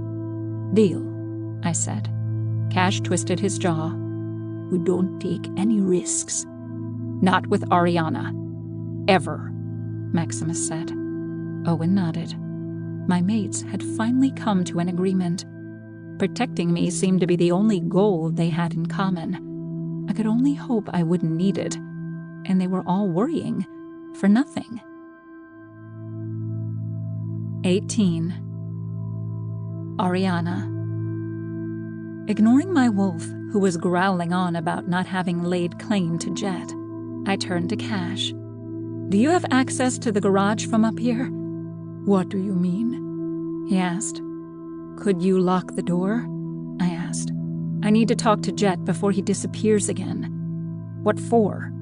Maximus asked, eyeing me suspiciously. Actually, I need to talk to all of you, I said. I might as well get it all out in the open. If they were my mates, they might be affected by this weird vampire-curing blood of mine. Not in the way vampires were affected, of course, but in a more someone might want to murder them way. I told Maximus that I had 4 mates already, but the others deserved to know, too. Cash was lounging on the sofa, dropping winks in my direction every time Maximus looked away, silently gloating at the knowledge that he'd fucked Maximus's mate. The alphas might respect each other politically, but that didn't mean they were above battling for dominance in other areas. Frankly, his cockiness was making me regret the night before. I might actually enjoy seeing his face when I told him he had to share me with 3 other men. Jet's not going to be happy when he finds out he can't get out of the garage, Maximus said, as Cash tapped on the screen of his phone. He can get out, Cash said with a smug smile.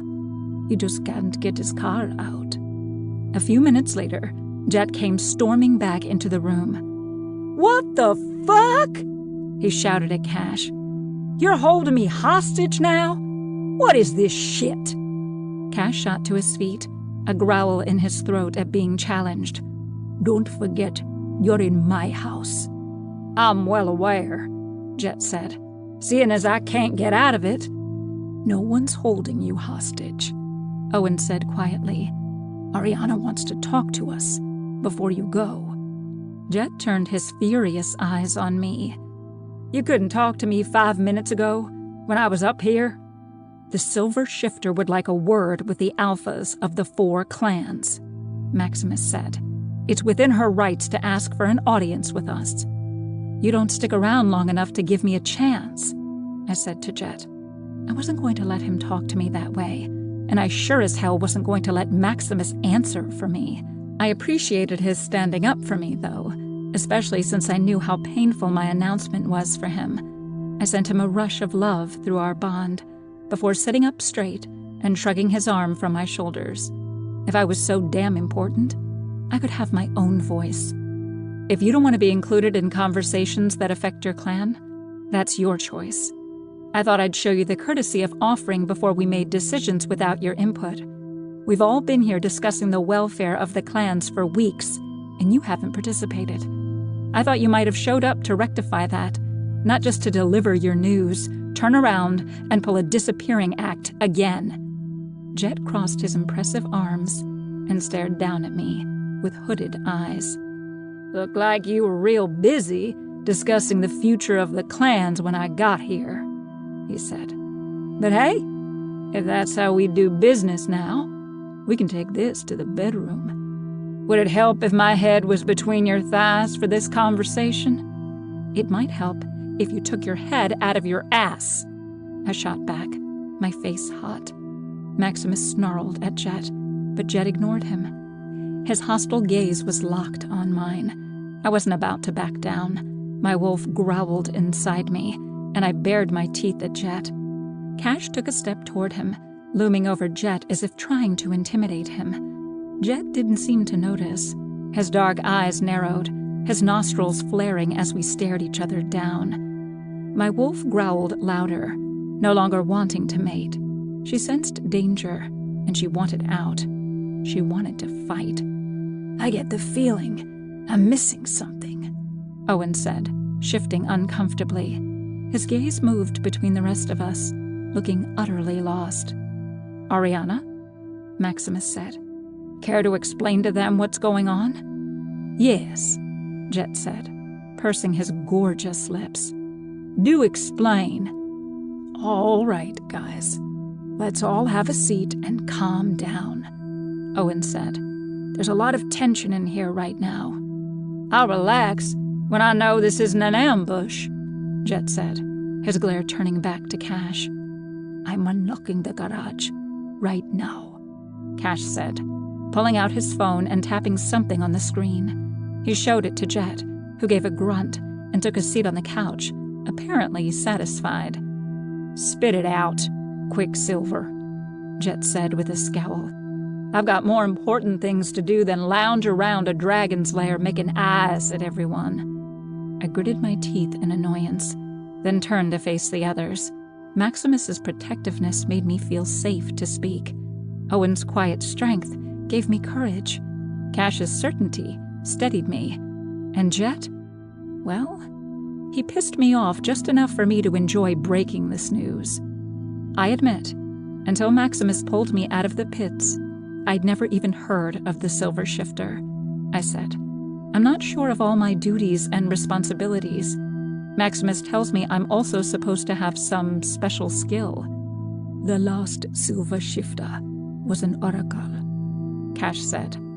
Have you discovered your power already? Owen asked, clasping his huge paws between his knees and leaning forward. No, I said, but I do know one thing. My heart suddenly thudded hard in my chest, and nerves overtook me. What if they were all as pissed as Maximus had been? What if they hurt each other? My wolf was having none of that. She snarled at the very thought of anyone, even one of them, hurting her mates. Cash gave a cocky grin. Dill them, Ari. Maximus put a hand on my thigh and gave it an encouraging squeeze, while glaring daggers at Cash. I've already told 3 of you separately, I said, but I wanted everyone to know. My wolf has claimed all of you. Jet snorted loudly. Well, she hasn't officially claimed you, Jet, I said, my face warming at the realization that he now knew exactly what was going on inside my head, at least the primal, wolf part of my brain. Wait a second, Cash said. I know, I said. When we were together, our animals claimed each other, but my wolf had already claimed Maximus and Owen. She didn't claim me, Jet said.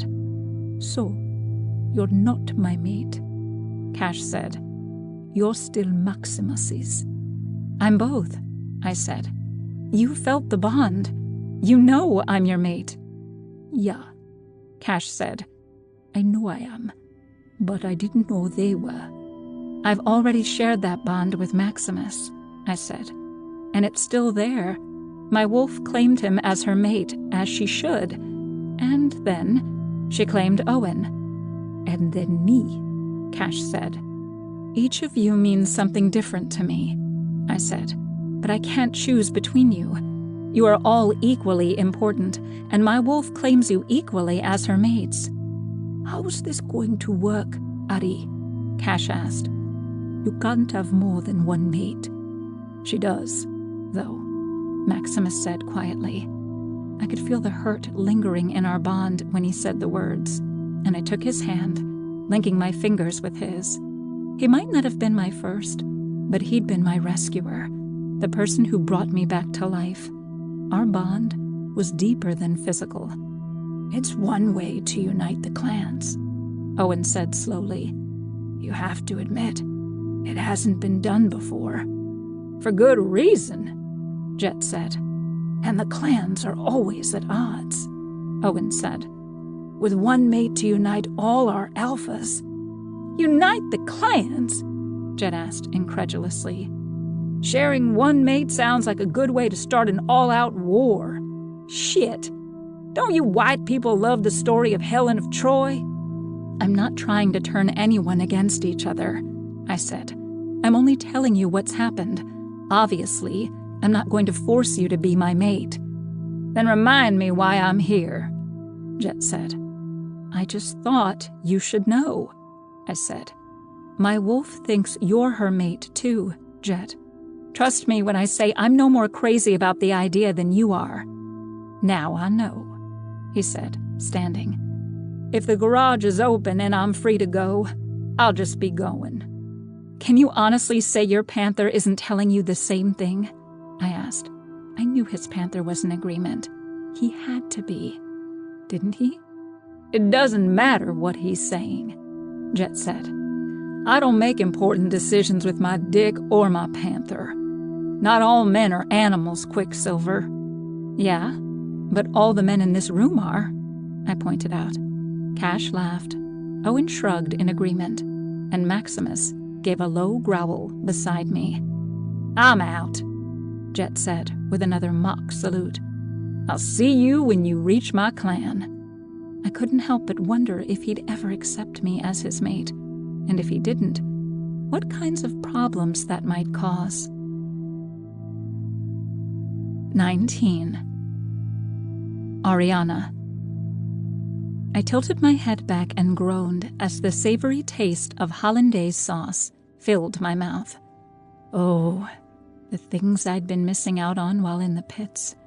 Not only had I missed out on 4 utterly gorgeous mates for the last decade or so, I'd also missed out on fast cars, sex, and eggs Benedict.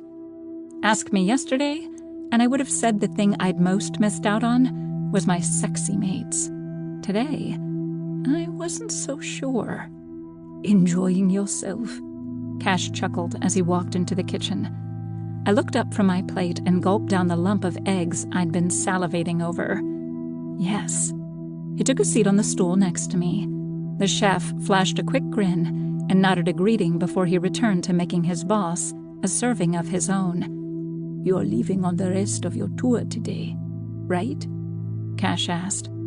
You're not coming? I asked, before taking another bite.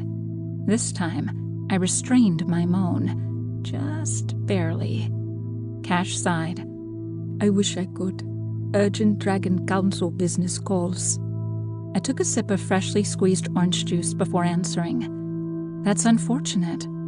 A loud yawn broke through the constant sizzling on the stove, and we turned to find Owen slipping into the kitchen with a red plaid shirt hanging loose over a tight gray t-shirt. He stretched and ran a hand through his hair. I couldn't help but eye the tautness of his shirt over his sculpted pecs. Now, I was licking my lips for a whole other reason. Good morning, he said, flashing me a lopsided grin before he took the stool on my other side. Maximus isn't up yet. He said he had a few calls to make.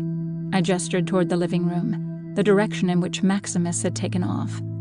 Owen nodded in understanding before twining his hand in the hair at the base of my neck and pulling me toward him. He kissed the top of my head before releasing me. My heart fluttered, and warmth coiled in my belly. "Time to go." Maximus appeared in the doorway, his cell phone still in hand and a troubled look on his face. "What's going on?" I asked. Unease filled our bond, and my appetite waned. Jet sent another update about the vampire situation. Something is brewing, but he isn't sure what. The warmth in my stomach cooled. My hand went to my neck, and I tried to suppress a shiver as I recalled the feeling of being bitten by the bloodsuckers. Owen laid a large hand on the small of my back, comforting me somewhat. "As long as we take the back roads like we planned, we should be fine." Maximus nodded. "Yeah, we don't want any vamps catching your scent, Ariana." My fingers tightened around the hem of my sweater. Apparently, Cash had some women's clothes just lying around, perfectly my size. Apparently, he had a type. "I've got to take off now, too," Cash said. "I'll meet up with you tonight." I reached out and squeezed his hand as he slid off the stool beside me. "Be careful." Cash smiled and leaned in for a quick kiss. Though it lasted only a second, it warmed me to my core. "Ready?" Maximus asked, shifting uncomfortably. He'd verbally agreed to my need for 4 mates, but I could tell he hadn't fully accepted the truth of it yet. He definitely hadn't liked seeing Cash kiss me, or feeling my reaction to it. Still, he hadn't tried to stop us, or ripped Cash's head off, so we were making progress. If I wanted to keep peace not just between clans, but in my own life, I'd have to be more sensitive to my mate's feelings about sharing until we were all settled into our relationship. For now, though, I had less personal concerns to occupy my thoughts. I took a deep breath and forced an easy smile. "Yeah, let's head out." "There aren't any vampire hangouts on the way to bear territory," Owen said. "We should be safe." That made me feel better. Maybe we'd get lucky and escape to bear territory, unharmed. The car rumbled beneath me as we pulled through the back streets, headed toward the bridge out of town. So Maximus wasn't the only one with a clan outside the city. If that was true, then I wondered why Cash chose to stay in the city. Wait, that was easy. Cash loved fast cars and shiny things. Of course he liked the city. "When was the last time you were in bear territory?" Owen asked Maximus from the back seat. Today, we rode together in a black sedan with tinted windows. It was the most inconspicuous car Cash owned, and the least likely to be picked out by the vampires. Or so we hoped. "It's been a while," Maximus said. He glanced at Owen in the rearview mirror. "Maybe a decade ago?" My eyebrows furrowed. "So you were like 15? Again, Maximus and Owen exchanged a look in the mirror. "Not exactly," Maximus said. "How old were you?" I asked. Come to think of it, how exactly did most shifters age? I seemed to age as fast as anyone else, but Maximus didn't look much older than me. From what I'd heard from Cash, dragons lived for a long time. The Silver Shifter showed up every 100 years and married the alpha of that clan. So, the Silver Dragon had married the Dragon Alpha, who was Cash's dad, almost 100 years ago. I wasn't sure how I felt about a 90-year-old guy taking my virginity, but it was a little late to think of that now. Maximus chuckled. "A little older than 15. I crossed my arms. Well, that was a disappointing answer. "He's just being shy," Owen teased from the back seat. "He's something, all right," I said. The squeal of tires pulled my attention back to the street. "Ariana!" Maximus shouted. His arm slammed against my chest, pushing me into the seat. A crash jolted through the entire car, sending us flying. A tiny scream escaped me, and I tried to cling to my seat, as the sound of tearing metal screeched through the interior. Ringing filled my ears from the terrible sound, and I fought the urge to clamp my hands over them. A black SUV pulled up outside as the one that hit us slammed on the gas. The smell of burned rubber flew up my nose as the SUV pushed us across the street. I ground my teeth as the noise only got louder, and then my heart leapt into my throat. The car beneath us shifted, and my entire world flew in a loop as we rolled off the road and into the ditch. I braced my palms against the dashboard. A scream caught in my throat. The windshield shattered, and shards cut my cheeks. I inhaled sharply and squeezed my eyes closed. Bits of plastic, metal, and glass battered my body, and my seatbelt dug into my torso so hard I was sure it'd bruise. The pressure of Maximus's arm disappeared, and my stomach bottomed out like I was riding in Cash's Ferrari again. My breath was torn from my lungs, and I held onto my seatbelt as another crash and screech filled my ears. Pain tore through my skull as something hard collided with it. A wave of dizziness and nausea hit me, and then blackness swallowed me. 20. Ariana. Wind buffeted my ears, and silver hair whipped my face and shoulders as I came to. I blinked slowly, clawing my way from the darkness behind my eyelids. My eyebrows furrowed as I registered cold, hard concrete beneath me. Why was I lying on the ground? Had I been thrown from the car? That couldn't be right. I'd been wearing a seatbelt. Confusion filled me as I opened my eyes.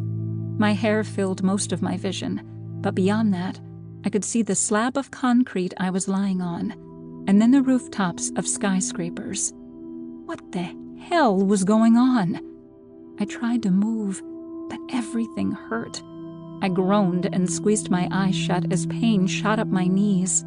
I must have hit them on the dash of the car when we crashed, or when someone crashed into us. My breath caught. Wait. Maximus and Owen were with me in that car. I opened my eyes to find a dark, clouded sky. My breaths turned into pants as my heart raced. My mates! Where were they? Despite the pain, I twisted onto my stomach so I could push up onto my knees and stand. Before I could, I froze. A few feet away, 6 men and women with deathly pale skin stood facing my mate. Maximus groaned as he curled on the ground. Thick chains shackled his wrists and ankles. Considering he hadn't torn free, I knew they had to be silver. One of the vampires held a long silver dagger, blood dripping from its tip. No. If they'd cut him with silver, it would poison him. He needed help, now. Pain tore through our bond, and then panic as Maximus realized I was awake. Maximus, I said. I pushed myself onto my knees, cursing my shifter healing for not working fast enough. Maximus! One of the female vampires pulled back and delivered a swift kick to Maximus's spine. Anger rolled through me, burning a path straight to my wolf. She snarled to life, pushing at my skin for release. Oh, the little silver shifter is awake, a male voice said. I turned to see a man with shoulder-length black hair smirking at me. His eyes flashed red, and twin fangs poked his bottom lip. He'd fit the definition of classically handsome, straight out of a Victorian romance novel. But the bloodthirsty look in his eyes sent a shiver down my spine. Who the hell are you? I growled. I clenched my fists and forced myself to my feet. Heavy winds buffeted my sides, and I stumbled, barely able to get my feet under me, before I crashed to the ground again. Victor Bancroft. The vampire gave me a mocking bow. His grin spread so wide when he straightened that he displayed his teeth. A pleasure to meet you, Silver Shifter. The other vampires had stepped away, snarling and hissing at me like I was poison. To them, I was. Wish I could say the same, I said, my hands fisted at my sides. I could barely feel Maximus. His consciousness flickered in and out from the beating they'd delivered. And worse, the silver tainting his blood. If these vampires thought they were getting out of this alive, they were damn wrong. Not only had they kidnapped us, but they'd hurt my mate, and that was unforgivable. Victor chuckled. You're a feisty one. No wonder the alphas like you. My gaze snapped back to the vampire. What did he know about the alphas? Had Jet been colluding with them the whole time? I see you're confused, Victor continued. Don't worry, you won't be for much longer. He held his hands behind his back and circled me like a wolf stalking its prey. I suddenly felt like I was back in the pits, with the vampire gatekeepers rattling our cages and sticking silver clubs inside to provoke us. I took a deep breath. I wasn't going to take the bait. He frowned when I didn't. Don't you want to know why you're here? I'm the cure for vampirism. Why else would I be here? His sadistic grin returned. Smart girl. I like that. I turned to face him. I didn't want to take my eyes off him even as he circled me. So, you're what? The big bad villain at the end of the Disney movie? I tried to distract him while my mind raced to come up with a way out of this. 6 vampires, 2 of us. My heart skipped a beat. Owen, where was he? He'd been in the car with us. I took a quick look around the roof, but he was nowhere to be found. Something like that, Victor said. Maybe the boss of the big bad. Uh-huh. So you're the evil queen, and these are your huntsmen? I took a steadying breath. Calm down, Ari. We need to find a way out of this. Victor tilted his head back and laughed. Oh my, you are a treat. It's too bad you're filthy mutt with venom in your veins. I'd love to have a taste of you. The vampire you turned said your blood was just divine. He eyed my neck. I had to actively resist covering it with my hands. Too bad, I said. There was a rooftop exit about 15 feet away. If Maximus could stay awake long enough to distract at least 2, I might be able to get the upper hand on Victor here and surprise them all into a quick death by my wolf's teeth before getting rid of the ones guarding Maximus. They couldn't bite me if they wanted to stay vampires. All they could do was toss me around a little. Forgive me, I'm wasting your last moments, Victor smirked. I'm sorry to say that you cannot exist, not while vampires walk the earth. You endanger us all with your blood. So, we need to eradicate you. I don't suppose you'd reconsider? I kept talking while trying to catch Maximus's attention. He was up on all 4s now, but from the way he was holding his stomach, he had to be severely injured. I could feel it. When I paused to sink into the bond, I could feel Maximus's pain as if it were my own. Every breath was agony, tearing through his chest. They must have stabbed his stomach or lung. Shit! He wasn't going to be able to help me like that. Victor chuckled. Wish I could, dearie, but the Lamia Queen has sentenced you to death. The who? So naive, so ignorant. Victor stepped closer, and I instinctively stepped back. He smiled as I did. Each step drove me further from Maximus and closer to the edge of the roof. I was literally backing myself into a corner. I had to stop. The next time Victor stepped forward, I steeled myself and remained motionless. His smile turned into a frown. He stepped forward again and again, but I didn't let him back me any closer to the edge. Say goodbye to your precious pet, Alpha, Victor said over his shoulder. Maximus looked up, his eyes flashing yellow and pain twisting his expression. He lurched from his knees up onto one foot. Ariana, My heart raced.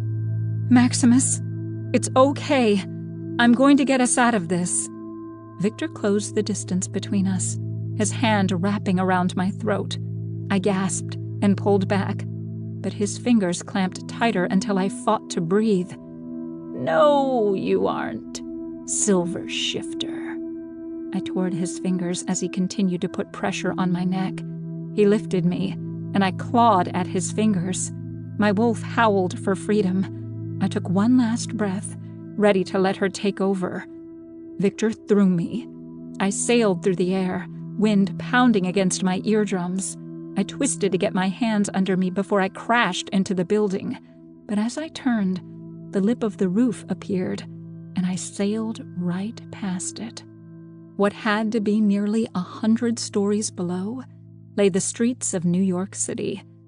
My heart stopped as I looked death in the face. Only it wasn't an opponent like I'd always thought. It wasn't another shifter in the pits or a vampire tearing out my throat. It was a fall that no one could survive. As I plummeted toward the ground, fear shot through my every limb like a geyser. Maximus's panic and anguish joined mine, and I thought of all the things we'd missed out on. I'd never really known my mates, or what life could be like when I was free. I'd only been free from my endless torment for a few weeks, and it was all about to be stolen away from me. Fury replaced my fear, and heat burned through my veins. It wasn't fair. My whole life had been survival. Fight to survive, fight to eat, fight because there was nothing left, and now I didn't need to fight anymore. Or so I had hoped. My fingers tightened into fists as the ground came up at me all too fast.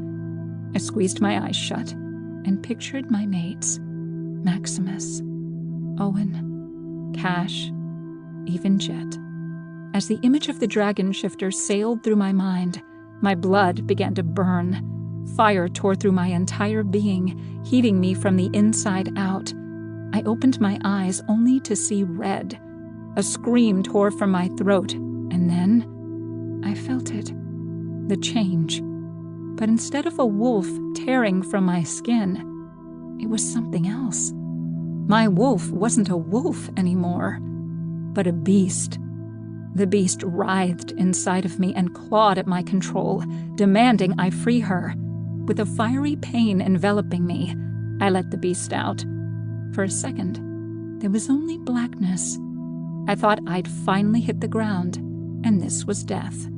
There was no afterlife. When you died, you were just gone. But the next instant, my eyes opened and the windows of the skyscraper were still sailing past. Rage was all I felt as my wings pushed me up into the sky. Wait, wings? The beast took over, pulling me through the air until we flew over the lip of the roof. There, lying on the concrete, was our mate. Blood poured from the corner of Maximus's mouth and his abdomen, pooling around him. One of the vampires grabbed his arm and dragged him up. That was all it took for my beast to crash down on the edge of the building. A roar tore from my throat, vibrating through my very soul. How dare they harm my mate? How dare they try to kill me and what was mine? The vampires turned to face me, eyes wide and mouths agape. Good. Let them be afraid. Let my beast be the last thing they saw before I tore them to pieces. My chest rumbled with a growl, and heat burned in my throat. I pushed back onto my hind legs, flapping my enormous silver wings. The vampires lifted their arms to block the wind, but there was no blocking my fire. Heat poured from my mouth, and fire tore across the roof of the building. The closest of the vampires was caught in the blast. A fire consumed her. She screamed before turning to ash. The vampires reared back, but one more was caught in the death my flames provided. A male leapt at me, with the speed only a vampire could conjure. I snarled and whipped in a circle. My tail thrashed into his side. I heard the cracks of 100 bones, and then his body was sailing through the air over the skyscrapers of New York. I spun back around as a bite of pain snapped through my front leg. Flames poured from my mouth, over my scales, and dusted the bloodsucker. The last two sprinted for the roof stairwell. I descended onto all fours, rushing forward. I sailed over my injured mate and snapped Victor between my jaws. Fresh rage poured through me, and I roared as I threw him into the air. He screamed as he plummeted back toward the roof, and right down my throat. Smoke blew from my nostrils as I swung to face the last vampire. He raced away from the stairwell toward the edge of the roof, but I caught him in my powerful jaws, slamming my teeth shut until blood gushed into my maw. He howled in pain, and I squeezed tighter until the sound stopped. I tossed the body to the side. It tasted disgusting, like death and ash on my tongue. My body heaved with heat as I turned, making sure there were no more enemies for me to defeat. A growl rumbled in my throat as I prowled to the rooftop. "Ariana?" Maximus struggled to sit, his eyes wide with fear and hope. I swung to face him, blinking slowly. "Ariana? Right." As I looked down at myself, I wasn't human or a wolf, and I wasn't just a beast like my mind would have me believe. I sorted through my thoughts, trying to pry myself free until I realized what the scales and wings and fire meant. I was a dragon. The realization slammed into me with such force I almost backed off the edge of the building. My heart raced, and my mind pulled in all different directions. This wasn't possible, but it was happening. I was in the body of a dragon. No, I was the dragon. A whimper escaped me in a deep rumble. What was going on? This couldn't be real. Pain burned through me suddenly, and I realized what it was. My beast was so tired she wanted to transform back to my human state, but I couldn't let her. Not yet. I had to get us out of there first. I turned back to my mate as I assured my beast she only had to hold on for a few more minutes. Maximus reached out a hand to touch me. I dipped my large head to press the tip of my long snout to his hand. "Ariana," he sighed. I felt his intense relief through our bond. "You're alive." I nodded and nudged him with my nose. I wasn't sure how much longer he'd be alive, though if I didn't get help soon, he might not make it. Pain rippled through me again. "Just a few minutes," I told my dragon. I reared up onto my hind legs, flapping my great wings, and lifted off the top of the building. Maximus looked at me in confusion before I dove back down and grabbed him in one of my clawed hands. His arms wrapped weakly around one of my legs, and he held on as I sailed through the sky. It took nearly 5 minutes to fly out of the city, back toward Pack territory. Every minute was like agony tearing through every fiber of my body. My beast was growing weaker and weaker, drifting further away from me. The lodge came into view through the trees, and I huffed a relieved sigh. But I'd never landed before. Even though flying seemed to come easily, my beast had been in control for that. But as she drifted to the back of my mind, panic stole me, and pain forced its way directly into my head. I cried out as I plummeted toward the ground. I could feel Maximus's distress, but I could hardly pay attention to it with the ringing filling my head. Heat began to burn across my skin. I was changing in mid-air. I hit the ground while half-shifted, my entire body on fire and my head feeling like razors shook within my skull. I gripped my hair as the pain began to subside, and I became fully human. 21. Owen. I woke up to the pain of a sledgehammer pounding inside my skull. Grabbing my head, I sat up, my eyes searching out my mate. The doors of the car stood open, and her side of the seat was empty. Shards of glass glittered across every surface in the car, but Ariana was nowhere to be found.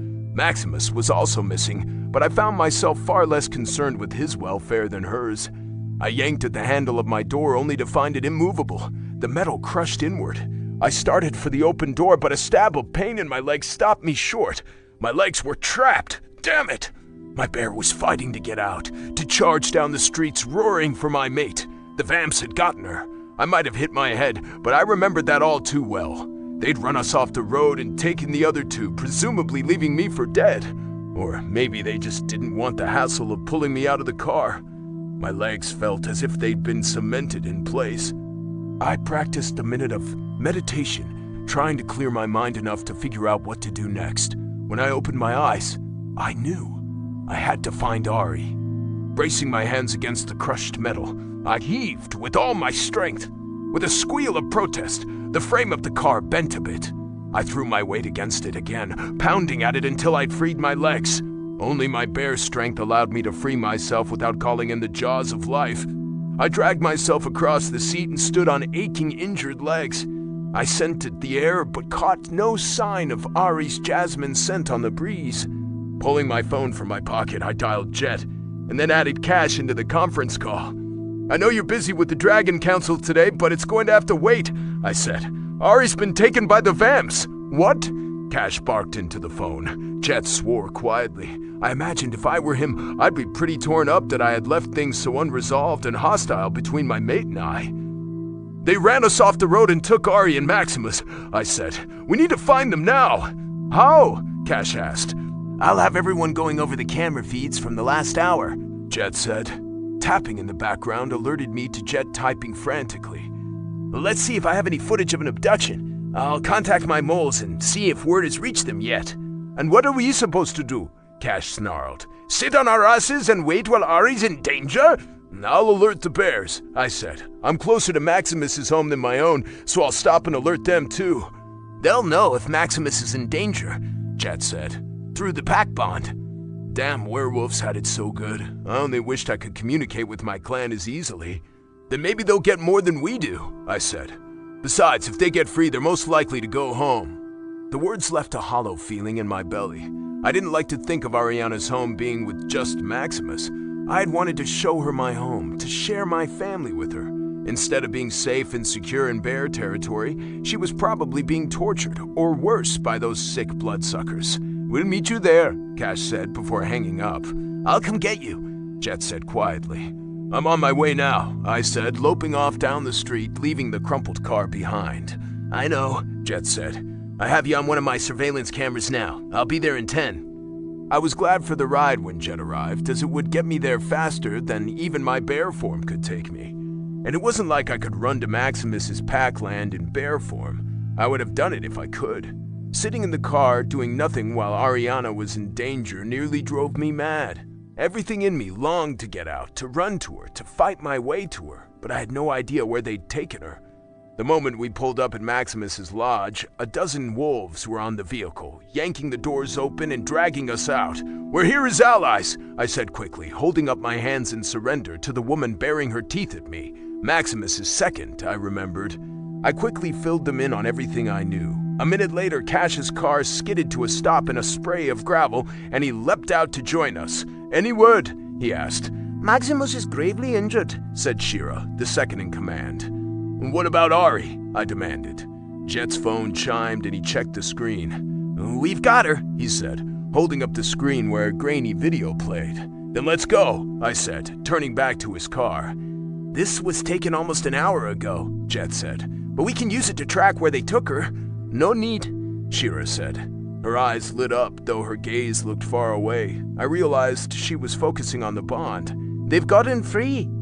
It was all I could do not to grab the woman and shake her. "How is Ari?" I asked, measuring my words. I tried to channel some inner peace, but there was no peace inside me when it came to someone hurting my mate. She's there!" Cash cried, leaping toward the trees. I looked for her to come staggering out of the forest, though I had no idea how she could have gotten here so fast. It wasn't until a shadow fell across the grass that I looked up. A silver dragon came blasting through the treetops in a shower of leaves. A body hung from its talons, and it seemed unable to carry it any longer. It careened into the yard, growing smaller by the second. Then its eyes closed, and its enormous body slammed into the ground, upending Earth with the force of its landing. "It's Ari!" Cash said, running forward. I would have thought he was crazy if I hadn't seen it with my own eyes. It was Ari. She was already partially shifted, and there was no mistaking that silver hair, the same color as her dragon scales. "Ari!" I cried, running to her and dropping to my knees. "Come back to us, baby. You're gonna be okay." I didn't know what I was saying, what promises I was making, just that she had to be okay. I'd barely gotten a moment with my mate. I couldn't lose her yet. She finished shifting, and her body looked so small and frail compared to the creature she had been when she blasted the top off half the trees on that side of the yard. Leaves and twigs and small branches littered the grass around us. "I'm okay," she said, her eyes opening but not quite focusing on me. "Max, silver poison vampires beat him." "We'll take care of Maximus," Shira said. "We should get them inside. These vampires are getting awfully bold to attack our alpha." A beat of silence followed her words. I hadn't thought beyond getting Ariana back. I hadn't considered the ramifications of the attack. Vampires had attacked the alphas of 2 clans in broad daylight, obviously meant to kill us both. And not just our mate, but the Silver Shifter. This could mean war, not between the clans, but between the shifters and vampires. The conflict between clans seemed like a petty squabble in comparison to all-out war with the entire vampire nation. If the shifters didn't present a united front against the vampires, we had no chance whatsoever. I looked down at our only chance lying in the dirt, semi-conscious. We needed her if we were to win this war with the vampires. We needed her if we were to unite the clans. But more than that, I needed her as Ariana, my mate, my only chance at more than winning. My only chance at happiness. "I'm going to take you inside," I said, leaning down to gather Ariana in my arms with all the tenderness and care I possessed. "We'll worry about the vampires later. Right now, we're only worried about you." The werewolves had lifted Maximus, and I followed them into Maximus's lodge with Ariana in my arms. Cash and Jet hurried behind. At the top of the stairs, I hesitated. I could take Ariana to the room in which we'd shared an intimate moment, her room, but something told me she belonged in the master bedroom now. I strode along the hall and into Maximus's room where several wolves had gathered. "He's going to be fine," Shira said. "His healing abilities were suppressed by the silver, but now that he's taken the antidote, he's healing already." "And Ari?" Cash asked. I wouldn't have wanted to be on the receiving end of the look she gave him. "I think you could answer that question better than I could," she snapped. "Her wounds are those of a dragon, yes?" In typical werewolf fashion, she didn't attempt to hide her slight feeling of superiority over other shifters. Cash didn't seem to take offense. As I lay Ariana on the bed next to Maximus, Cash leaned over her and smoothed her hair from her forehead. "I can't tell without talking to her," he said. "She might have simply overdone it." "She's burning up," Maximus muttered. "Oh, good, you're awake," Shira said. "Can we have the room?" I asked. Shira gave me a knowing look, the same one she'd leveled at me after I'd shared intimate moments with Ariana. Now I knew I had nothing to feel guilty for. We were all Ariana's mates, and I had the same claim to her that Maximus did, and she had the same claim to me. We were all in this now, bound together by the Silver Shifter in a way I could never have predicted or imagined. And yet, as the wolves left us alone in the room with her, I felt the completeness of our group. Even Jet stayed, though he stood back, a troubled frown on his face, as the rest of us gathered on Maximus's huge bed waiting for our mate to awaken. Though she wasn't an oracle, our Silver Shifter held our future in her hands. This concludes Her Wolf by Alexa B. James and Catherine Bogle, narrated by Marnie Young and Alexander Sendies. Copyright 2019 by Alexa B. James and Catherine Bogle. This unabridged audiobook is published by arrangement with Catherine Bogle and Alexa B. James and was produced in the year 2019 by Tantor Media Incorporated.